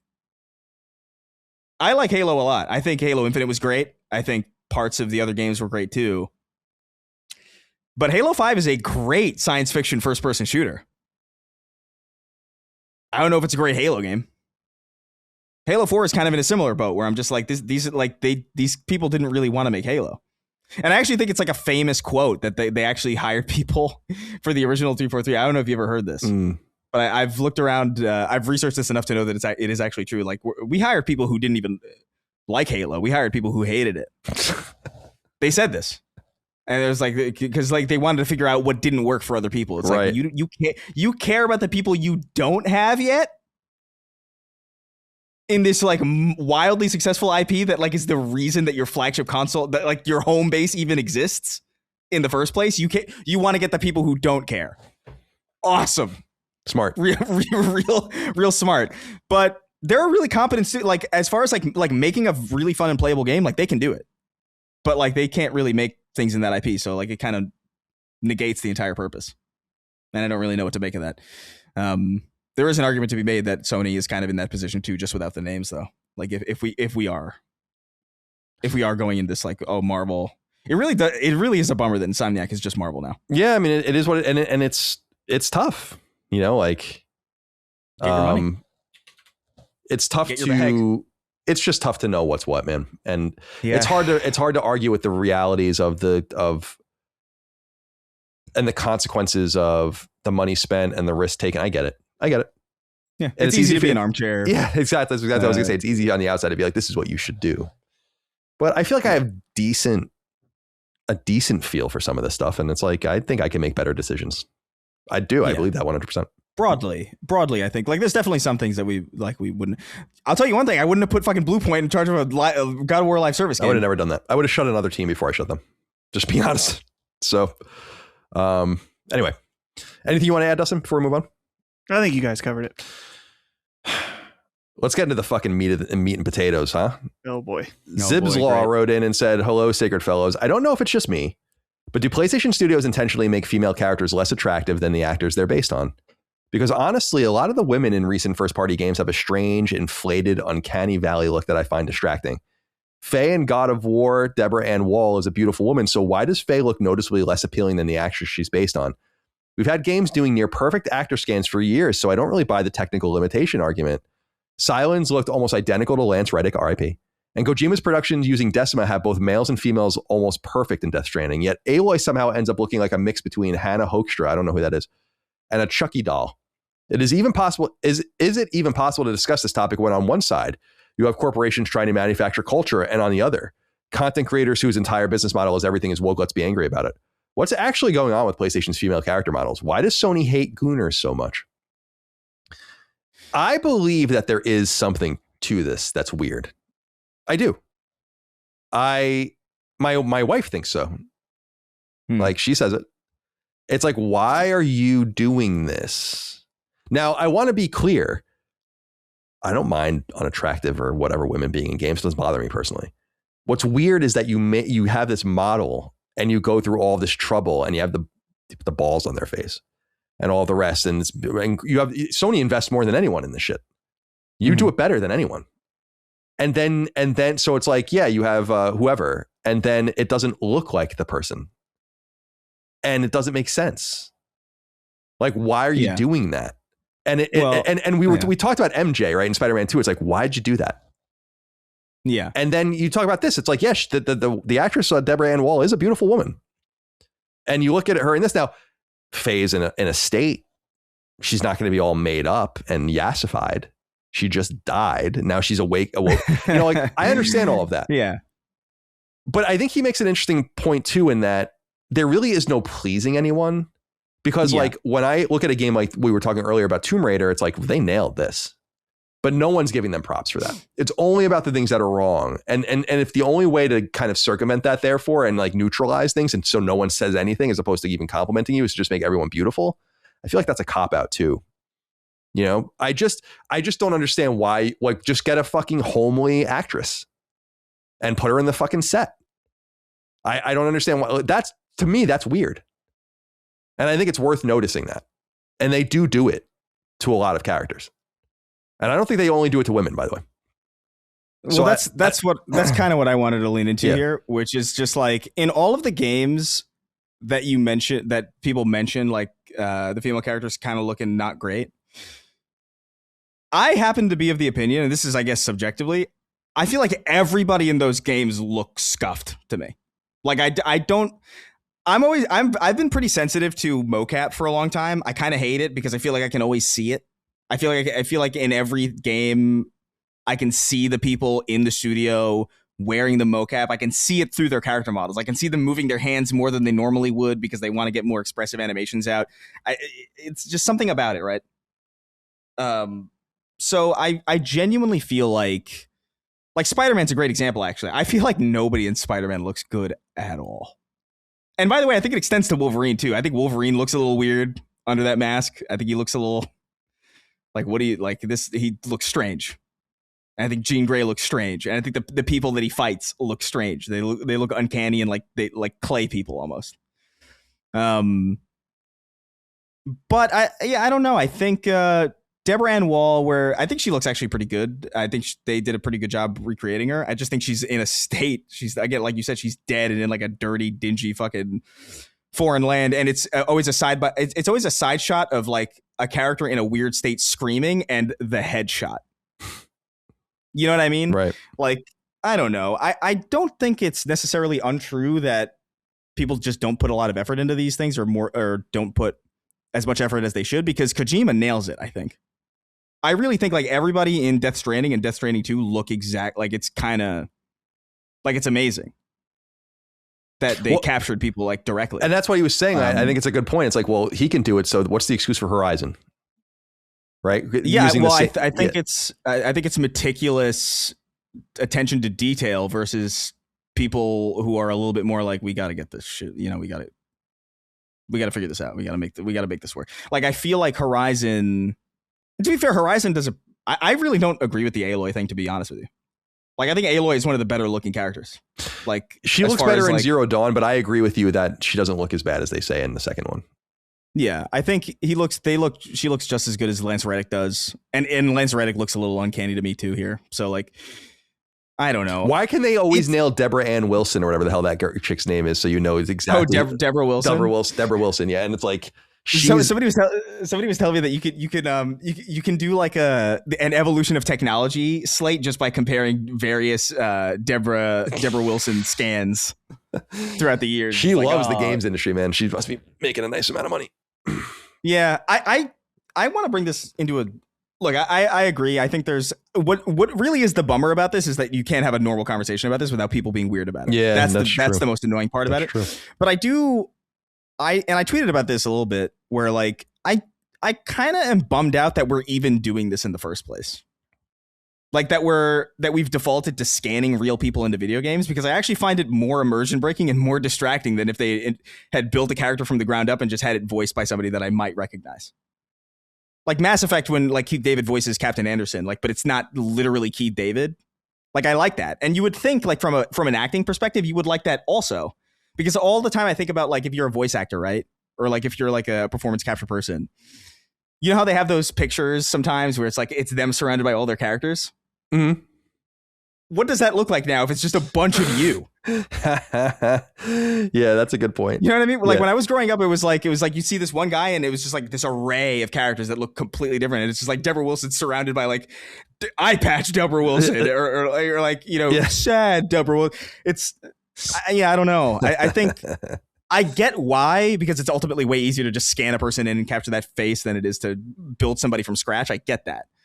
But I do kind of miss that. I do miss when we had distinctively completely fictional characters in our video games that happen to be connected to people who might have some status, and you might recognize like, oh, that's Keith David, or oh, that's Yuri Lowenthal, and I don't know. I do kind of miss that, but I don't know. Dustin, anything? It is what it is. You want to add anything to this? Yeah, well, you're right that it is a fucking landmine to discuss this at all, and it's very annoying. I think in the case of Faye, that because a lot of people are bringing like, this is the picture of Deborah Ann Wolf that's like her on the fucking red carpet somewhere, versus how she looks in the game. And Colin, you pointed out what I was thinking as well. It's like she was dead just right before that. But even then, I think that there's a different creative direction that I'm sure that you brought up Kojima, where it's like Kojima wants these actors to look like they're acting in a video game. Like he wants it to look like Norman Reedus. Exactly. Yeah. Where Santa Monica's approach is like, no, we're going to use this person as a baseline, but we want them to look how we would imagine this character in this world. And this person is the baseline. So maybe that's not as beautiful as they are dolled up on the red carpet, maybe, but I don't care that much. I think that the one that is weird, of course, is Mary Jane, where it's like, what happened? She's the most egregious example, but then you play that game and you're like, Miles looks fucking so weird too. I hate Peter Parker. I hate the way Peter Parker looks in that game too. Like I don't like what they did to his face, the new face. Yeah, Miles the new face sucks. What happened to your face? Miles in the first game looks way worse. Jason says something about him that like I cannot repeat here because it's insane. But like he looks better in the second game. But like Insomniac in general, just kind of, in my opinion, struggles with that more than any first party studio. Yeah. I don't know what it is. Maybe it's not that important to them. And to be fair, like it should. Who gives a shit? I guess like that game sold ridiculous. So like maybe it doesn't really matter. But I notice. Yeah, I noticed. I just think it is. We've all said it now. It's like it is a minefield. I'm kind of tired of talking about it, but there is something to it that's weird. I don't know. I try not to read into. I don't want to be too conspiratorial about it. The MJ stuff really brought up a lot of conspiracies, because I remember she ended up looking like one of the writers of the game, which I thought was fucking hysterical. Micah straight up says that when Mike and I talk, when that comes up, she's like, that wasn't an accident. Like, I'm like, that's a coincidence. I'm like, no, she's not. She's like, no, it's not. All right. Finally, more from Tom's Law is Dead wrote in and said, what's up, my silly, succulent, sacred boys? Can the gaming industry give the month of September a rest? I understand developers want to get out of the way of GTA 6, but why not spread the field a little and plant their flags in August or October? I'm afraid there are going to be too many losers, whereas with a little more breathing space, some of these games could find more success. These are the games launching in September as of now. Blood of the Dawnwalker, September 3rd. Wolverine, September 15th. Trails in the Sky, 2nd chapter, September 17th. Control Resonant, September 24th. Silent Hill Townfall, September 24th. And Onimusha Way of the Sword, September 25th. These aren't even all the games I could find, but I'm wary of example fatigue.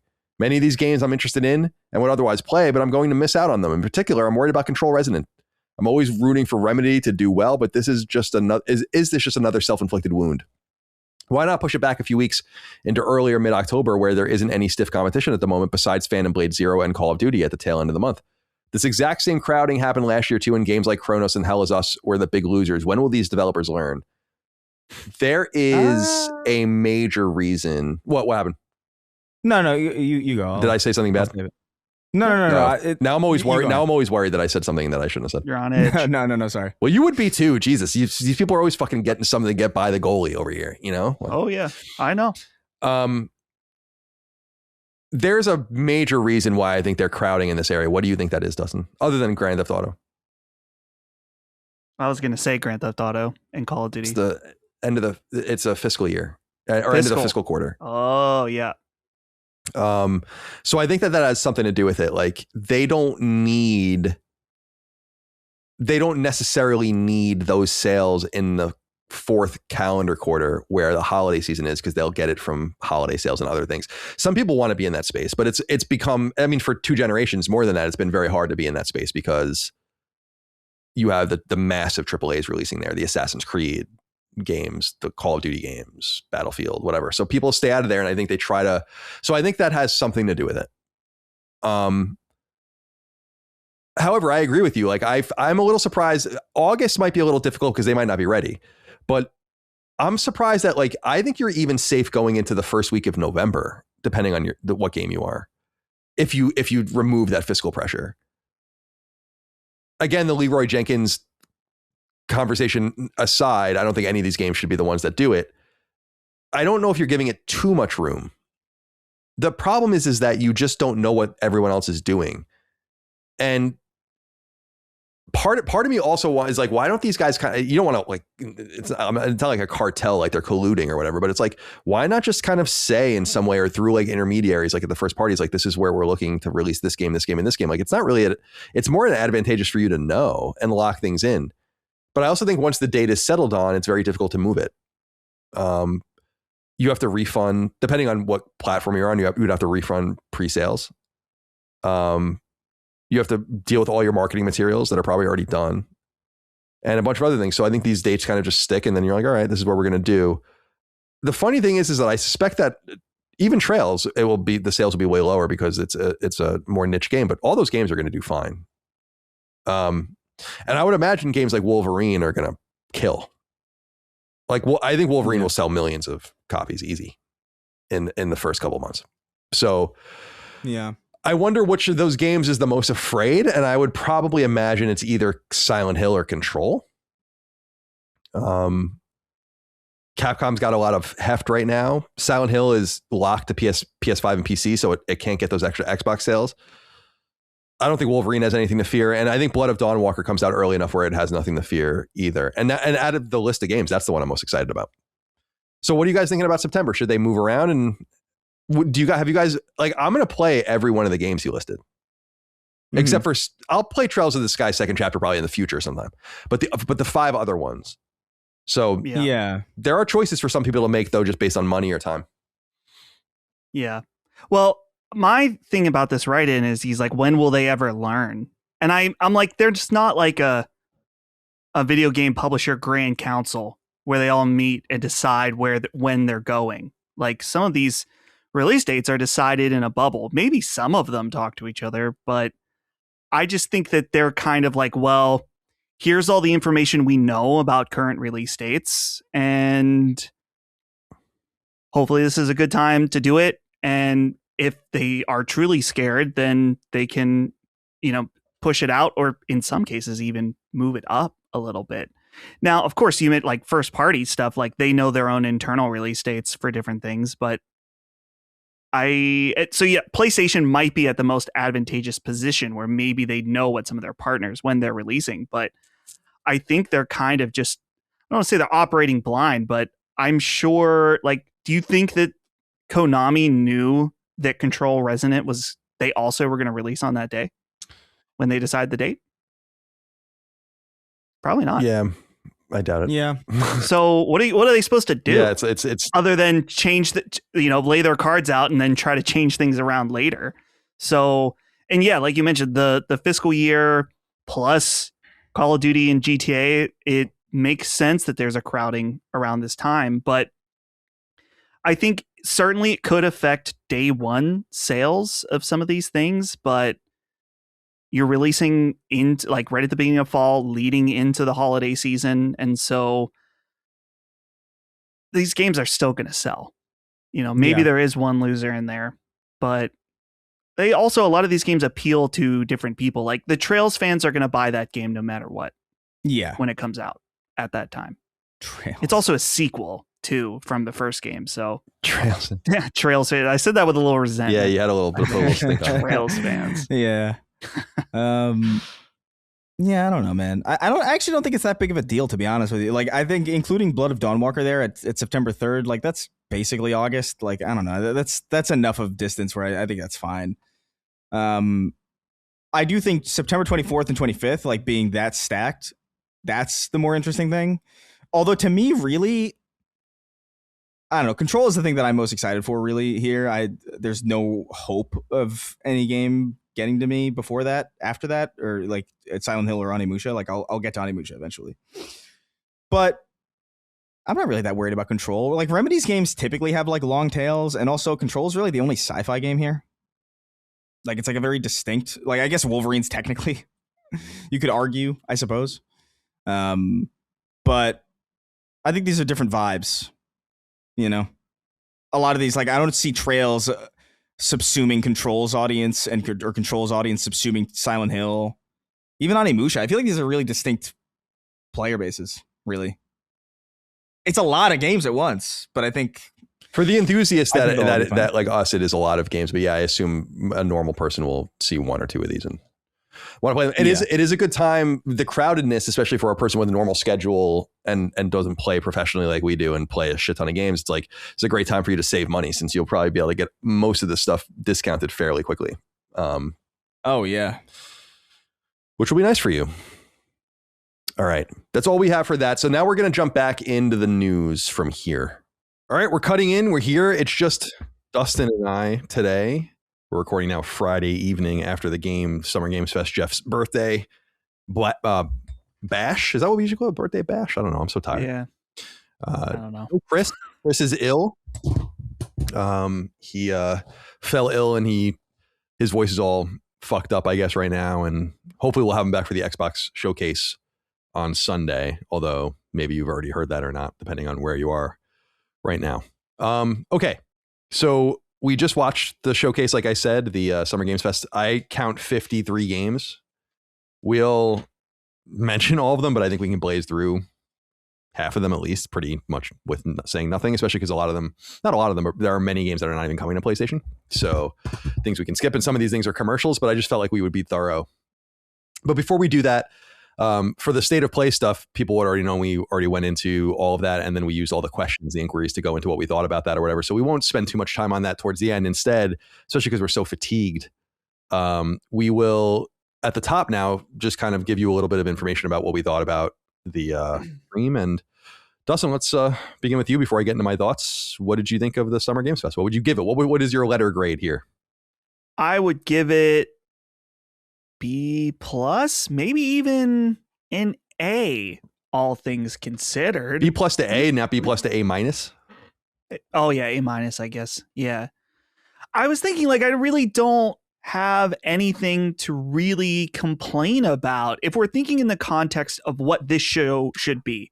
If you're comparing it to an E3 of old, like a PlayStation E3 press conference or something like that, then yeah, you're going to not like it as much. But I think we need to judge it for what it is. And it certainly was probably one of Geoff Keighley's best shows in terms of like starting off really strong with Resident Evil Veronica, following up with some Cuphead.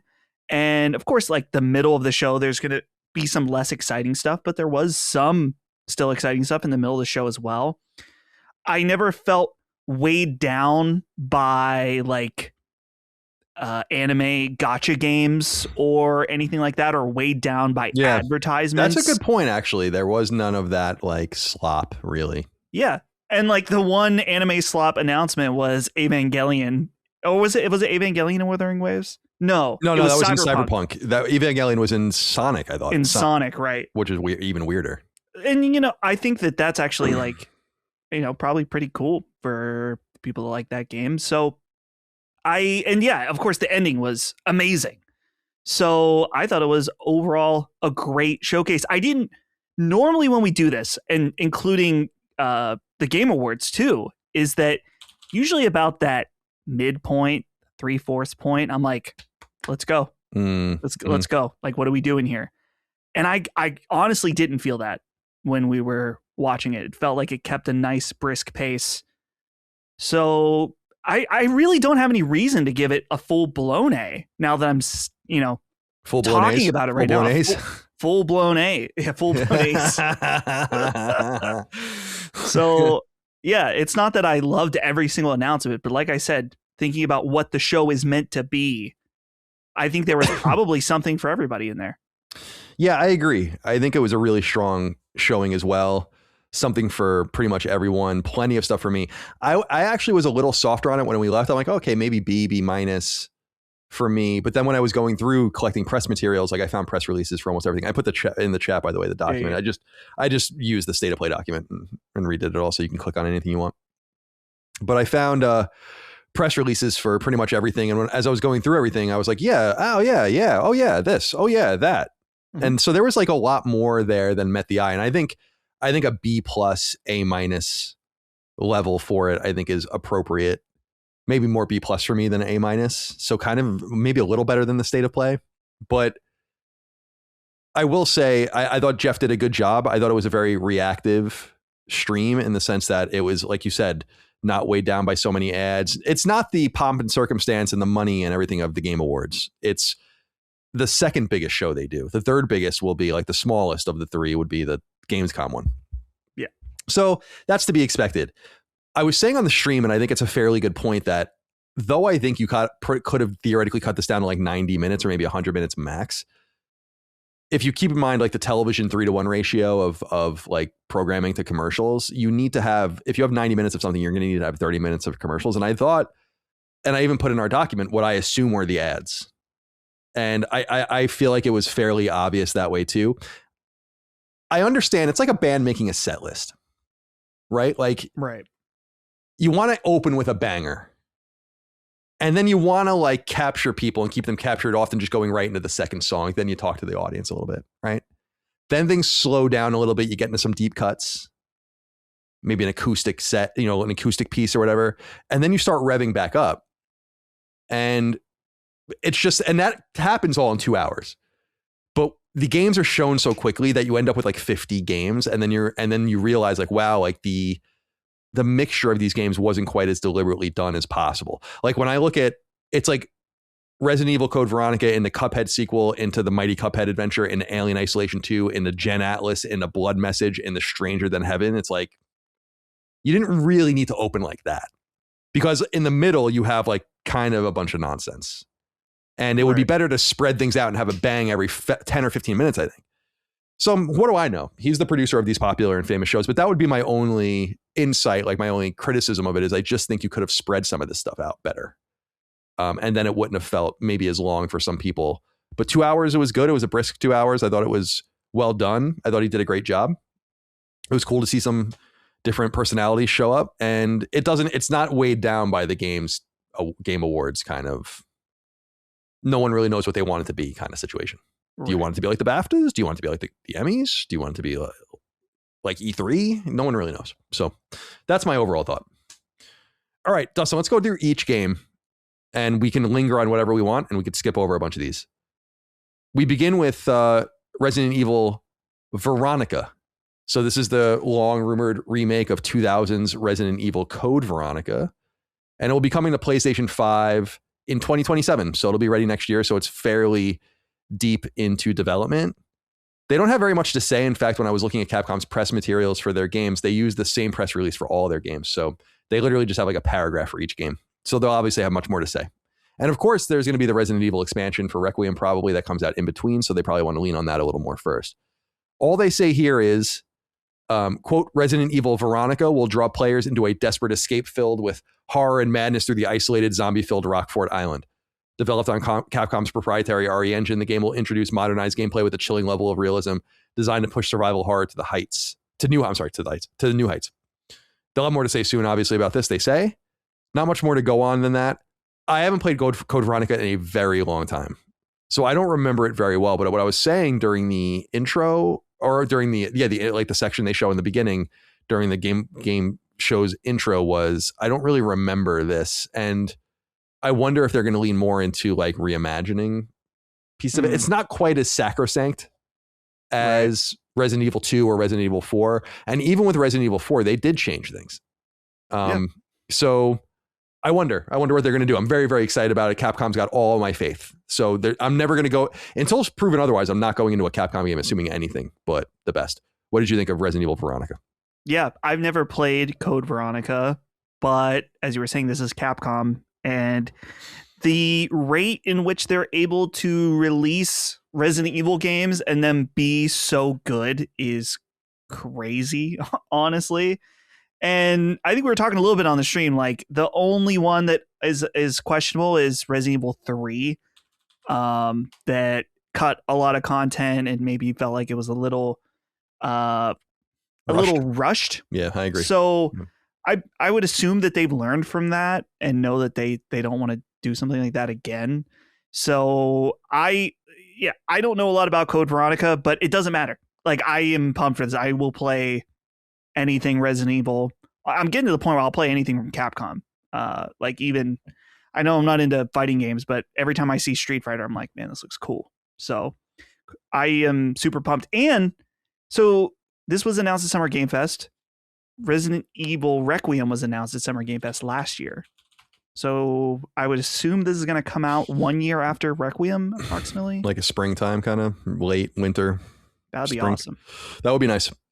Really cool. They have a good cadence going. I just hope they can manage all of these high-end AAA games at the same time. I mean, obviously different teams are working on these games, but they have to produce them and manage them, and it's a lot. And right. And I think they're doing a really good job so far. So very, very excited. Huge opener. And I thought it was Requiem expansion to open. I was surprised to see this. I don't know why I was surprised to see it. I guess it is time, like you said. Yeah. All right. Numbers 2 and 3 are both Cuphead games. We saw a really cute video from Studio MDHR introducing two things. Like I said, one is a new Cuphead game, hand-drawn. This will be like the mainline Cuphead 2, I guess. And they say here on their website, quote, "First up, we're delighted to officially confirm that the work has begun on a brand new hand-animated Cuphead video game. Our talented team is hard at work on this ambitious project, which will take Cuphead and pals on a fresh, exciting journey. There are so many things about this project that have us energized, and in true Studio MDHR fashion, we are pushing ourselves to continue improving on our craft in all areas. Development is still in the early stages, but rest assured that we'll have a lot more to share when the time is right," end quote. A little disappointing to hear that it's early, just because I don't presume to know what they're doing, and it's really none of my business. I mean, they're an incredibly wealthy studio now. They can kind of take their time and do what they want. But they have like the show that I don't know what's going on with that. And then they did the expansion for Cuphead, but it's easy to forget, like Cuphead came out in 2017. It's almost 9 years old. And so it is a little surprising that you're early on, but I don't know, whatever. And what they're doing is very difficult. So I imagine it's going to take a while, and I wonder who they're going to work with, or if they'll publish it themselves. I imagine they'll publish it themselves. The more exciting thing, and you could talk about both of these things at the same time, Dustin, is they announced something more tangible, and this could be what they're working on, although I would be surprised if they themselves were doing this. A game called Mighty Cuphead Adventure. They say, quote, a smaller team here at the studio has been working in secret on something completely different. A project that is a true love letter to the era that inspired us to make video games in the first place. A game called Mighty Cuphead Adventure. This is a true 8-bit action platformer with arcade quality graphics, amazing sound, and 32 dazzling colors. This is pretty dope. I was excited to read this. So they say, with Mighty Cuphead Adventure, we aren't just taking inspiration from the classics of the 1980s. We're building the game with the technology of that era. That's right. The project is programmed in classic assembly language and designed with the exacting specifications of the Sega Master System home gaming console in mind. This means that while the game will absolutely be compatible with modern consoles and personal computers, players who want a true blast from the past will be able to experience it on a physical cartridge for the Sega Master System home gaming console. This is not just a retro game. It's a game built from the ground up with all the unique limitations of a 1980s video game studio. This is, end quote, that is incredibly hard to do. They're not the only people doing it, but that is very difficult. And that's fucking awesome. It's surprising that they picked Master System, but I over NES. But I don't know what their personal history with games was and how they came to this place. So I think it looks beautiful. I am super amped about that game, and it'll obviously be much more imminent. They don't date anything. There's not much more to say. What do you think? Yeah. So in terms of, first of all, the Cuphead sequel, I agree. I am a little disappointed that it's like we're in early work, because I believe the DLC for Cuphead came out in 2022. I think I just had it up on the screen a minute ago, but I turned it off. So it's disappointing, but I'm okay with it, just because clearly they are like masters of the craft now at this point in terms of doing everything in hand-drawn animation. That's not easy. So them taking their time, figuring out what they want to do. As you said, they're very wealthy at this point. So I'm willing to wait for it. In terms of Mighty Cuphead Adventure, I love that in this write-up they say it was programmed in classic assembly language. I am not a programmer. I don't know almost anything about programming, but that tickled something in my brain, because there's a lot of people, when you watch retrospectives about Roller Coaster Tycoon, they always talk about how Chris Sawyer developed it in assembly and it was one guy. And then hearing about assembly, this is like insanely difficult that people were able to, that he was able to make Roller Coaster Tycoon in assembly. And so maybe some programmers out there can let us know about the difficulty of doing it in assembly, but it felt like a flex, them saying that. So I think it's so cool that you can play it on a Sega Master System. Yeah, I like that. I wish I had one, but I wonder if, I mean, maybe Sega Master Systems will go up. People want to play this game the authentic way. But from that little tiny snippet they showed, it looks really cute, really charming, totally unexpected as well for something for them to do. So very excited. And I got a text during the stream. You can buy your Mighty Cuphead Adventure merch right now. Wow. So I don't know if that means it's more eminent, because on I am 8-bit, they already got shirts, hats, and all kinds of stuff. So they're capitalizing on the moment. Good for them. Yeah, I mean, do it. So looks pretty cool. Neat idea. Yeah, I'm excited about that. We'll keep a close eye on that Mighty Cuphead Adventure, and of course Cuphead 2 or whatever it is called. Number 4 is Alien Isolation 2. This was confirmed to be in development some time ago, but has been now officially confirmed.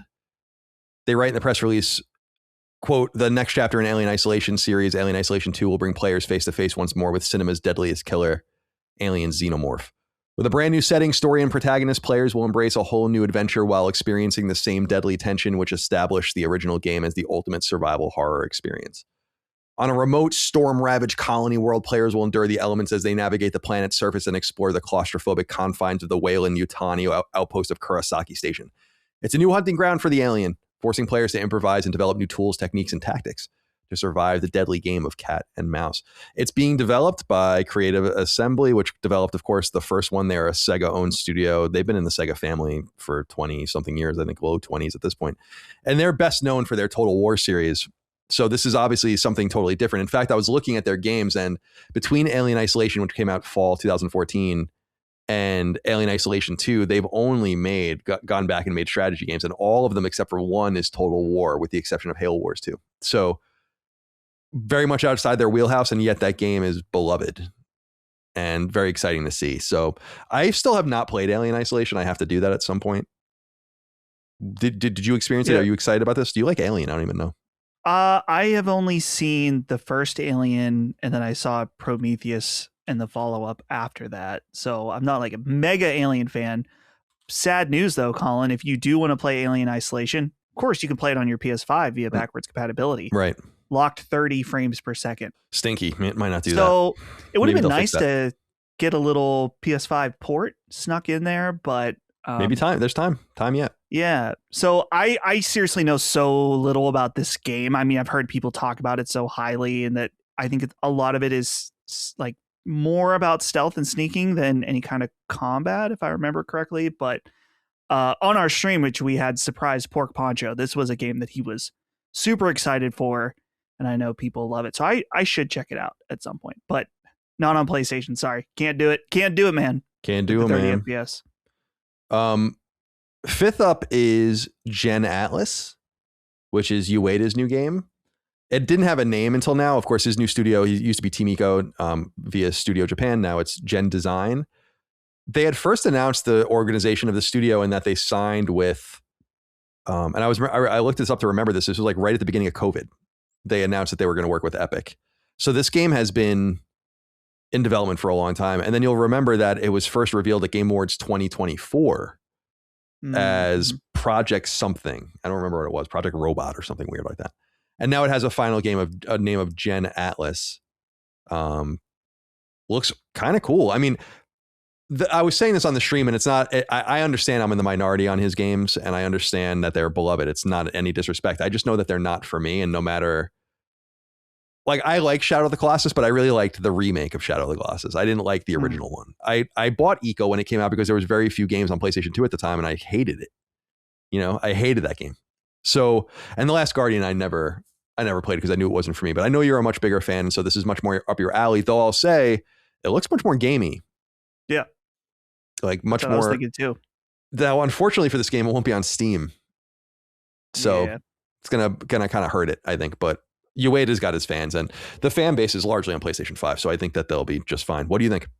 I think this looks great. I notoriously, of course, don't really like Ico, but I do like Shadow of the Colossus. Though, to be fair, you mentioned I've only played the remake. I just never played the original. I tried the original. It did not. I just couldn't do it, man. Like I just couldn't. I couldn't handle it. And then Last Guardian, I think, is an amazing game with problems, but a game that really stuck with me.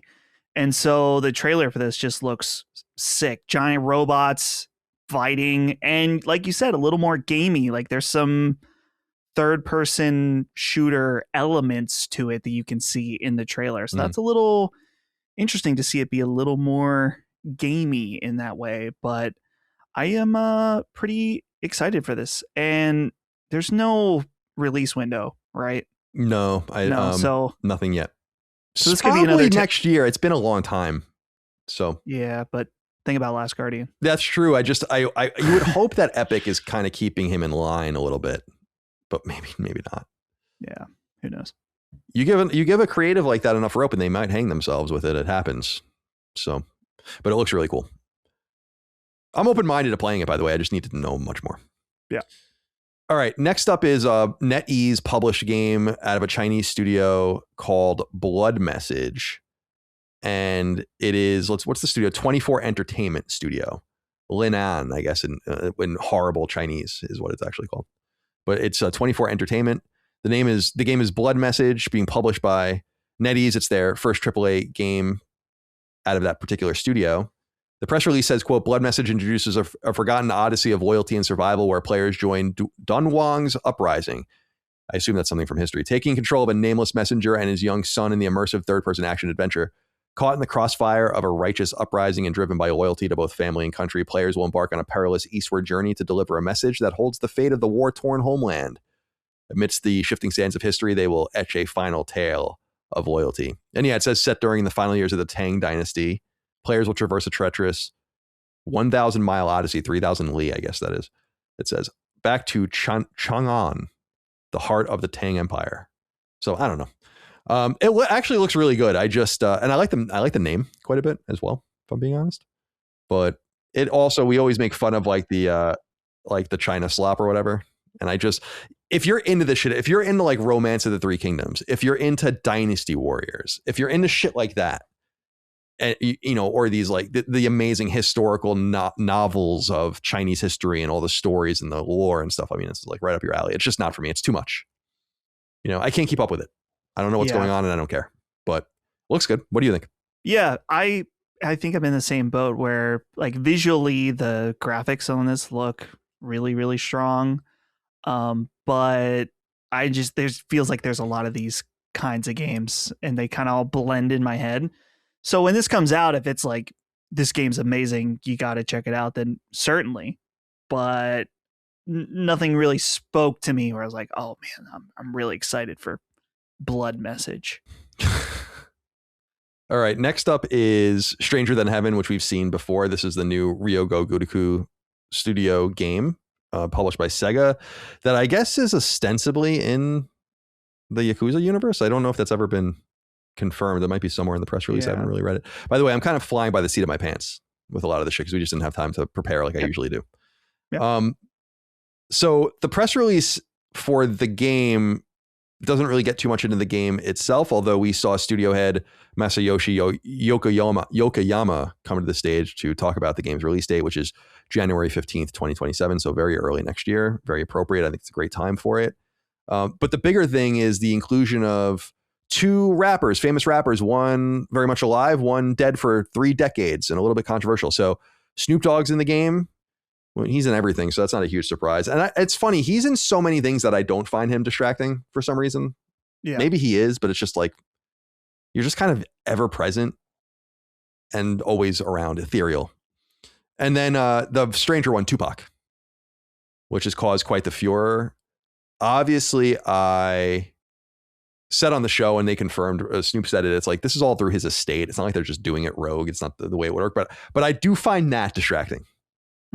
He's like they're both cultural icons, but the whole thing about Tupac is like, is he alive? Is he dead? What happened to him? Like, who, I don't know, man. It's just, it's weird. It's a weird one for me. So I was looking when I was in between this, I went and I got food, and I was eating Taco Bell in a parking lot by myself.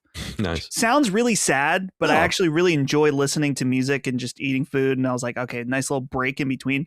But I was looking at Twitter, and Gene posted that apparently Tupac's sister is in a legal battle with the executor of Tupac's estate, technically. So I don't know what the story is there, though. But apparently his estate and his family might be 2 different things. So there's controversy. Okay, interesting. Okay. Like, Gene, I'll just send you this tweet real quick. Because he posted a picture of the guy that's in charge of his estate. It's just like this white, like old white guy. Where, let's see, Tupac Shakur's sister sues executive of rappers. Does this guy look like he's related to Tupac? Yeah. So even if it was his, like, a good situation with his family and the estate, I think that this is still, I don't know if distasteful is the right word, but I guess it is to me, where I kind of I don't like, it feels like you're parading a corpse of somebody. Yeah, like, I agree. His family isn't him. Like, if Tupac wrote, like, I want to be in video games after I'm gone or something, I don't know. It just feels weird. It feels like a marketing thing that's like, oh, we're going to put Tupac in the game. I don't like it. I find it kind of gross. Yeah, it's weird. So I think it's just weird because let me. Yeah, I was gonna say, didn't Tupac die in 1996? It's been forever. Like, it's just weird. I don't know. Whatever. It's not a game I'm gonna play. I don't care about it, and I don't. Whatever. It's for other people to be upset about or not. But that's my observation. All right. Next up is Hacks or Hakes. I think it's Hacks. Haex. It's a game from a new studio in Sweden called Dead Astronauts. It's described as, quote, a co-op survival shooter set in an alien-scarred Nordic wilderness. They write in their press release briefly, quote, during Summer Game Fest, Dead Astronauts officially revealed their debut title, Hacks, an atmospheric multiplayer first-person shooter set in an alien-scarred wilderness engulfed by a mysterious paranormal mist. Hacks follows players tracking down missing members of their science expedition after waking from a helicopter crash. Played solo or with up to 3 friends, an anomaly has appeared in the subarctic north, and as part of the expedition sent to investigate, players will need to discover not only the cause of the anomaly, but what part of the expedition is missing. Set in a hostile wilderness, alien creatures and machines are leaving the mist, and the elements kill as easily as they do. Cold management, hunger, thirst, resource gathering, and loadout preparation determine how far players can go. The deeper they push into the mist, the more dangerous the world and enemies become. New threats require different combat tactics and skillful use of firearms, heavy melee, and specialized survival gadgets. Alien seeds found or crafted by players can reshape parts of the open world. Planting them grants access to new pathways and resources and changes the structure of the environment for better or worse. Progress carries across sessions, allowing players to bring their fully geared character into any world, including a friend's active game. Characters and worlds are saved separately, so each world maintains its own independent state and storyline. It actually sounds pretty cool. I don't know how it's going to go. It'll probably be so co-op centric as to be made for co-op ostensibly. Like, you can play Helldivers by yourself, but not really. I wonder if that will be the same thing here. I love that's kind of a little Colin slop a little bit in some of the thematics. What do you think? Yeah, I am rewatching the trailer now, and I love like the specific feel of that alien tech. I think you mentioned Arrival. Mm-hmm. You know, yeah, the seamless, like very so technologically advanced that it looks too simple. Yeah. So I think this looks kind of cool. I gotta say, I hate the name Dead Astronauts for studio name. It just makes me think dead ass. Dead ass. You know, dead ass. Dead ass. Dead ass. But I thought this looked pretty cool. So maybe this is one for the boys with some co-op action. Yeah, we'll keep a close eye on this one as well. I think this looks pretty cool. The name, I don't know. I don't really understand the name, but maybe we'll understand it more when the time comes. I don't think the studio was only founded in 2024. I don't think this will be anytime soon, probably, but we'll see. All right, we can skip the next 4 as I see. So 9 was Dead by Daylight's 10th anniversary. We don't care about that. 10 is Mortal Shell 2's open beta, which is Steam only. 11 is a Steam only game called Sand Raiders of Sophie, so we don't have to worry about that. 12 is Assassin's Creed 4 Resynced, Black Flag Resynced. That comes out July 9th. We've seen it already. I actually think it looks pretty good. I'm not going to play it, but I think it looks pretty good. So that brings us to 13, which is Platinum Games is doing a Teenage Mutant Ninja Turtles game called The Last Ronin. Did they do another TMNT game that was published by Activision? What remember that game? Was that them? I am trying to remember. Did they do Mutants in Manhattan? Maybe like That's one of the games coming was up on Google. Yeah, maybe one like something that people weren't crazy about or whatever. But this will probably be a little different. So I couldn't find a press release for this. This comes from Paramount Game Studios though, which was just announced today actually, and apparently is being led by Amy Hennig. Did you see that? I haven't read into any of this yet, but so I believe it was Pork said it on the show, but Push Square Cannily put it in their piece as well. Is that there was a Last Ronin game already announced. And this game was being published by THQ Nordic at one of their studios, Black Forest. But you'll remember that Black Forest that was in 2023 when the going was still okay for Embracer. You'll remember that Embracer kind of fell apart after that and they lost a lot of funding. So that studio I think still exists, but I think they got completely gutted. So the game was canceled apparently quietly in 2024. And this is a new version that is totally disconnected. And frankly, a more capable studio. No offense. So not that Platinum, and that's why I was bringing up Platinum. Platinum doesn't always hit home runs. They don't even get the wood on the ball sometimes, but they are much more reliable. And this is much more in their wheelhouse, I think. So something pretty cool. I'm not a huge, I love old Turtles. I don't know anything about the comics and all the other stuff, but I'm sure I'll check this out when the time comes. Are you in on The Last Ronin? I know next to nothing about The Last Ronin other than some of the things people have told me about it. But I'm not really big on TMNT to begin with. I'm more interested in the fact that Platinum is involved. Just because, like, looking at Platinum the last few years, 2025 Ninja Gaiden 4, which was very good, and I like that. 2023 was Bayonetta Origins, and then before that, in 2022, was Babylon's Fall and Bayonetta 3. Right. So I think that, and right now, looking on their Wikipedia, it's listed that their upcoming projects are this one, something called Project GG, and then some kind of partnership with Psy Games called Lost Order. It's an iPhone game. So do you see this note? Closed beta tests occurred in August 2017.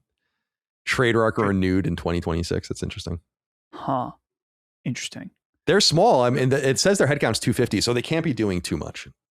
Yeah. That's a pretty tiny team. Yeah. Oh, yeah. And they worked on Snake Eater, the Metal Gear Solid Delta. They did the mini game in it. Oh, right. I forgot about that. Yeah. So they're doing some contract work, which I think is going to be necessary to stay alive. I mean, they're a great studio, but they're ad hoc. I mean, yeah, you have to find the work. It's going to be difficult. And when you're not as consistent as you probably should be, it's not going to be as easy to keep that work. I think I read it from the outside. First of all, Platinum had like a lot of, over time, have lost a lot of people. The other thing is, and going all the way back to almost the beginning, like when those guys left Clover from Capcom and came over, like they've been losing people since the beginning. So it's always been a little bit inconsistent, but it's funny that partners, like you would think Nintendo would have felt burned by the Star Fox shit back on Wii U, but they like come back. Yeah. I think that's a pretty good sign. And they've worked with almost everybody, really. So it'll be very interesting to see. And I'm rooting for them. I like that team. And yeah, the TMNT game, Mutants in Manhattan, came to PS3 and PS4, which is interesting. In 2016, it has like a 50 on Metacritic. So yeah, not good. They missed on that one. Yeah, Activision was like doing weird license shit with them for a while. I don't know what that was all about. Yeah, I hope it's so weird with Platinum. When they hit, dude, they're top tier, like best in class in terms of gameplay, combat. But because like, dude, Ninja Gaiden 4 was awesome. They co-developed that with Team Ninja. But so yeah, I'm curious about what their future looks like now with this game. I would love to see them working on a new Nier game, but who knows? It's a different time. That was back in 2017. It was almost 10 years ago. Indeed. So who knows? All right. 14 is just Fortnite shit. Who gives a shit? 15 is Gundam Rogue Orbit. I thought this was really cool looking. I was a little disappointed to see that it was a Gundam game because I just feel like a poser. But I do love my battle robe. I just love big mechs. I think they're fun. Or even not even that big mechs. Like I love Front Mission, for instance. I love someone small getting into these big machines. I think it's fun. And obviously it's a trope at this point. There's a series for you I can recommend. What is it? Evangelion. Oh. Yeah. I don't know if you'd like it. Actually. Yeah, I don't know. I'm open-minded to it. But although I think, as we were saying, and we'll talk about it a little bit, my anime mind right now is more on just getting back to Attack on Titan. Yeah. They're right here in a press release. It's published by Bandai Namco. Obviously, Bandai Namco has always published the Gundam games. Well, Bandai used to publish the games before Bandai Namco merger. They write, let's see. Oh, this is a little bit interesting verb. Quote, Bandai Namco Entertainment America, Inc. thrilled sci-fi game fans today during the Summer Games Fest live stream, revealing the fast-paced, high-mobility action game Gundam Rogue Orbit. Why is everyone refusing to use colons anymore? Have you noticed this? It's annoying me. Like the Resident Evil Veronica, just one thing. Yeah. Gundam Rogue Orbit, Control Resonant. It's like, what are we doing? Developed by Bandai Namco Studios, Inc., the cinematic title introduces a brand new timeline in the Gundam saga where humanity must fight for survival against an unknown threat. The story is a bold new chapter in the Gundam franchise as a thrilling evolution for longtime fans and a perfect entry point for newcomers into this epic sci-fi series. Well, you would say that. It looks pretty neat. Maybe I'll check it out when the time comes. They say they'll have more to share in the coming months, but I don't think this game's coming out this year, obviously. So, it says slated for 2027 on PS5. So, any thoughts? Yeah. Well, I think that Gundam fans, from what I could tell, are pretty thrilled with this just because all the Gundam games that I've seen look pretty budget. And this one, both from in terms of the cinematics and even the little bit of gameplay they showed, looks pretty dang cool. I really liked the last Armored Core game, and I've always wanted to get into Gundam. I've never really known where to start. There's like a million anime series, so Gundam is a huge dark spot for me in my anime weebdom. So this game, though, they say if it's a good jumping off point, maybe this is it. All right, let's see. 16 is extremely hard game, which looks great, but it's Steam only. And I also couldn't find very much about it. Number 17 is Crossfire. And this comes from That's No Moon, which was founded years ago now. And we were talking, I reminded you that Michael Mumbauer of Sony Visual Arts fame was one of the co-founders of the studio. And I think you can see kind of some of his DNA in this game because those guys were obsessed with the visual fidelity, and that's what he brings to it. So it's pretty, I think it looks pretty cool. Though we don't really know exactly what it's all about. So they say, I went to the Steam page. That's where I can find the most information. They write, quote, Layla, a gun for hire, is on a reconnaissance contract in the Atlas Mountains that quickly devolves into a harrowing struggle she cannot overcome alone. Cross is an opposing operator, trained, lethal, and the last person Layla would choose to trust, but trust isn't the point. Making it out alive is. Fighting for survival and their own humanity, the pair's fraught alliance is the only chance at overcoming the existential threat ahead. So they describe it as a gripping cinematic narrative. So, I mean, there is like Sony DNA in this game from that perspective. Cover-based shooting with really cool, I was just saying it during the stream, really cool animations. People kind of getting around and being quiet and being stealthy. They describe it as high tension combat, the cinematic landscape, and so on and so forth. No other information about it right now. Publisher is marked as Team K1. I don't know what that is. They only come up with one Steam. That it could be just a holding company for that. That's No Moon. I don't know, but it only has this as the game, so I don't know what that is. Yeah, I mean, I don't know. Anything else to say about this? Yeah, I can see definitely some of that Sony DNA in it. I'm a little unsure about this. There was some small part of me, specifically in seeing the cutscenes, it reminded me of a Mind's Eye a little bit. Sure. Not in the gameplay. Yeah, right. I think the gameplay looked Let's hope vastly superior to a Mind's Eye, but I'm curious about it. It was kind of funny that on stage they're like, check out our cover system. I mean, it fit for the audience, but I'm curious about this one's been in the making for a while, because you were saying That's No Moon was back with Michael Mumbauer. Yeah, like he left fairly early, but like, and then he went to whatever that Web3 company was, but like it's been years, yeah. And I knew a couple people that worked there that have since left, but I kind of forgot about them. And it's funny because I was saying on the stream pre-show when people are like, oh, their game is going to share. I'm like, I don't really care until you show it to me, but I think it's much more impressive now that we see it and we can kind of hold it to account a little bit. We'll see what it's all about if and when we get to play it. I'm sure we will. Number 18 was Control Resonant. I'm tired of seeing this game. It looks awesome. I don't want to know anymore. September 24th, it comes to PlayStation 5. I think we're all in agreement there. Plus, we already covered it in the State of Play section. And by the way, I do want to reiterate, though, I said this on the stream, but for people that didn't listen to that, you can see the hallmarks of this new leadership. And being much more at Remedy, an ex-EA executive is now their CEO, and you can see that much more aggression in marketing the games, which I think is key because their games undersell, and I don't really understand it either. Number 19 is an interesting one, Guild Wars 3. It's interesting because it's coming to PlayStation 5, which is unusual. They write, quote, in the press release from ArenaNet, critically acclaimed game development studio ArenaNet tonight announced Guild Wars 3, the third entry in the legendary and beloved Guild Wars MMORPG franchise, and their first new game since 2012. The game will release globally on PC, Steam, and PlayStation 5, marking the first time a Guild Wars game will appear on home consoles. The first beta test is scheduled for fall of 2027.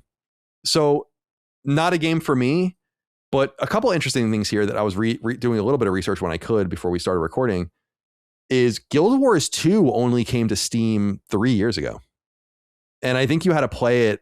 I think NCSoft was the publisher and you had to play it through Purple, which is where people, again, are going to have to play the Steel Horizon, whatever the fuck it's called, Steel Frontier game. Horizon Steel Horizon will be a fucking awesome name. Horizon Steel Horizons. So one of the things, and I don't know if they say it in here, but one of the hallmarks of Guild Wars was that you buy it once and that there's no price to pay for the expansions. I feel like that is both their hallmark and also insanely risky. And I don't know. I think you have it slightly wrong. Oh, if I remember correctly, it's that you buy it and you do pay for expansions. No subscription cost. Yeah, no monthly subscription. Pardon. You're right. So I don't know if they're going to do that again. I feel like it says here, the franchise has always been playable with no subscription fee required, welcoming over 29 million players across its history, which is a lot of people. I feel like it's kind of nice, right? I mean, when Guild Wars 2 came out, or even the original one, but when Guild Wars 2 came out in 2012, subscriptions were still kind of a quaint thing. You might have had a very early Spotify subscription. You might have had Netflix for a few years and a few other things, but now fast forward all these years later and it's like enough. And it might really be able to take advantage of that, which would be kind of cool. Yeah.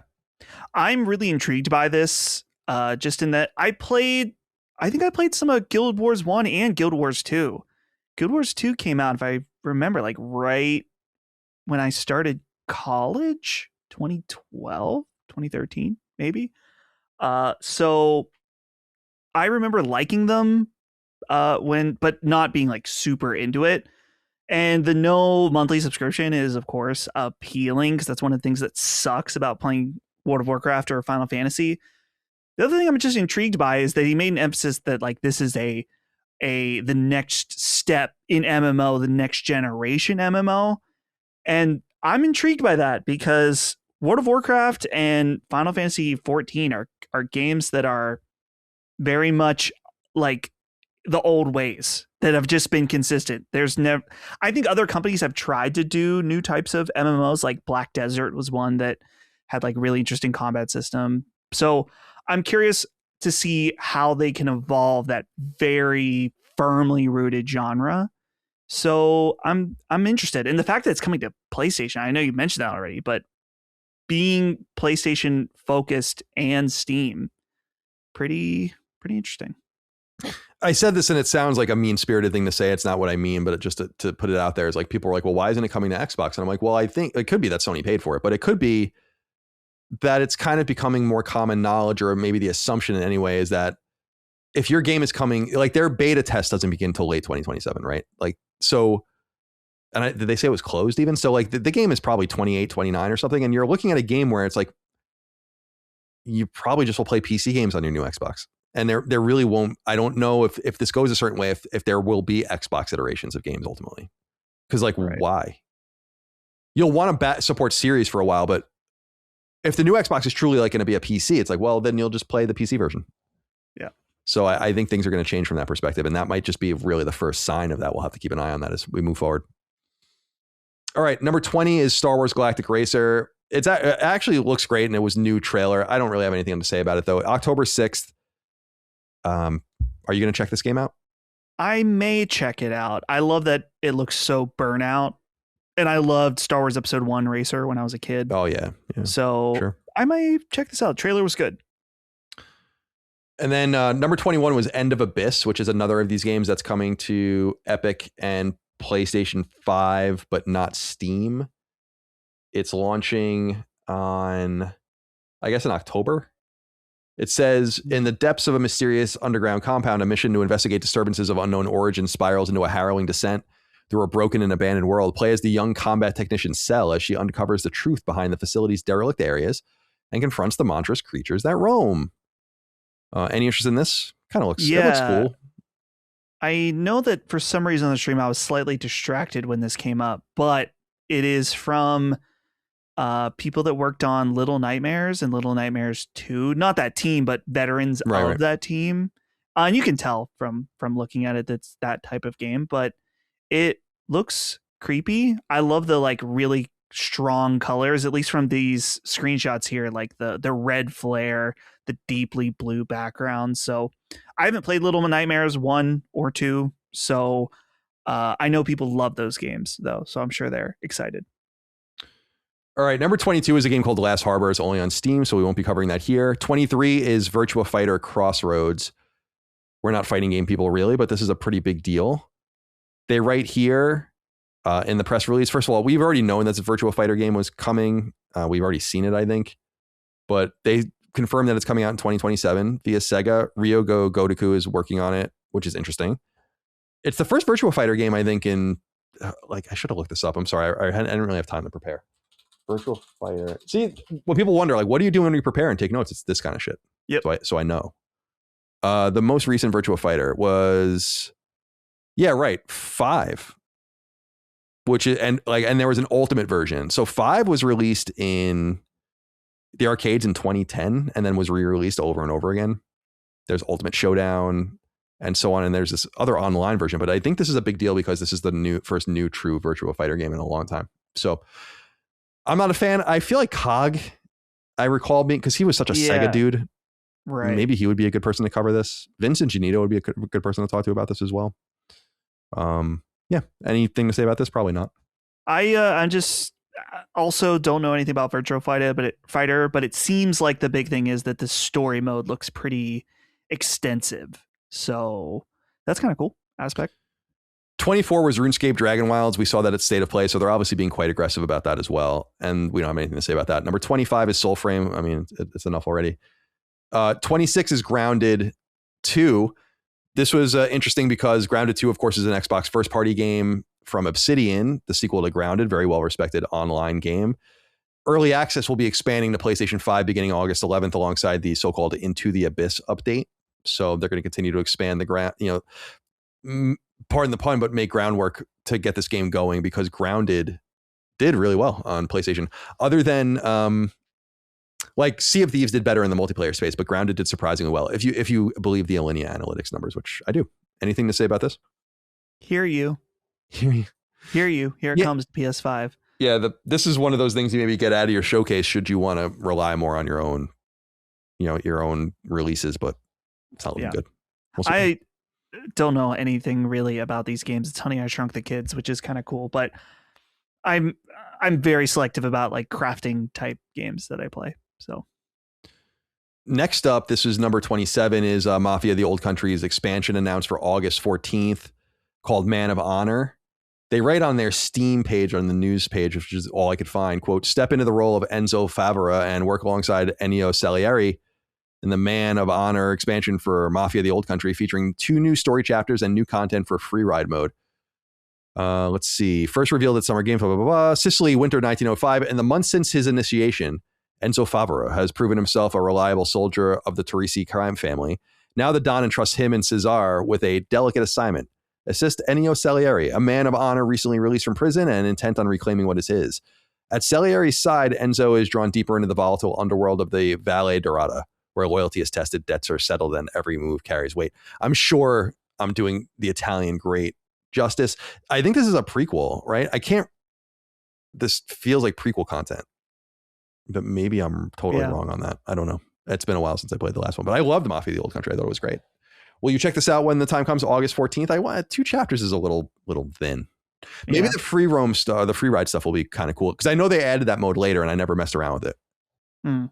Yeah, I didn't play this game at all, so I will not be checking it out. But it's so good, dude. You should really play it. I really do recommend it. There's many other things to play, but it's a great game. All right. Next up is 28. Number 28 is 1666 Amsterdam. The press release for this, I think this looks fucking awesome. Quote, Panache Digital Games, the studio behind Ancestors: The Humankind Odyssey. I don't remember that game. Today unveiled 1666 Amsterdam, a dark third-person story-led action-adventure game from creative director Patrice Desilets, with a world premiere trailer showcased during Summer Games Fest. A free playable prologue is available now on Steam and Epic Game Stores, not PlayStation. The standalone narrative teaser, lasting approximately 30 minutes, introduces the world, characters, and core mystery of 1666 Amsterdam. The full game is set to launch in early access on PC in 2026, with console versions planned for a later date. And you can wishlist it now on Steam if you want. This is one of probably the certainly top 5, but maybe even higher than that for me in the show. This game looks fucking sick. What did you think? I was a little distracted because I think this is when we were switching between YouTube and Twitch because it was out of sync. But what is the gameplay of this game? Do we know at all? Yeah, it does. It's not, I don't think it's incredibly clear from the trailer. I think it's more clear from the text that it's a story-led action adventure game. So story-led. I wonder if it's some sort of, what would be a good Hellblade? Yeah, right. Yeah, okay. Yeah, that, like something like that. Because I was going to say like something like Firewatch or something, but that's not even that gameplay oriented. Something more gameplay oriented than that. So yeah, that might be a good example. I think it looks really neat. Let's see here. Is there any other real information before there was a problem? Yeah, nothing really else new. There is. You can play the prologue and learn a lot more about it if you'd like.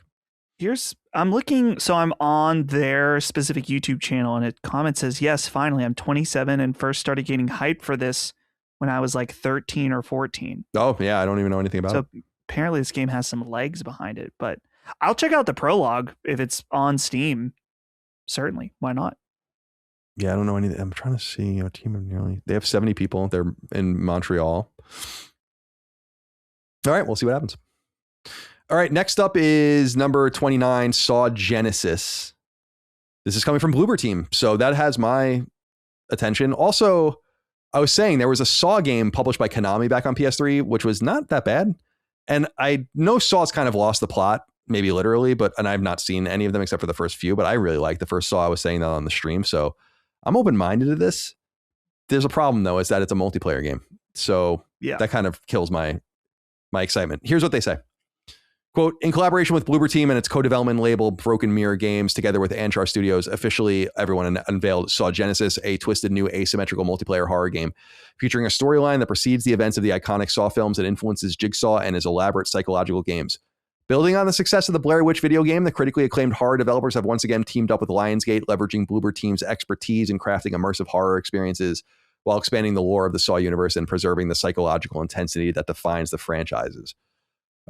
Saw Genesis is a 3v1 multiplayer horror game in which 3 accused are pressure-driven to work together to escape a potentially fatal maze of traps, while a single judge orchestrates their trials, imposing diabolical tests and forcing impossible moral choices when survival comes with a cost. Set in the grim aftermath of World War I, Saw Genesis lets players take part in either side of this unnerving confrontation in intense matches played on procedurally generated maps. So yeah, this gets more into the spirit of old Bloober, which is fine. And I don't mind that either. There's a place for that. People like those games. Plus the multiplayer element, I'm sure will be very good. There seems to be a lot of horror theme fans that like multiplayer experiences. And that makes a lot of sense because they're tense. Are you going to check this out? Maybe this is something. I'm sure Jimmy is going to be all over this, but 3v1, I always feel like asymmetrical multiplayer is like cooler on paper than when I actually play it. I never could get into Dead by Daylight. I tried, but not really my thing. So I'm not too keen on this one, but Saw, man, as an IP, it never seems to go away. They keep doing stuff with it. But yeah, Bloober team just consistently, it feels like they have so many projects because they're working on the Silent Hill 1 remake, assumingly the Silent Hill 1 remake. Sounds like they're working on something for Chronos. They're working on this. Might be working on other stuff too that I can't think of, but pretty busy. Number 30 is Lords of the Fallen 2. I think we've seen that plenty of times at this point, so we can skip that. Number 31 has been long rumored. And I think the name has been confirmed, right? No one's seen it. They revealed Star Wars Zero Company, a turn-based tactics game set in the Clone Wars. The press release says, quote, at Star Wars Celebration. Oh, no, this is, yeah. Oh, I'm sorry. This is the wrong press release. This is the 2025 press release. Yeah, I was going to say this was confirmed a while ago. So pardon me on that. Let me see if I can find Star Wars Zero Company. I feel like I'm back on Colin and Greg Live when I used to like read the wrong news all the time. Oh, here we go. Let me replace that. Yeah, it was announced 1 year ago. Right. Because I was going to say, I feel like this is the wrong press release, and it is. So the new press release says, quote, Electronic Arts today announced that Star Wars Zero Company, with a typo, surprising, a single-player turn-based tactics game developed by BitReactor in collaboration with Lucasfilm Games will be available on PC, PlayStation 5, and Xbox Series X and S starting August 27, 2026. There's a gameplay trailer that we saw during the press release, or I'm sorry, during the showcase, and people can read the press release for more information. Interestingly, it'll only be $50. It looks like an XCOM game, which is fine. I was saying on the stream that I just don't like these kinds of tactics games. I prefer more, this is turn-based, but more turn-based, isometric, grid-based, like, Tactics Ogre, Front Mission, Final Fantasy Tactics, that kind of thing. Fell Seal, a game I really liked. This is not my thing. Because I was saying, like, if there was something that was going to kind of break me and it would be like a Star Wars game made like in the fashion of that. I'd be like, well, that's kind of tantalizing. But that's not this. Will you play Zero Company late this summer? Probably not. The only game like this I really liked was the XCOM, the revival of XCOM, Enemy Unknown. And I did like that game a lot. I tried to get into XCOM 2. I didn't like that you were timed, I believe, on the matches, which I understand why they would want to do that. And maybe some people like it. I didn't like that aspect. So I've kind of shied away from games like this. And I got to be honest, in terms of my Star Wars interest, which is very, very low, Clone Wars is at the absolute rock bottom of my Star Wars interest. Yeah, so same. Yeah, no thanks. All right, we can skip over a bunch of the next ones. 32 is Blood of Dawnwalker. They did show some new stuff here. I think it's fairly controversial what they showed. We talked a little bit about it on the stream, and that I don't even want to say it because it's like it's surprising that they even showed it. I guess they spoiled it themselves, but like basically what they're teasing is like modern day stuff. I don't really know what they're doing, and they're like setting up a universe, which is, I think, bold and presumptuous before your game comes out. I mean, I understand you're planning and you probably have something really good on your hands. I must admit, I'm a little disappointed in the turn, and I think Brad put it best. It's very Castlevania Lords of Shadow 2 like, and that's bad mojo. Bad mojo for me. But I'm still excited about the game, still open-minded. Early September, we'll play it. 33, some Among Us stuff, I don't care. Number 34 was a 007 expansion, but they really didn't say anything about it. Just that they're planning on doing something. So I did see that the game sold 2.7 million units in its first week, so that's good. When I was having my Taco Bell solo time earlier, I saw that they laid out their year one plans for 007. It's very IO interactive, that they're single player games that they almost treat them, I don't want to say they're like live service, but they have consistent like new updates, new ways to play this level, adding I think they're adding a new spy gadget and stuff. So very cool, and a really nice thing that they're going to add all this stuff in the next year, and it's totally free. So super nice consumer move, and 007 is fucking awesome. So you're going to play tonight? Right? Yeah, I am. I'm going to play after dinner, and yeah. It's so late now. I'm running late, but I'll definitely play it before I go to bed. All right, next up is so Among Us 007. 35 is a Gothic remake, which is already out. That was a commercial. 36 is Aeon 2, a commercial for that, which is not even on PlayStation, I don't think. Wuthering Waves Cross Cyberpunk event was 37. That's a commercial as well. Number 38 was Monster Hunter Wilds Ascendance, which is a new expansion, a massive expansion, as they call it in the press release, actually, for the controversial Monster Hunter Wilds that will come out in 2027. It says, quote, Monster Hunter Wilds Ascendance advances the story of the Forbidden Lands as the expedition team's adventurous soars to a new locale set amongst the clouds. In the expansion, hunters will explore islands in the sky and wield explosive new abilities that evolve the gameplay and take the hunting action to new heights. The challenge will also rise to a whole new level with the return of Elder Dragons and Master Rank content. So not much more to say about it than that. You are an on-again, off-again Monster Hunter guy, weren't you? Yeah, well, I got into it kind of late with the Monster Hunter Rise, but I like that game a lot. That was where Brad and I's romance really began, was playing that game together. And then Monster Hunter Wilds, we played it a ton when it came out, but I think, not speaking for myself, but from others, that it felt like the end game was a little disappointing for longtime Monster Hunter fans. And also, this is a PC gamer problem, but also it didn't run great on PlayStation. It didn't run great anywhere. So it kind of had us falling off of it. So I'm very intrigued by this. Hopefully it's improved in the ways that can keep its longevity. And if I remember, Monster Hunter Worlds, when Iceborne came out, it was like, I think a lot of people thought it was better than the base game. So I'm very interested in this, and we'll be keeping a watchful eye. Next up is, and we're at 39 now, is Swords of Legends. This game was actually revealed, as Push Square reminds us in their story, last year at Gamescom opening night at Gamescom, or Gamescom opening night at Gamescom. Jesus Christ, I'm shot. Yeah, I don't know. It's just more of these like kind of Chinese style, traditional, historical hack and slash games. It looks cool, but again, you were saying it's just these Souls-like games, and it's all blurring together for me. So do you have anything you want to say about this?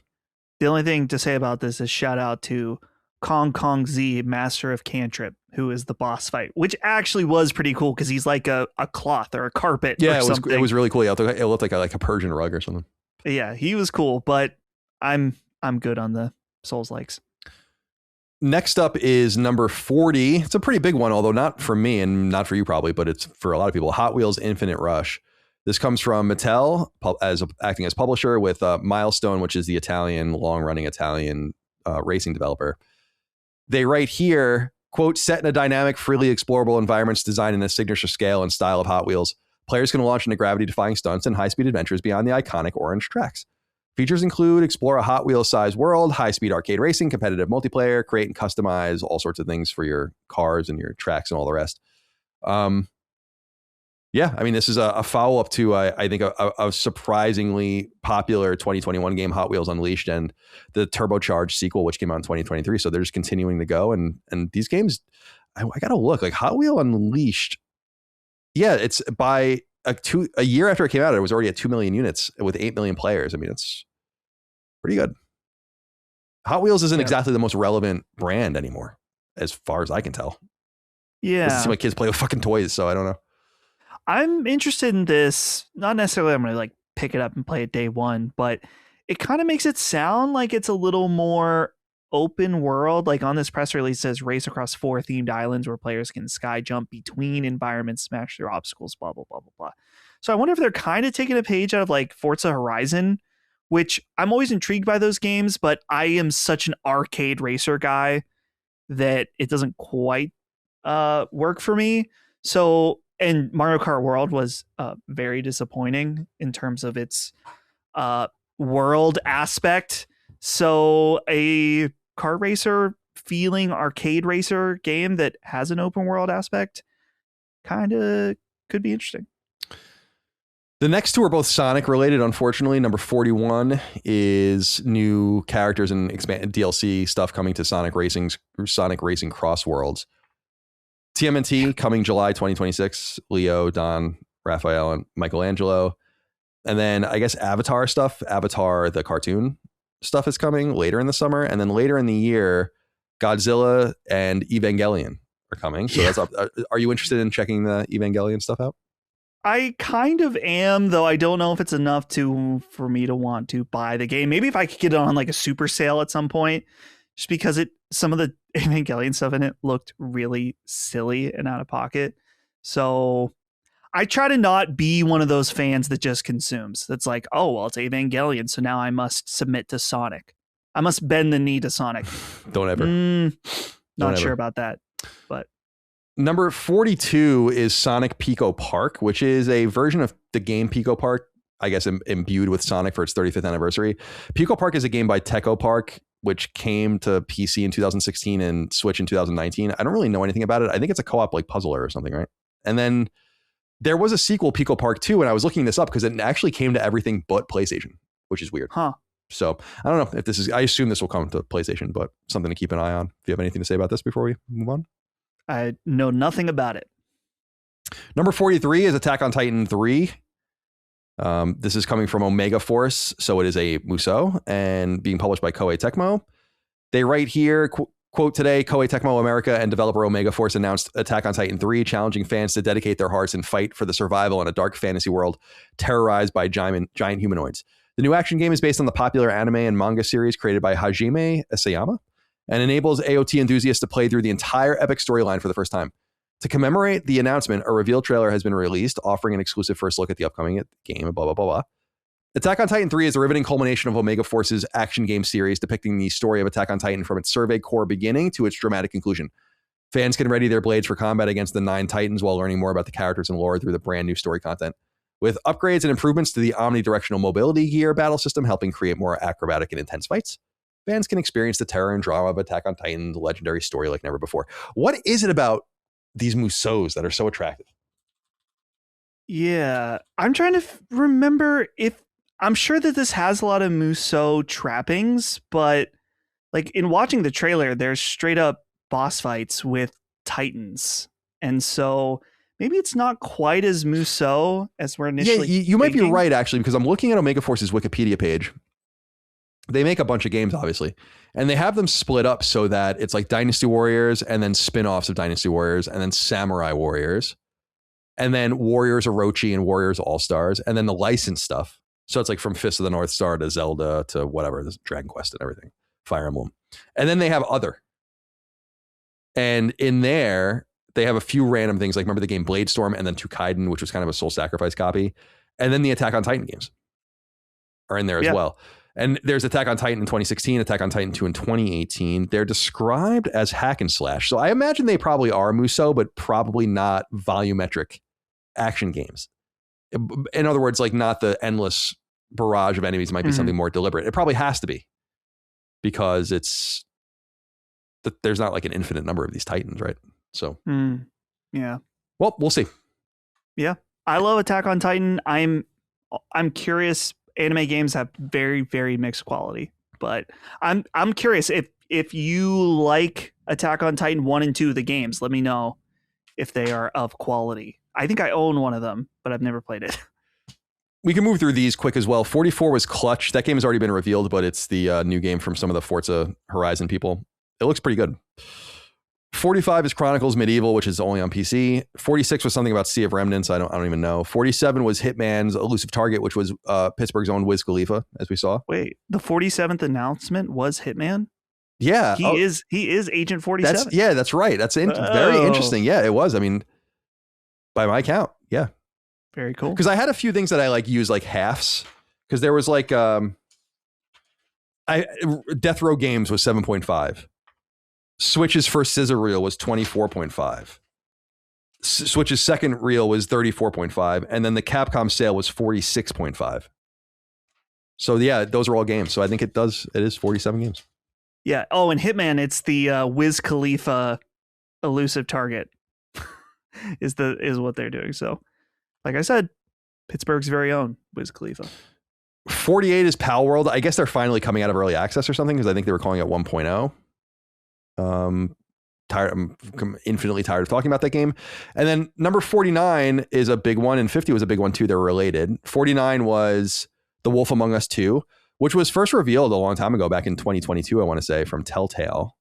I don't know if it's like the same version as that game. I assume it probably is. It's being slated for 2027, and is of course based on the Fables comic series. Mike is really excited about this. It comes out alongside number 50 here, which is The Wolf Among Us Remastered. This is obviously a big thing to do and a smart thing to do as well to kind of get people reinvigorated about the series. And that will come out later this year, the holiday season of this year. So that's something else for you to look forward to. Any interest in these games?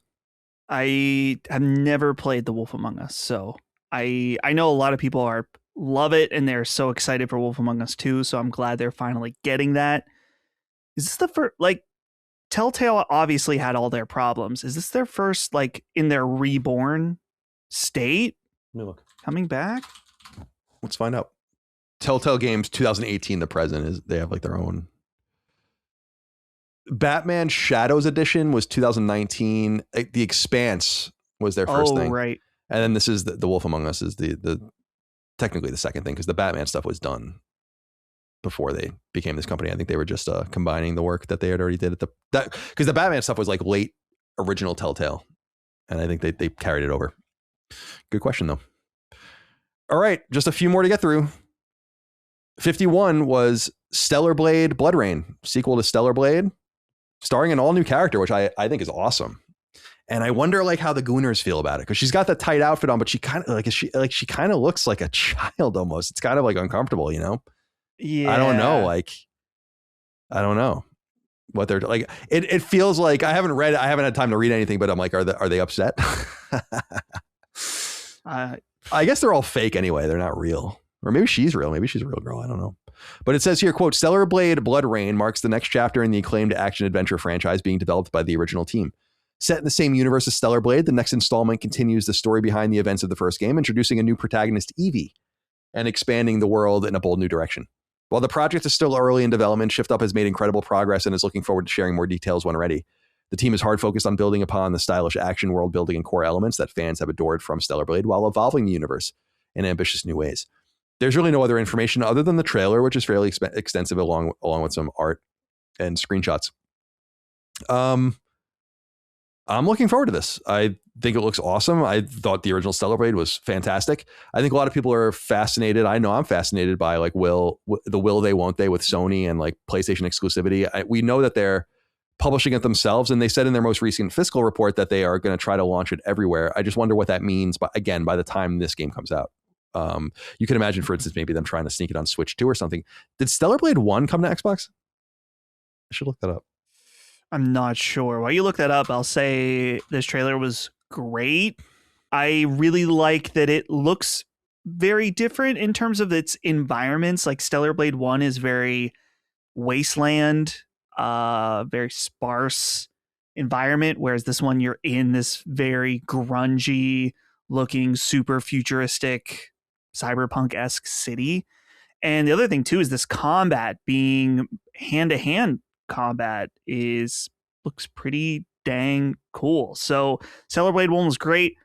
I'm the real gooner here because I have the Stellar Blade Platinum. That's how much I like the game, which is rare for me. It is to get Platinum. So I'm very excited about this. And then we have, and I am too. We'll be eager about that. Probably 29, maybe something for that. 28, maybe. Yeah. 52 is Street Fighter VI. Not usually very interesting to us, except for the fact that they've added Tifa from Final Fantasy VII to the game, or they're going to. That will come in early 2027. They announced 3 other characters as well. Yasmin coming summer, Arjun coming autumn, and Bosch coming later after Tifa. So it'll go Yasmin, Arjun, Tifa, Bosch in the release order for year 4 of Street Fighter VI, which has already been out for a long time and has done very well. People were really excited to see Tifa there. It's Square Enix is becoming a little more flexible, and it's interesting to see her incorporated into the Street Fighter universe, which is a little weird. What do you think? Yeah, what was Brad saying that they really have wanted her in Tekken for a while? Yeah, she almost makes more sense in Tekken, to be honest. Like the way she dresses and all the rest. Well, and I'm trying to remember. There was another, wasn't Noctis from Final Fantasy 15 in Tekken at some point? So Square Enix is kind of willing to float around, but I mean, it appears to me as someone totally on the outside. He's in Tekken 7. Okay, I knew. Okay, so they did get one at some point, but they didn't get their girl Tifa. So I can understand being upset. So, but yeah, Square being friendly, bringing over that character. It was a nice little warm up for what we got next. The final game is, as you said, 53, Final Fantasy VII Revelation. This is the long-awaited third and final iteration in the Final Fantasy VII Remake saga. And they've announced that it's going to come to everything at the same time. So no more PlayStation exclusivity for this, as was the case with Final Fantasy Remake and Rebirth, which is fine. I don't really give a shit. They're set to release it in spring 2027, which is exciting. No specific release date yet. I was excited. They did a little cop out at the show. I thought it was a nice little stagecraft because they had them on, and I was saying like he's there, like what they were for the Capcom. I'm like, there he is, and then he comes back on stage, which I thought was really cool. So they write here in the press release, quote, Cloud Strife and his loyal companions face a world that teeters on the brink of annihilation, grieving a beloved ally, and with their nemesis Sephiroth nearing godhood. The party takes to the skies aboard the airship Highwind in a race against time to stop Meteor, the ultimate destructive magic and total obliteration of the planet. Final Fantasy VII Revelation delivers the unforgettable, breathtaking finale to one of the most ambitious projects in video game history and the culmination of 30 years of Final Fantasy VII storytelling. In the reveal trailer, the party sets off across a world without boundaries. The entire planet is freely explorable via the iconic Highwind airship. Players can drop in via parachute anywhere. It's like Far Cry. Seamlessly transitioning from air to land. With Meteor descending and enormous weapons unleashing terror, the planet's conflicts are many and the party will need to divide and conquer. Choose where to go, who to help, and in what order as the planet itself fights for survival. Make one last stand alongside a beloved cast of legendary heroes, making decisions along the journey that can impact aspects of their stories. Customize combat by switching between real-time action and tactical mode in the series' acclaimed hybrid battle system, now expanded and perfected with new playable characters and powerful new abilities. Looks really great. It sounds like maybe they're introducing a little bit of choice, so I don't know how that's going to work. I wonder if they're really kind of overselling that. Otherwise, I'm super excited. I don't really even want to see anything else. They showed a lot of the weapons, which is cool. I mean, that's a huge part of the end of the game. The Highwind, obviously, the party fighting a lot of Vincent, a lot of Sid.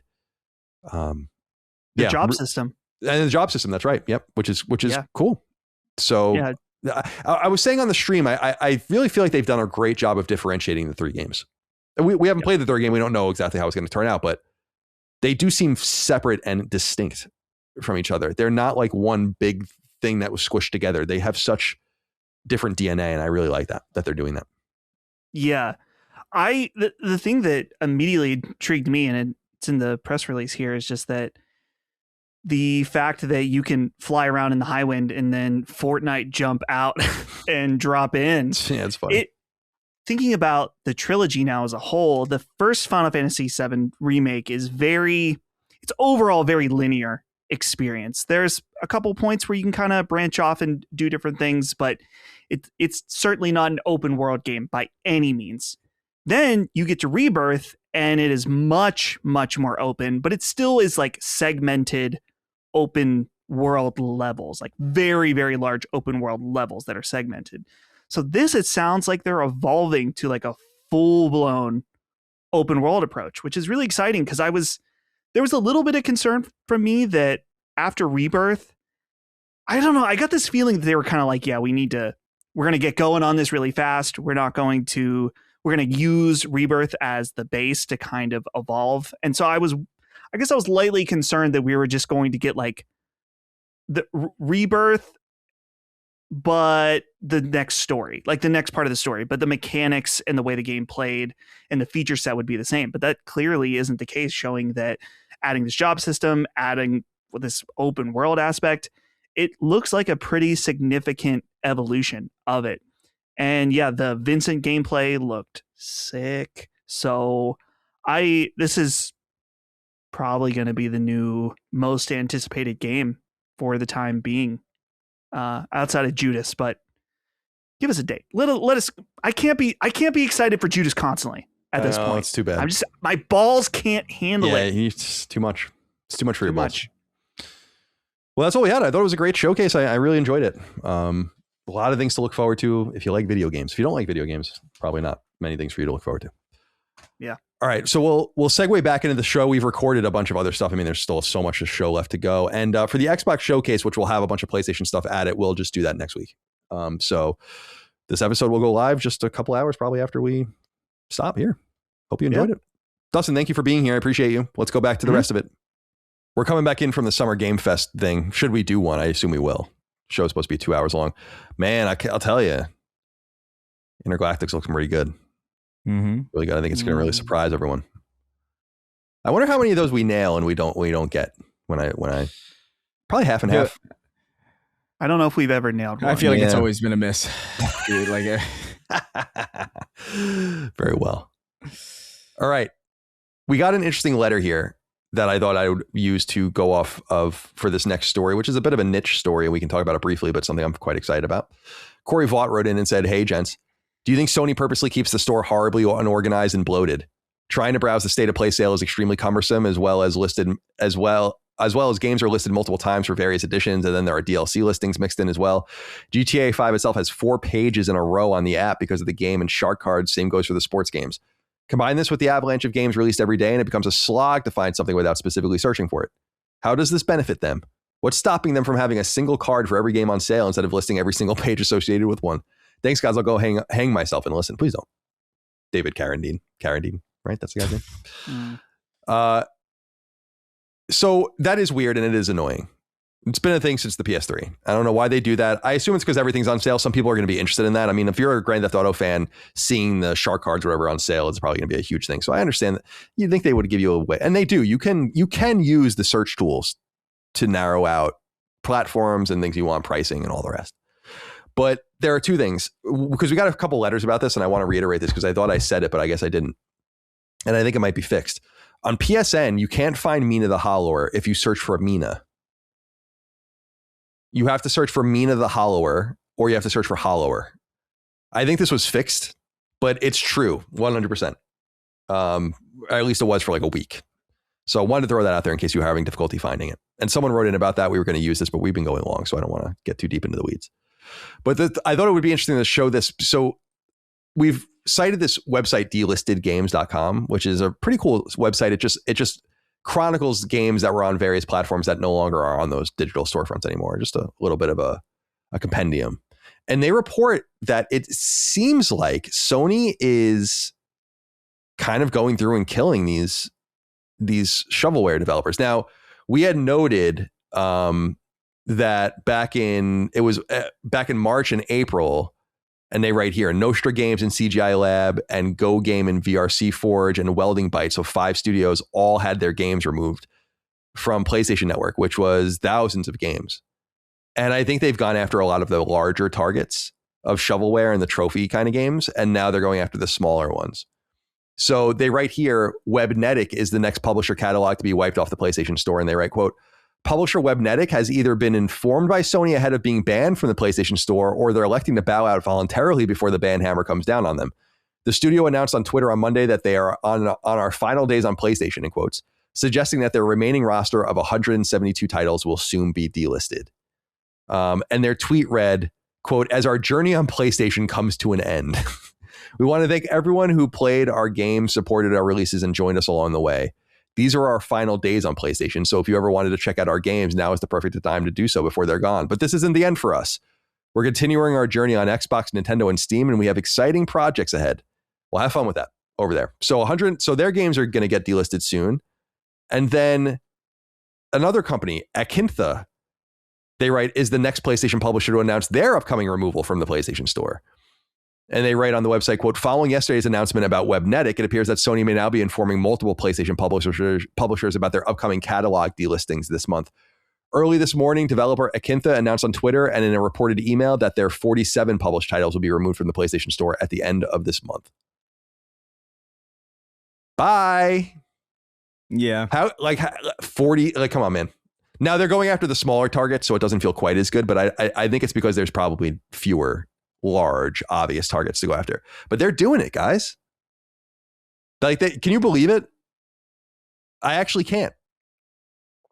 I can't believe it to such an extent that I feel like it's something else. And it's not that the games are shovelware or trophy games. That's how uncertain I am about It's like when they allowed you to change your name finally on PSN. It's like, really? Yeah. You almost couldn't believe it. And we've been bitching about this for so long. And they really are doing something about it.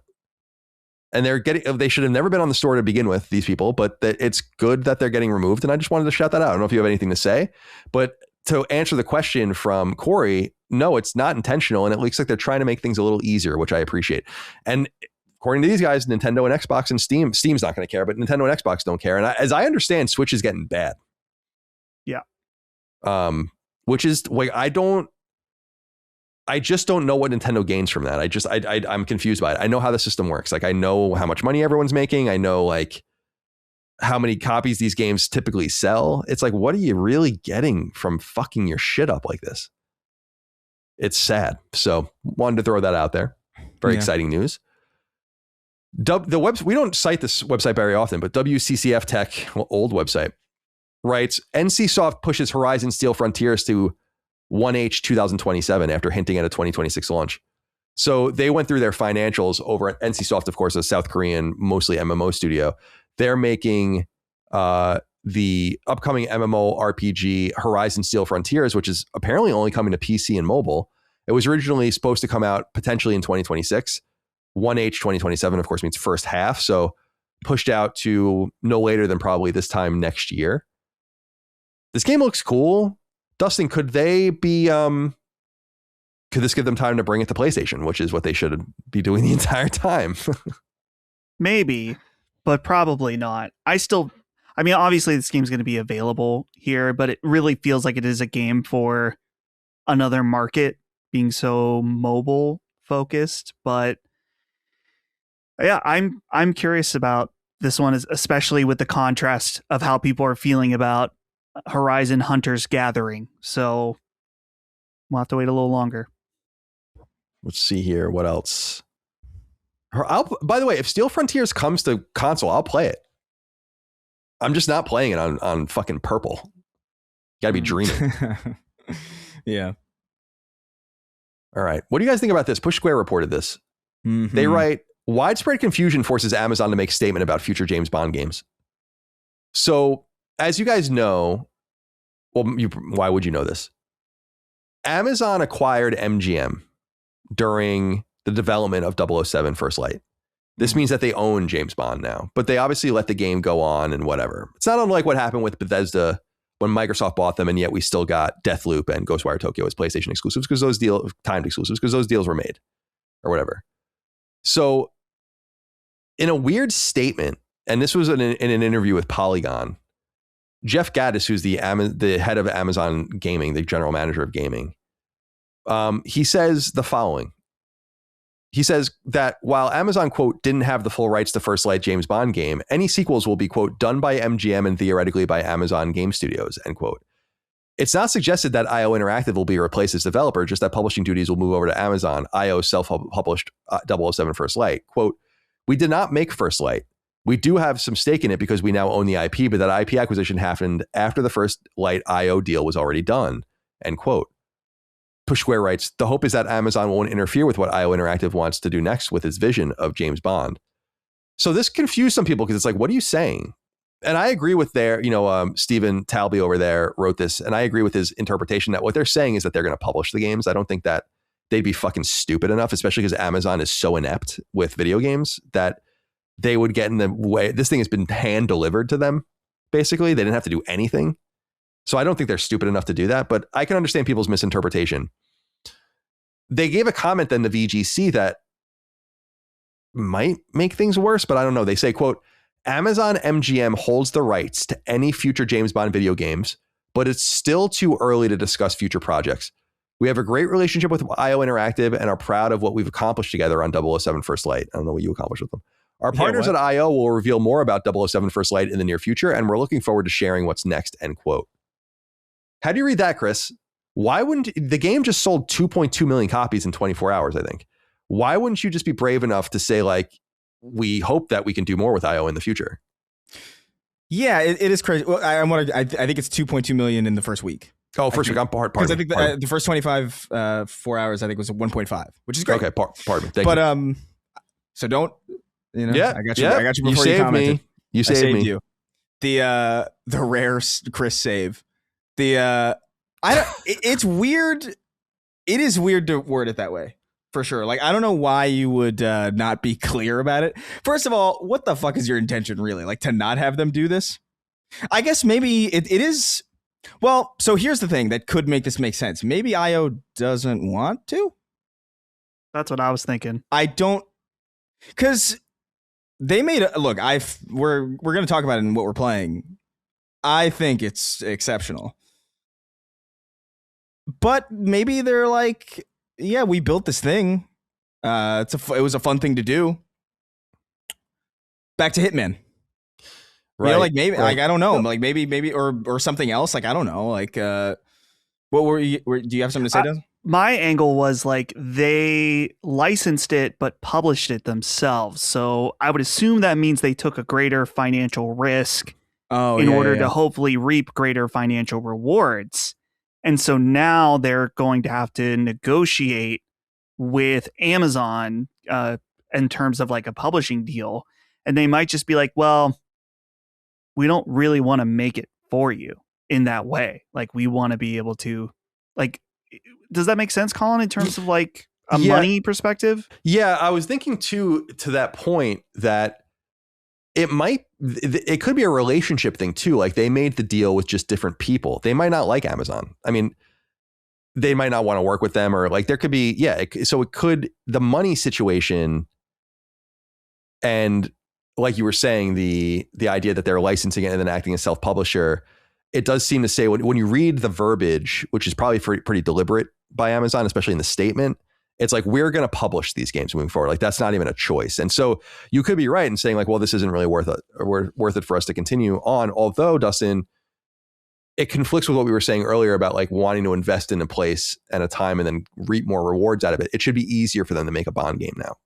And it would be a shame for them to not do it. I just, my biggest concern here is just that, and I actually saw our friend Rick Hogue, lawyer and a friend of the show, our legal analyst, he had said this on Twitter, and he's absolutely right. It's like Amazon, he said it much more cleverly, but the point was basically like, Amazon has some fucking audacity. Yeah. Considering like how badly their gaming situation has gone. Like, remember Lumberyard and all that kind of stuff?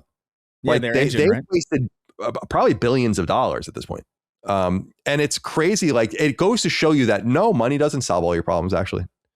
Like, money won't get a game out the door. They just sold that game to Ubisoft, by the way, because like one of the big, remember it was like March of Giants or whatever, I think it was called. And you're right. They literally offloaded it. That was like the only game one of the only games they made that anyone gave a fuck about. So they've been delivered this embryonic thing of a new 007 standard for a very important IP for them, for MGM. And God help them if they don't see the wisdom in trying to keep this relationship going. So you guys could be right. It could be more on IO's part, but I feel like that would be such a waste too. It's just, you did it. You did it. Like, make a sequel. At least make one more. Yeah. I want to be clear. I definitely want another one. Oh yeah. I think this can really only get better, I think. And so, yeah, I mean, it's ultimately, it would be wise of them to do that. But yeah, you know, maybe if they're not feeling it. Here's what I think. If they really don't think that, if it's up to Amazon, they're like, you're not doing it anymore. That's insane. If they want to just leave the IP though, like, I mean, there's not really much you can do about that. And so, you know, they should do whatever they want, but like another 007 would slap. I'm such a new fan of this IP or whatever, and it's because of this game, really. Cool. That makes me excited to get into it. I'm going to do that. I'm going to start playing it next, because I'm not going to be on the review discussion for it almost certainly. So I can just play it, you know? Yeah, just take your time. So I'll platinum Saros tonight probably, and then I'll move on to 007. Yeah. IO has to make up the money for Mind's Eye. Oh, yeah. Right. I wonder what they lost. I wonder what that financial deal was, because they were like really distributing publisher, right? Like they came in late. Yeah. It cost them something, and they wanted out of the deal, which they wouldn't have wanted out of if they got, remember they even canceled, like there was supposed to be a Hitman crossover and stuff, I think. Right. And like they canceled all of it. So smart. God. Yeah. Get him as far away from that IP as possible. Yeah. Agent 47 doesn't need that heat. All right, let's see here. This was exciting to Maddie, this next piece of news. Digital Eclipse and Atari. Atari, of course, bought Digital Eclipse and owns them now. And Digital Eclipse, of course, is a very well-known, very well-respected retro developer of compilations. They announced Toy Story titles, Toy Story Retro Roundup and Toy Story 3 Complete Edition. So 2 different games here. Both will be on PlayStation 5. I don't think there will be PS4 versions as well. So they write here, quote, Digital Eclipse and Atari today announced 2 new releases celebrating the 30th anniversary of Pixar's Toy Story franchise. Toy Story Retro Roundup, a definitive collection of classic Toy Story era games, and Toy Story 3 Complete Edition, a modern remaster of 2010's Toy Story 3. Digital and physical editions will be released simultaneously for PC and console on October 15th, the day after my birthday. The Toy Story 3 Complete Edition seems to be the more exciting one for most people, and this was an exciting one for Maddie. This was wasn't this the game? This was his best game of all time, I think, right? Or something like that at one of our live shows. Very funny. So very exciting for him, made just for him. And that, of course, originally came to PS3 in 2010. And then the one that's more interesting to me, I never played these games, but this seems much more enticing to me as a retro gamer, is Toy Story Retro Roundup.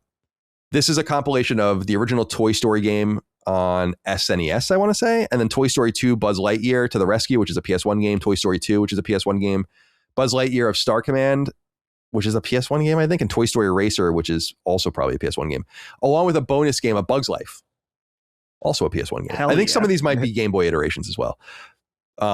Rewind and retry instantly, save and load anywhere, et cetera, et cetera, et cetera. Now, I have no memory of, I didn't play these games. Did you guys play these games as youth? Oh, yeah. Yep. Yeah. I played Toy Story on Sega Genesis growing up a lot. The game, certain parts of it are hard as shit. And it's really unique because the first few levels are 2D, like platformer, but then there's like a top-down mode where you're controlling the RC car. There's like a first-person mode or a first-person level where you're in like the inner workings of the arcade machine, carrying those little alien guys around. It's a pretty weird-ass game, but it's cool. And then Toy Story 2 on PS1, also really awesome game. I don't know about Buzz Lightyear, Star Command, and Toy Story Racer, but I am pumped. And dude, I love that they're tacking on Bug's Life. They're like, well, that's a game that I also played on PS1 that is, I don't know if it's good, but I played it when I was a kid. So the fact they're like, this game is never going to have a chance to exist outside of this, just tack it on there.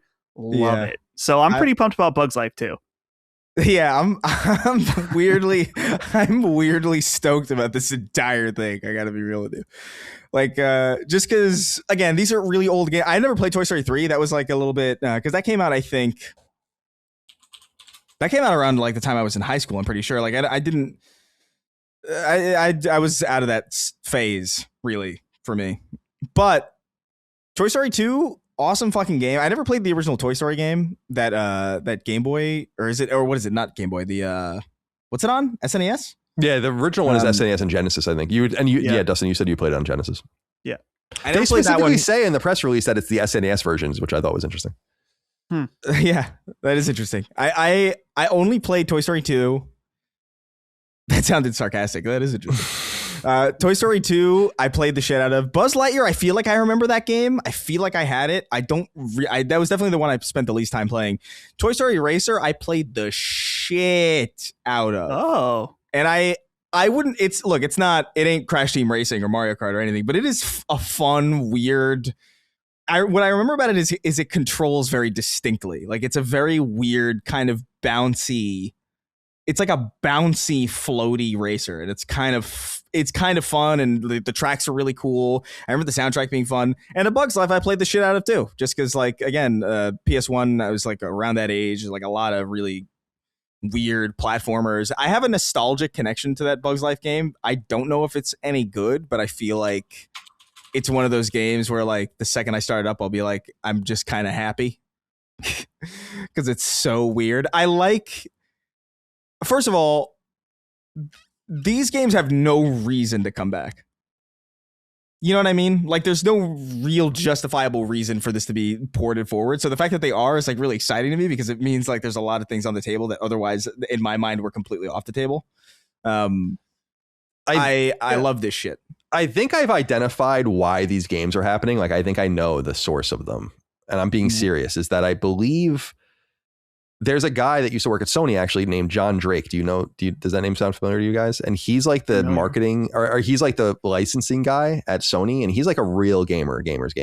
He's married to Andrea Renee, if you know her. Oh. I really think he's the one facilitating all this stuff, because there's a lot of shit coming out, not only for Disney, but for Marvel. Like, when you look at a lot of the stuff, it's like, wow, like there's that Marvel X-Men, like the NES games and Silver Surfer and all this weird stuff. It's like, whoa, like, and it's definitely a dude who knows shit.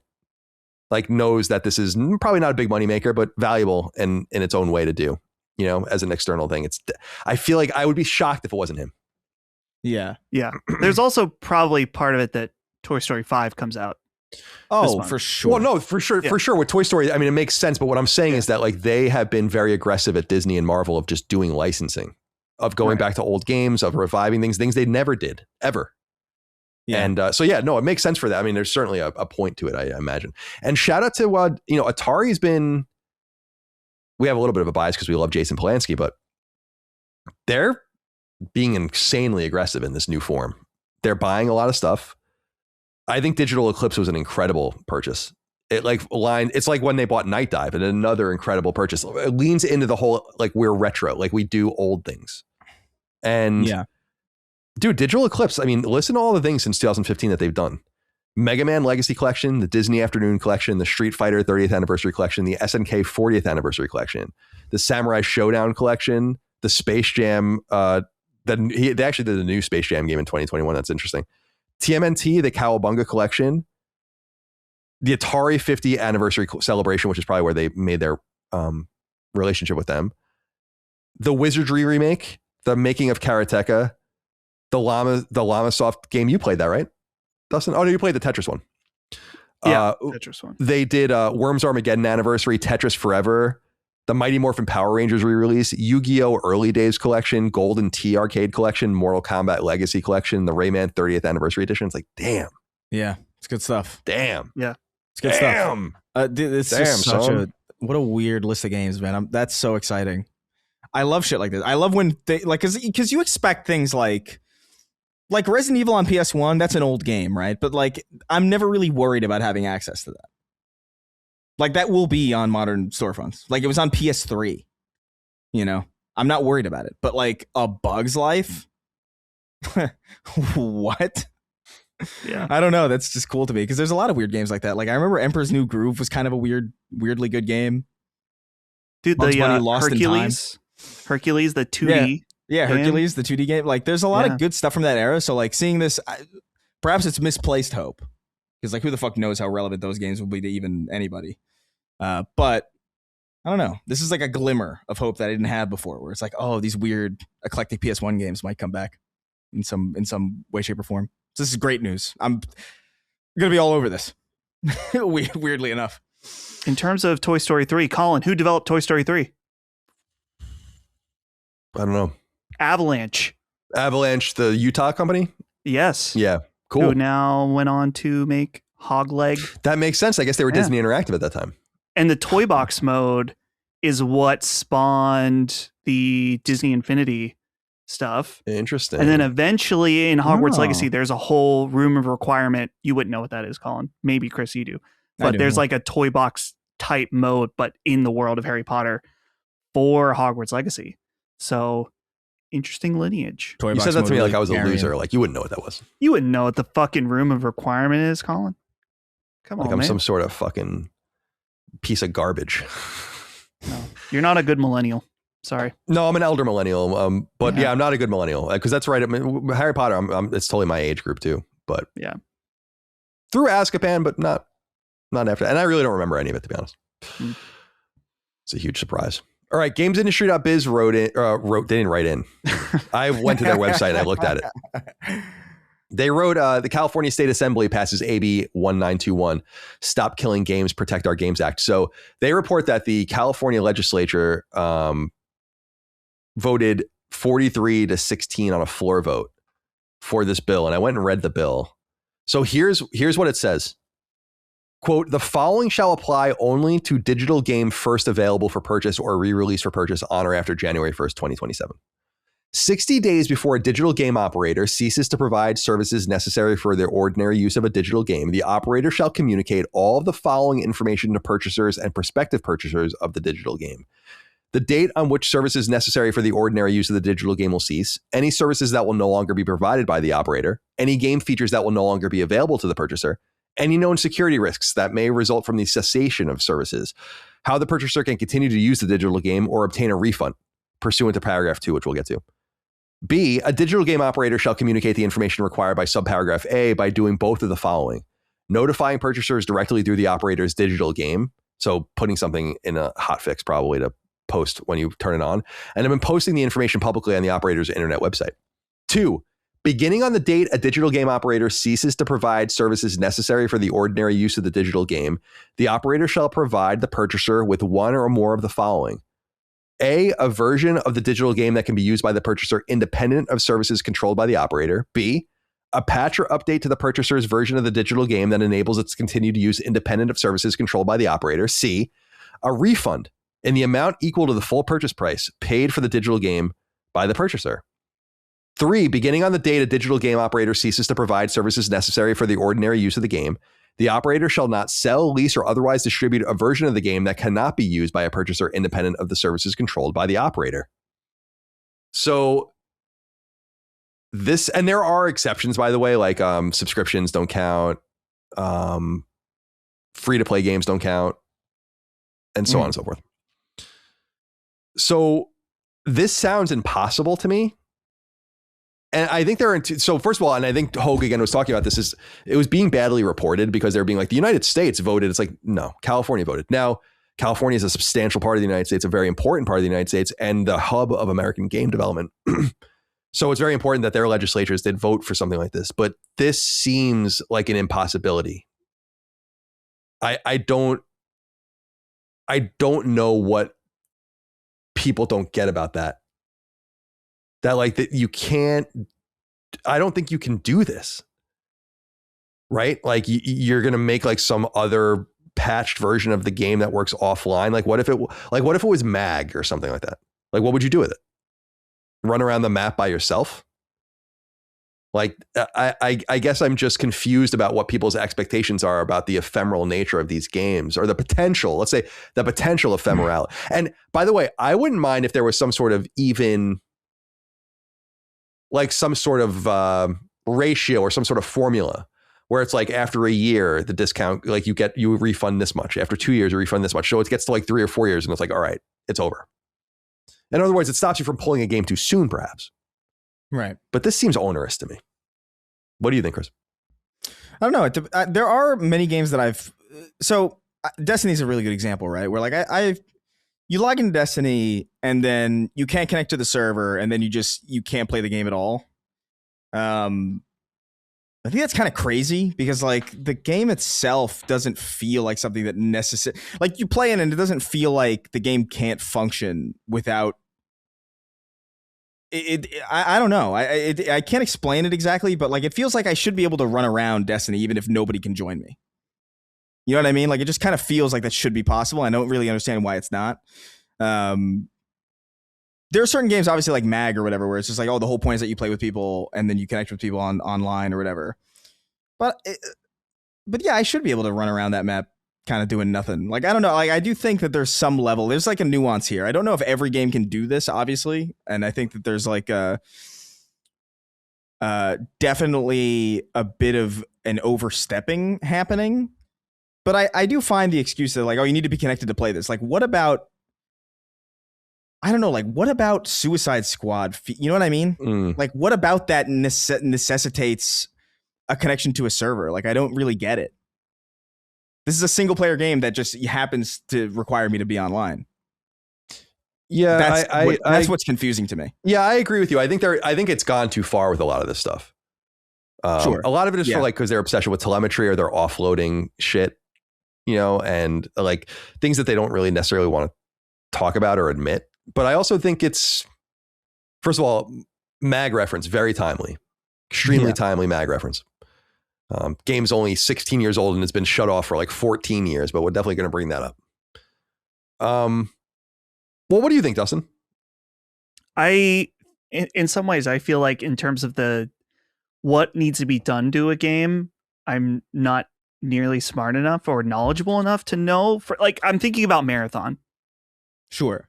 Like, how does Marathon work without connection to Bungie servers? It's like, okay, well, maybe there's a mode where you don't. It's like the current solo or PvE mode where it's like you and your two other players, like one of those people host the server, and you can fight on the map and pick up loot and extract, but there's no other teams or something like that.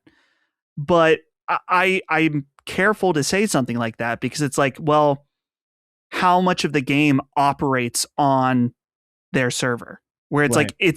Like I don't know. Could it be trivial to implement where it's like a person hosting the server, or is it like no, like is it extremely difficult where it's like, oh, we didn't design the game for it to be hosted by the players themselves. It's designed to be hosted on Bungie servers. And so for us to implement something like that is, I guess it wouldn't be impossible, but it's not really what they're out to do. So I think the ephemeral nature of these games should apply specific, in my opinion anyway. And this is how it always worked up until the most recent kind of like server led, like server side implementation of a lot of these things where it's just like, the glory days of Halo 2 being able to log into matchmaking are over, but like that shouldn't preclude you from loading into a map and running around and just fucking around with it. Because like that's you paid for the game. You know what I mean? I understand that there's a license, you have the license, like I get it. But we had a lot of multiplayer experiences on 360 and on Xbox and on PS2. Like we had plenty of multiplayer experiences that required connection to other people to play like parts of the game. But that didn't lock us out of just being able to interact with the game at all. Yeah. And that's that's what's crazy. I don't understand why that's such a big deal. I don't anticipate being able to play Destiny in the like years and years and years and years from now in the context of like being able to match up with other players to do a strike or like a raid or whatever, right? But you're telling me I can't even load into the fucking menu and like land on a planet with nobody on it? Why? I understand what you mean. I understand. Yeah, I totally understand what you mean. So I think there's like there should be, it's subjective obviously, but there should be like a reasonable capacity of like operational functionality with these games when they die, and just for preservation's sake, because it is a bummer that like a lot of things go away because like there's a lot of information that can be gleaned off of those projects that die. Like there's a lot to be learned from them, and that so many of them go away is just like, I don't know. It just seems kind of insane. Art, if this is truly art, then it really shouldn't be this ephemeral. There should be parts of it that are, obviously. Right. But like, movies don't vanish like this. Or at least they didn't until we started being okay with this kind of thing. It was like, oh, we're going to write that movie off. And it's like, it's off forever and you can't get it. It's like, well, that's also insane. But no. I agree. I agree with what you're saying completely. And because I think the biggest thing that I think this bill needs. So for people, it passed the state assembly. It's got to go to the state senate now. And I don't know what the chance of the bill passing is. I really don't. But it passed pretty overwhelmingly in the legislature or in the assembly. I just think that if you're going to even do something like this, you have to put time on it, because that's the one thing I noticed in the bill is, as far as I can tell, is that there is no time allowance anywhere. It means that like if you take a game like even Activision takes Call of Duty Ghost offline or something like that. Yeah. And it's like they're gonna now the game didn't come out after 2027. I understand that, but let's like put that in and it's like, oh, we're shutting it off after 13 years. And they're like, all right, everyone gets a refund. It's like, what? Yeah. Like I just, so I think at the very least this needs to be amended. And I'm not trying to like come in and try to defend the games developers. Although in a way, I think they do need defense from the perspective of maybe this is what we need is like fewer multiplayer games, but like you have to have a contingency for every game now that you release, if you're releasing a multiplayer game. And that's just tough. And maybe it'll stop people from doing it. It's a good deterrent, I think. Quite frankly, to be honest with you. But I also just think like it can't be that big of a deal if games used to do this in a trivial way. You can load into Call of Duty Ghosts right now. Even if Call of Duty Ghosts was offline, you could load into it. You could play that game. Yeah, right. You could at least run around the map or like plug in like another controller and run. Like it's accessible in some way. The core of it doesn't have to be like, you don't have to, again. Yeah, it's a bad example, actually. You're right. Features. But I know what you mean though. I know what you're saying. Like it is insane that something like that could, it's if anything, it should be from here on out. So that way at least developers can be like, okay, well, that's something that we have to take into account. So that way we can build that kind of thing. All right. We have an end of life patch that goes live that kind of takes the game off server. And just kind of lets you load in, and you know it is what it is. You can't connect to anybody unless you like do a weird roundabout thing. But like, I think there should be more care and consideration placed into how these experiences are preserved. Well, I'll be very interested to see what happens, and if this will bend the arc in any way. From it's a state, but it's a big state. Yeah. It's so would you stop selling games in California, or would you do what Europe Europe makes you do something, so we just make the change for everyone? And maybe that's the entire idea. I'll be watching that with great interest. Alternatively, couldn't they just update the TOS to negate it? Is that like not something that you can do? Maybe, you know I don't know. That might cause a legal problem between this. You agree to that this will, fuck you. Who cares? Yeah, like that's how it's written exactly. Yeah, I feel like this is the kind of thing that I think if it passed both houses and then was signed by the governor, I think it would just get wrapped up in the courts. Probably. Because I just think you have to have, it does interfere with the terms of service as well, and like the rights of the companies, which I think we've went over it a few weeks ago, is like they have way too many rights, but they can do whatever they want, and I don't like that either. But there has to be, like, we can't keep games on the line for 200 players. It's like, come on, man. Like, you gotta, not for nothing, I don't expect the California legislature to think about finance in any way. All right. Few game announcements. 2 game announcements and a delay, I guess. Fallout 76 coming to PlayStation 5. 60 frames on PS5 and PS5 Pro. It says here on the Fallout website that we're excited to announce that during the month of June, we'll be kicking off public testing of the Xbox Series X and S and PlayStation 5 Pro version. So I guess they've been doing this behind the scenes, but I never heard anything about it. And I was looking at the Wikipedia page and there's like no, because I was like, oh, when did they like start doing it privately in the beta test? And there's nothing on there about it. So PlayStation 5 version of Fallout 76. It's worth noting Fallout 76's biggest year ever was 2024, 6 years after release. So there is a bit of a future in this game because of the success of the Amazon show, I think. Yeah. So there's that. I've never played one single second of that fucking game.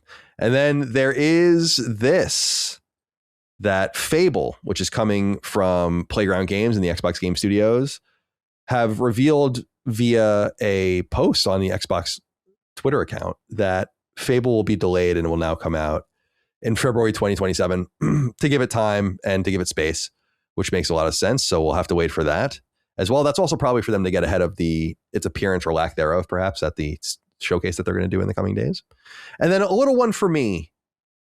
Gravity Circuit 2 has been announced. Gravity Circuit 1 is a game I really, really, really loved. And it came out back in 23, I want to say. It's a side-scrolling 2D action game from a studio called Domesticated Ants Games. That was their first game. This will be their second game.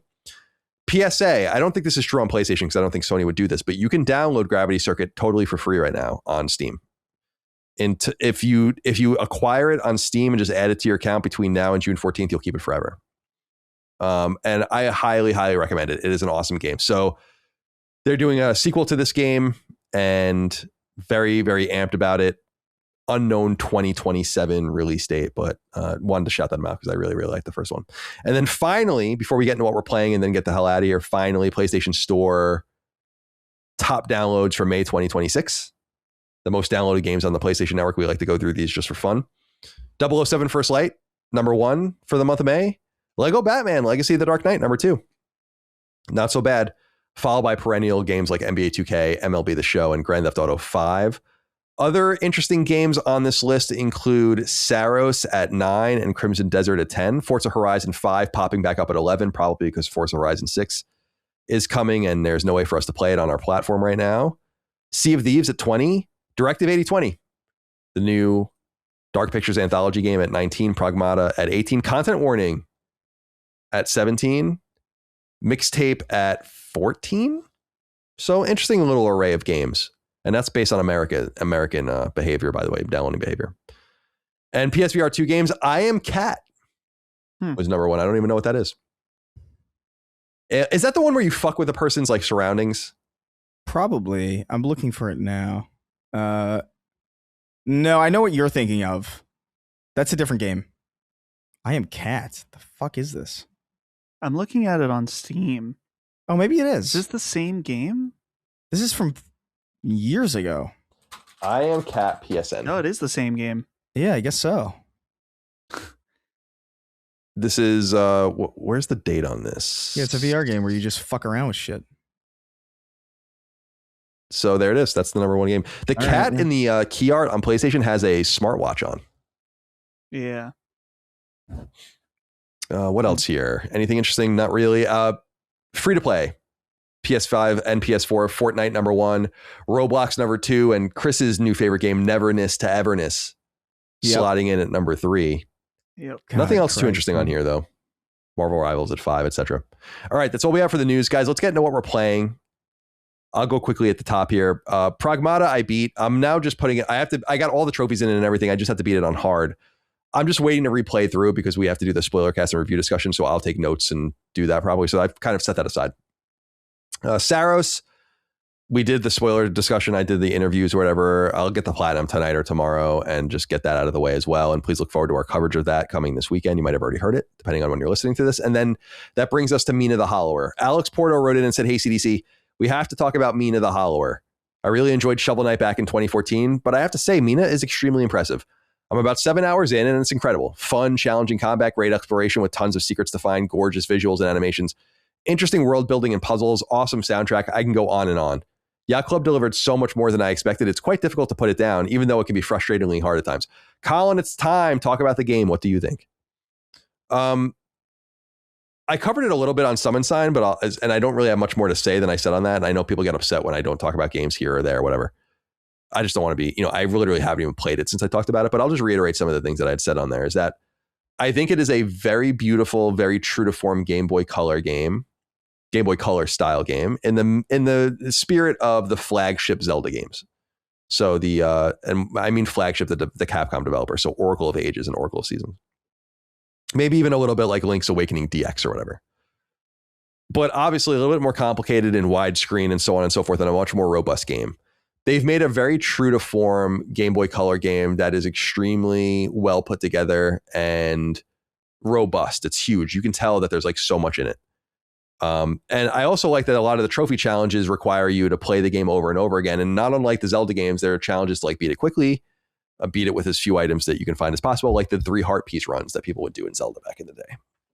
So I think that's pretty cool as well. I will admit fully that I am not grabbed by it in any way compared to the way I was grabbed by Shovel Knight. And it might be because it's just less my kind of game than Shovel Knight was. I can't deny that it's great. And I feel like I'm not really in the right mode to play it right now. I've played it for probably 4 or 5 hours, and I think I might even just restart it at some point and just do it again.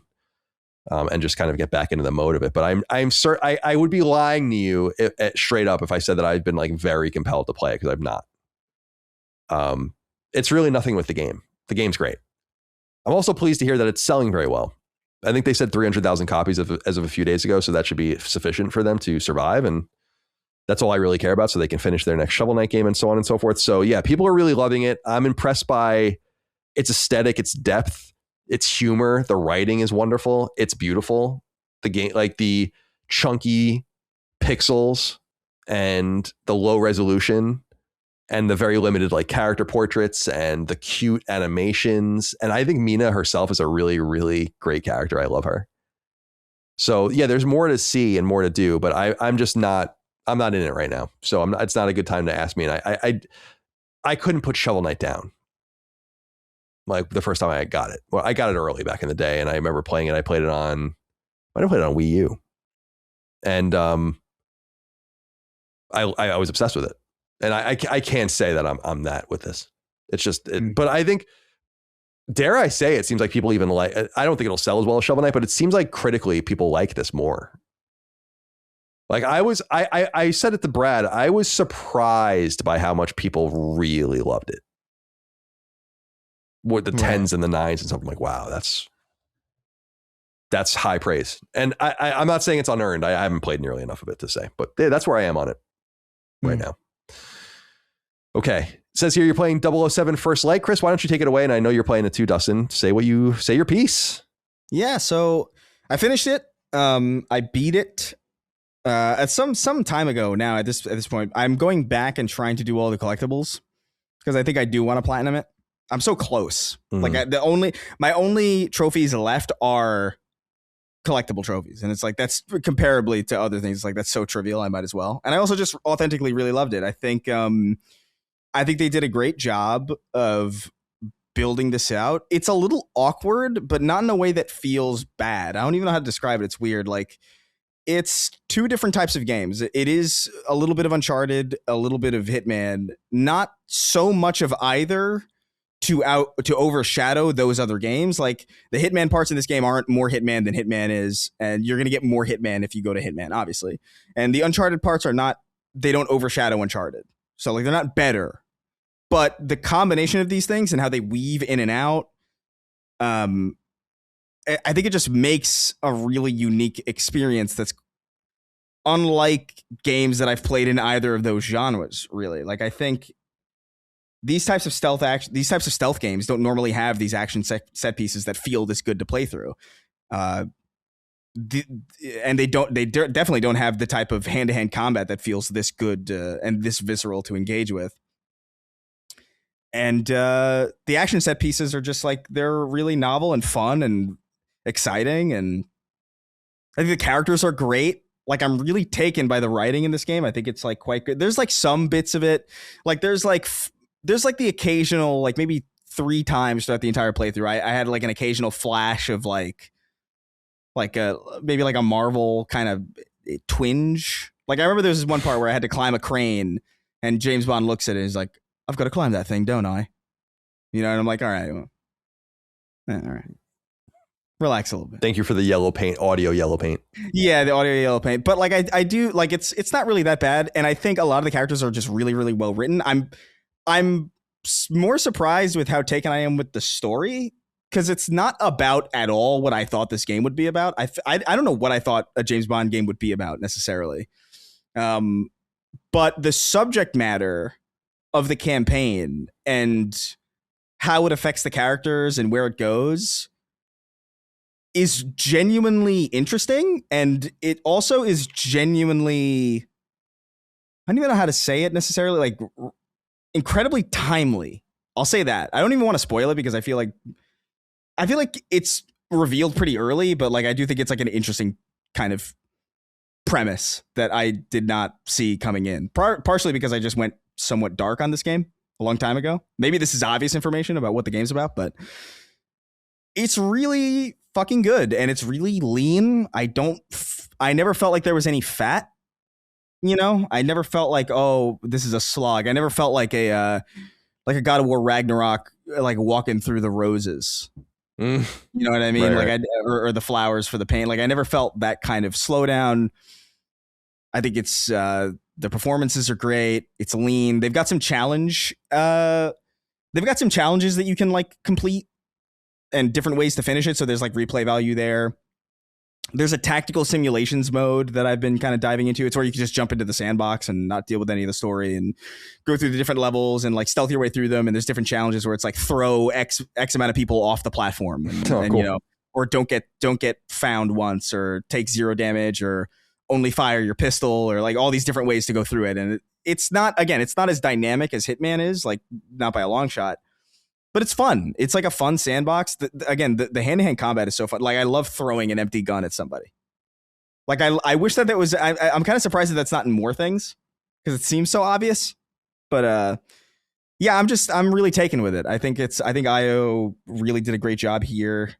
I think I still ultimately, from a game experience perspective, prefer Hitman, but that's not to take away from anything that they've done here, which is, I think, a massive level up in presentation, in direction, in storytelling. I think is exceptional here.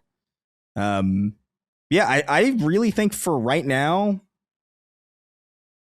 this could just be recency bias, but it is kind of at this moment definitely a game of the year contender for me, like kind of easily. And I say that specifically because I'm not a James Bond guy.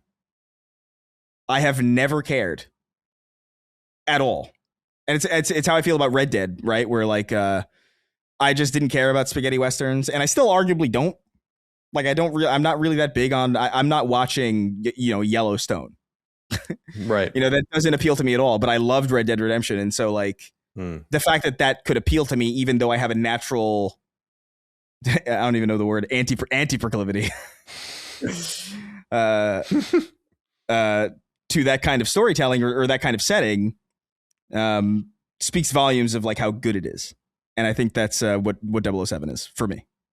I'm excited to play it. I really am looking forward to it the way you're talking about it. Dustin, why don't you follow up with some of your thoughts here?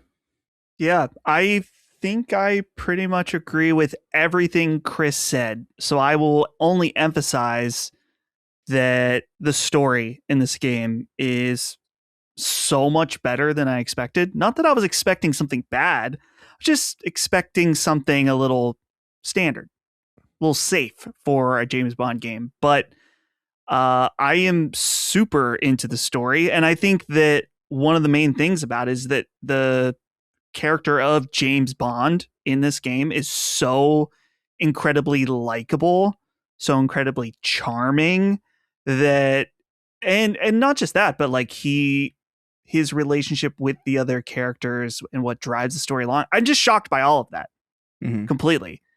And I think I mentioned this last week about it. IO Interactive, like the story in Hitman is, maybe I would have cared more about the story in Hitman if I played the older games, but like I didn't care at all. Those games had stories, but I did not. It's all about the sandbox in Hitman. Yeah, it's about the sandbox, and so I guess I didn't expect that at all. So again, a huge level up for IO in a lot of ways, and I cannot recommend this game enough to pretty much anybody. Bond fan, not a Bond fan, doesn't matter. Play it. It's awesome. Well, maybe we'll dispatch both of you next week to record with Jason and get this in the can. What about, do you want Pragmata or do you want 007 from me? Well, I would rather you have 007 from you than Pragmata, probably. Oh. I mean, it's more relevant. I might be able to do both. I'm training lock all next week too, so I could do both. You gonna cry? I might if you start acting like a bitch. Jeez Louise. All right. Let's get the hell out of here. This is going to be a real meaty episode for everyone, especially because we haven't even finished it yet. Yeah. But we're done for now. Well, we're done now today, and that's the end of the episode. There's nothing after this except for the credits and all the rest. But we'll stitch something earlier in to bump this even more, and hopefully you guys will enjoy it when it goes live. Guys, it was good to be here with you today. Thank you for your time, your efforts, and your attentions. Chris, be well. Anything to share with the audience before you go? No, I think I can't remember if it was on the last Sacred that I talked about feeling like, was it or it might have been a stream that I'm feeling like kind of like this twinge in the back of my throat. Yeah. You said that on the stream. Still there. Uh-oh. Don't know what's going on. It is getting worse, but it's so slow. It's weird. I've never experienced this big of a wind up. This better be the shortest sickness I've ever had with like a really long wind up, or otherwise I'm going to be fucked. I'm going to be fucked. I'll still record, obviously, but I might have to talk through a vocoder, like a Stephen King. He's not a Stephen King. Stephen Hawking, computer voice box thing. Well, hopefully not. We'll welcome you. However, you come there. You're going to sound like RFK. Yeah, I love 007. Dustin, goodbye to you, my friend. Be well. Anything to say before we go? Anything to say? Yeah, it's certainly going to be a long one. Hopefully you enjoyed listening to it at this point. Someone's wife is about to kill themselves. Oh yeah, they already are gone. Yeah, probably. But yeah, I was thinking about between this episode and all the streaming, like it's a lot. You've heard enough of us. It's a lot of me. It's a lot. It's quite a lot. So Thanks for listening. I'm thinking hot dogs for dinner. Oh, that sounds good. Thinking hot dogs. Can't go wrong there. Very well. Well, I appreciate all you guys out there. Thank you for being here. We'll see you next time for more. Patreon.com/laststandmedia for early ad-free access and laststandmedia.store for merch. Till next time, goodbye. See ya. Take care, guys. Sacred Symbols, a PlayStation podcast, is a product and trademark of Last Stand Media and Collins Last Stand LLC, and is proudly recorded in the USA. The show is conceived by, is written by, and is directed by me, Colin Moriarty. My co-hosts are Chris Raygun Maldonado and Dustin Furman. The show is produced by executive producer Dustin Furman. All of Last Stand's theme music is by my best friend, Ramon Narvaez. As you know, all of Last Stand's shows, including Sacred Symbols, are fan-funded on Patreon at patreon.com/laststandmedia. The following names are at the producer level on Patreon, our highest tier, and we're grateful for your thoughtful and kind contributions to our independent endeavor. Thank you.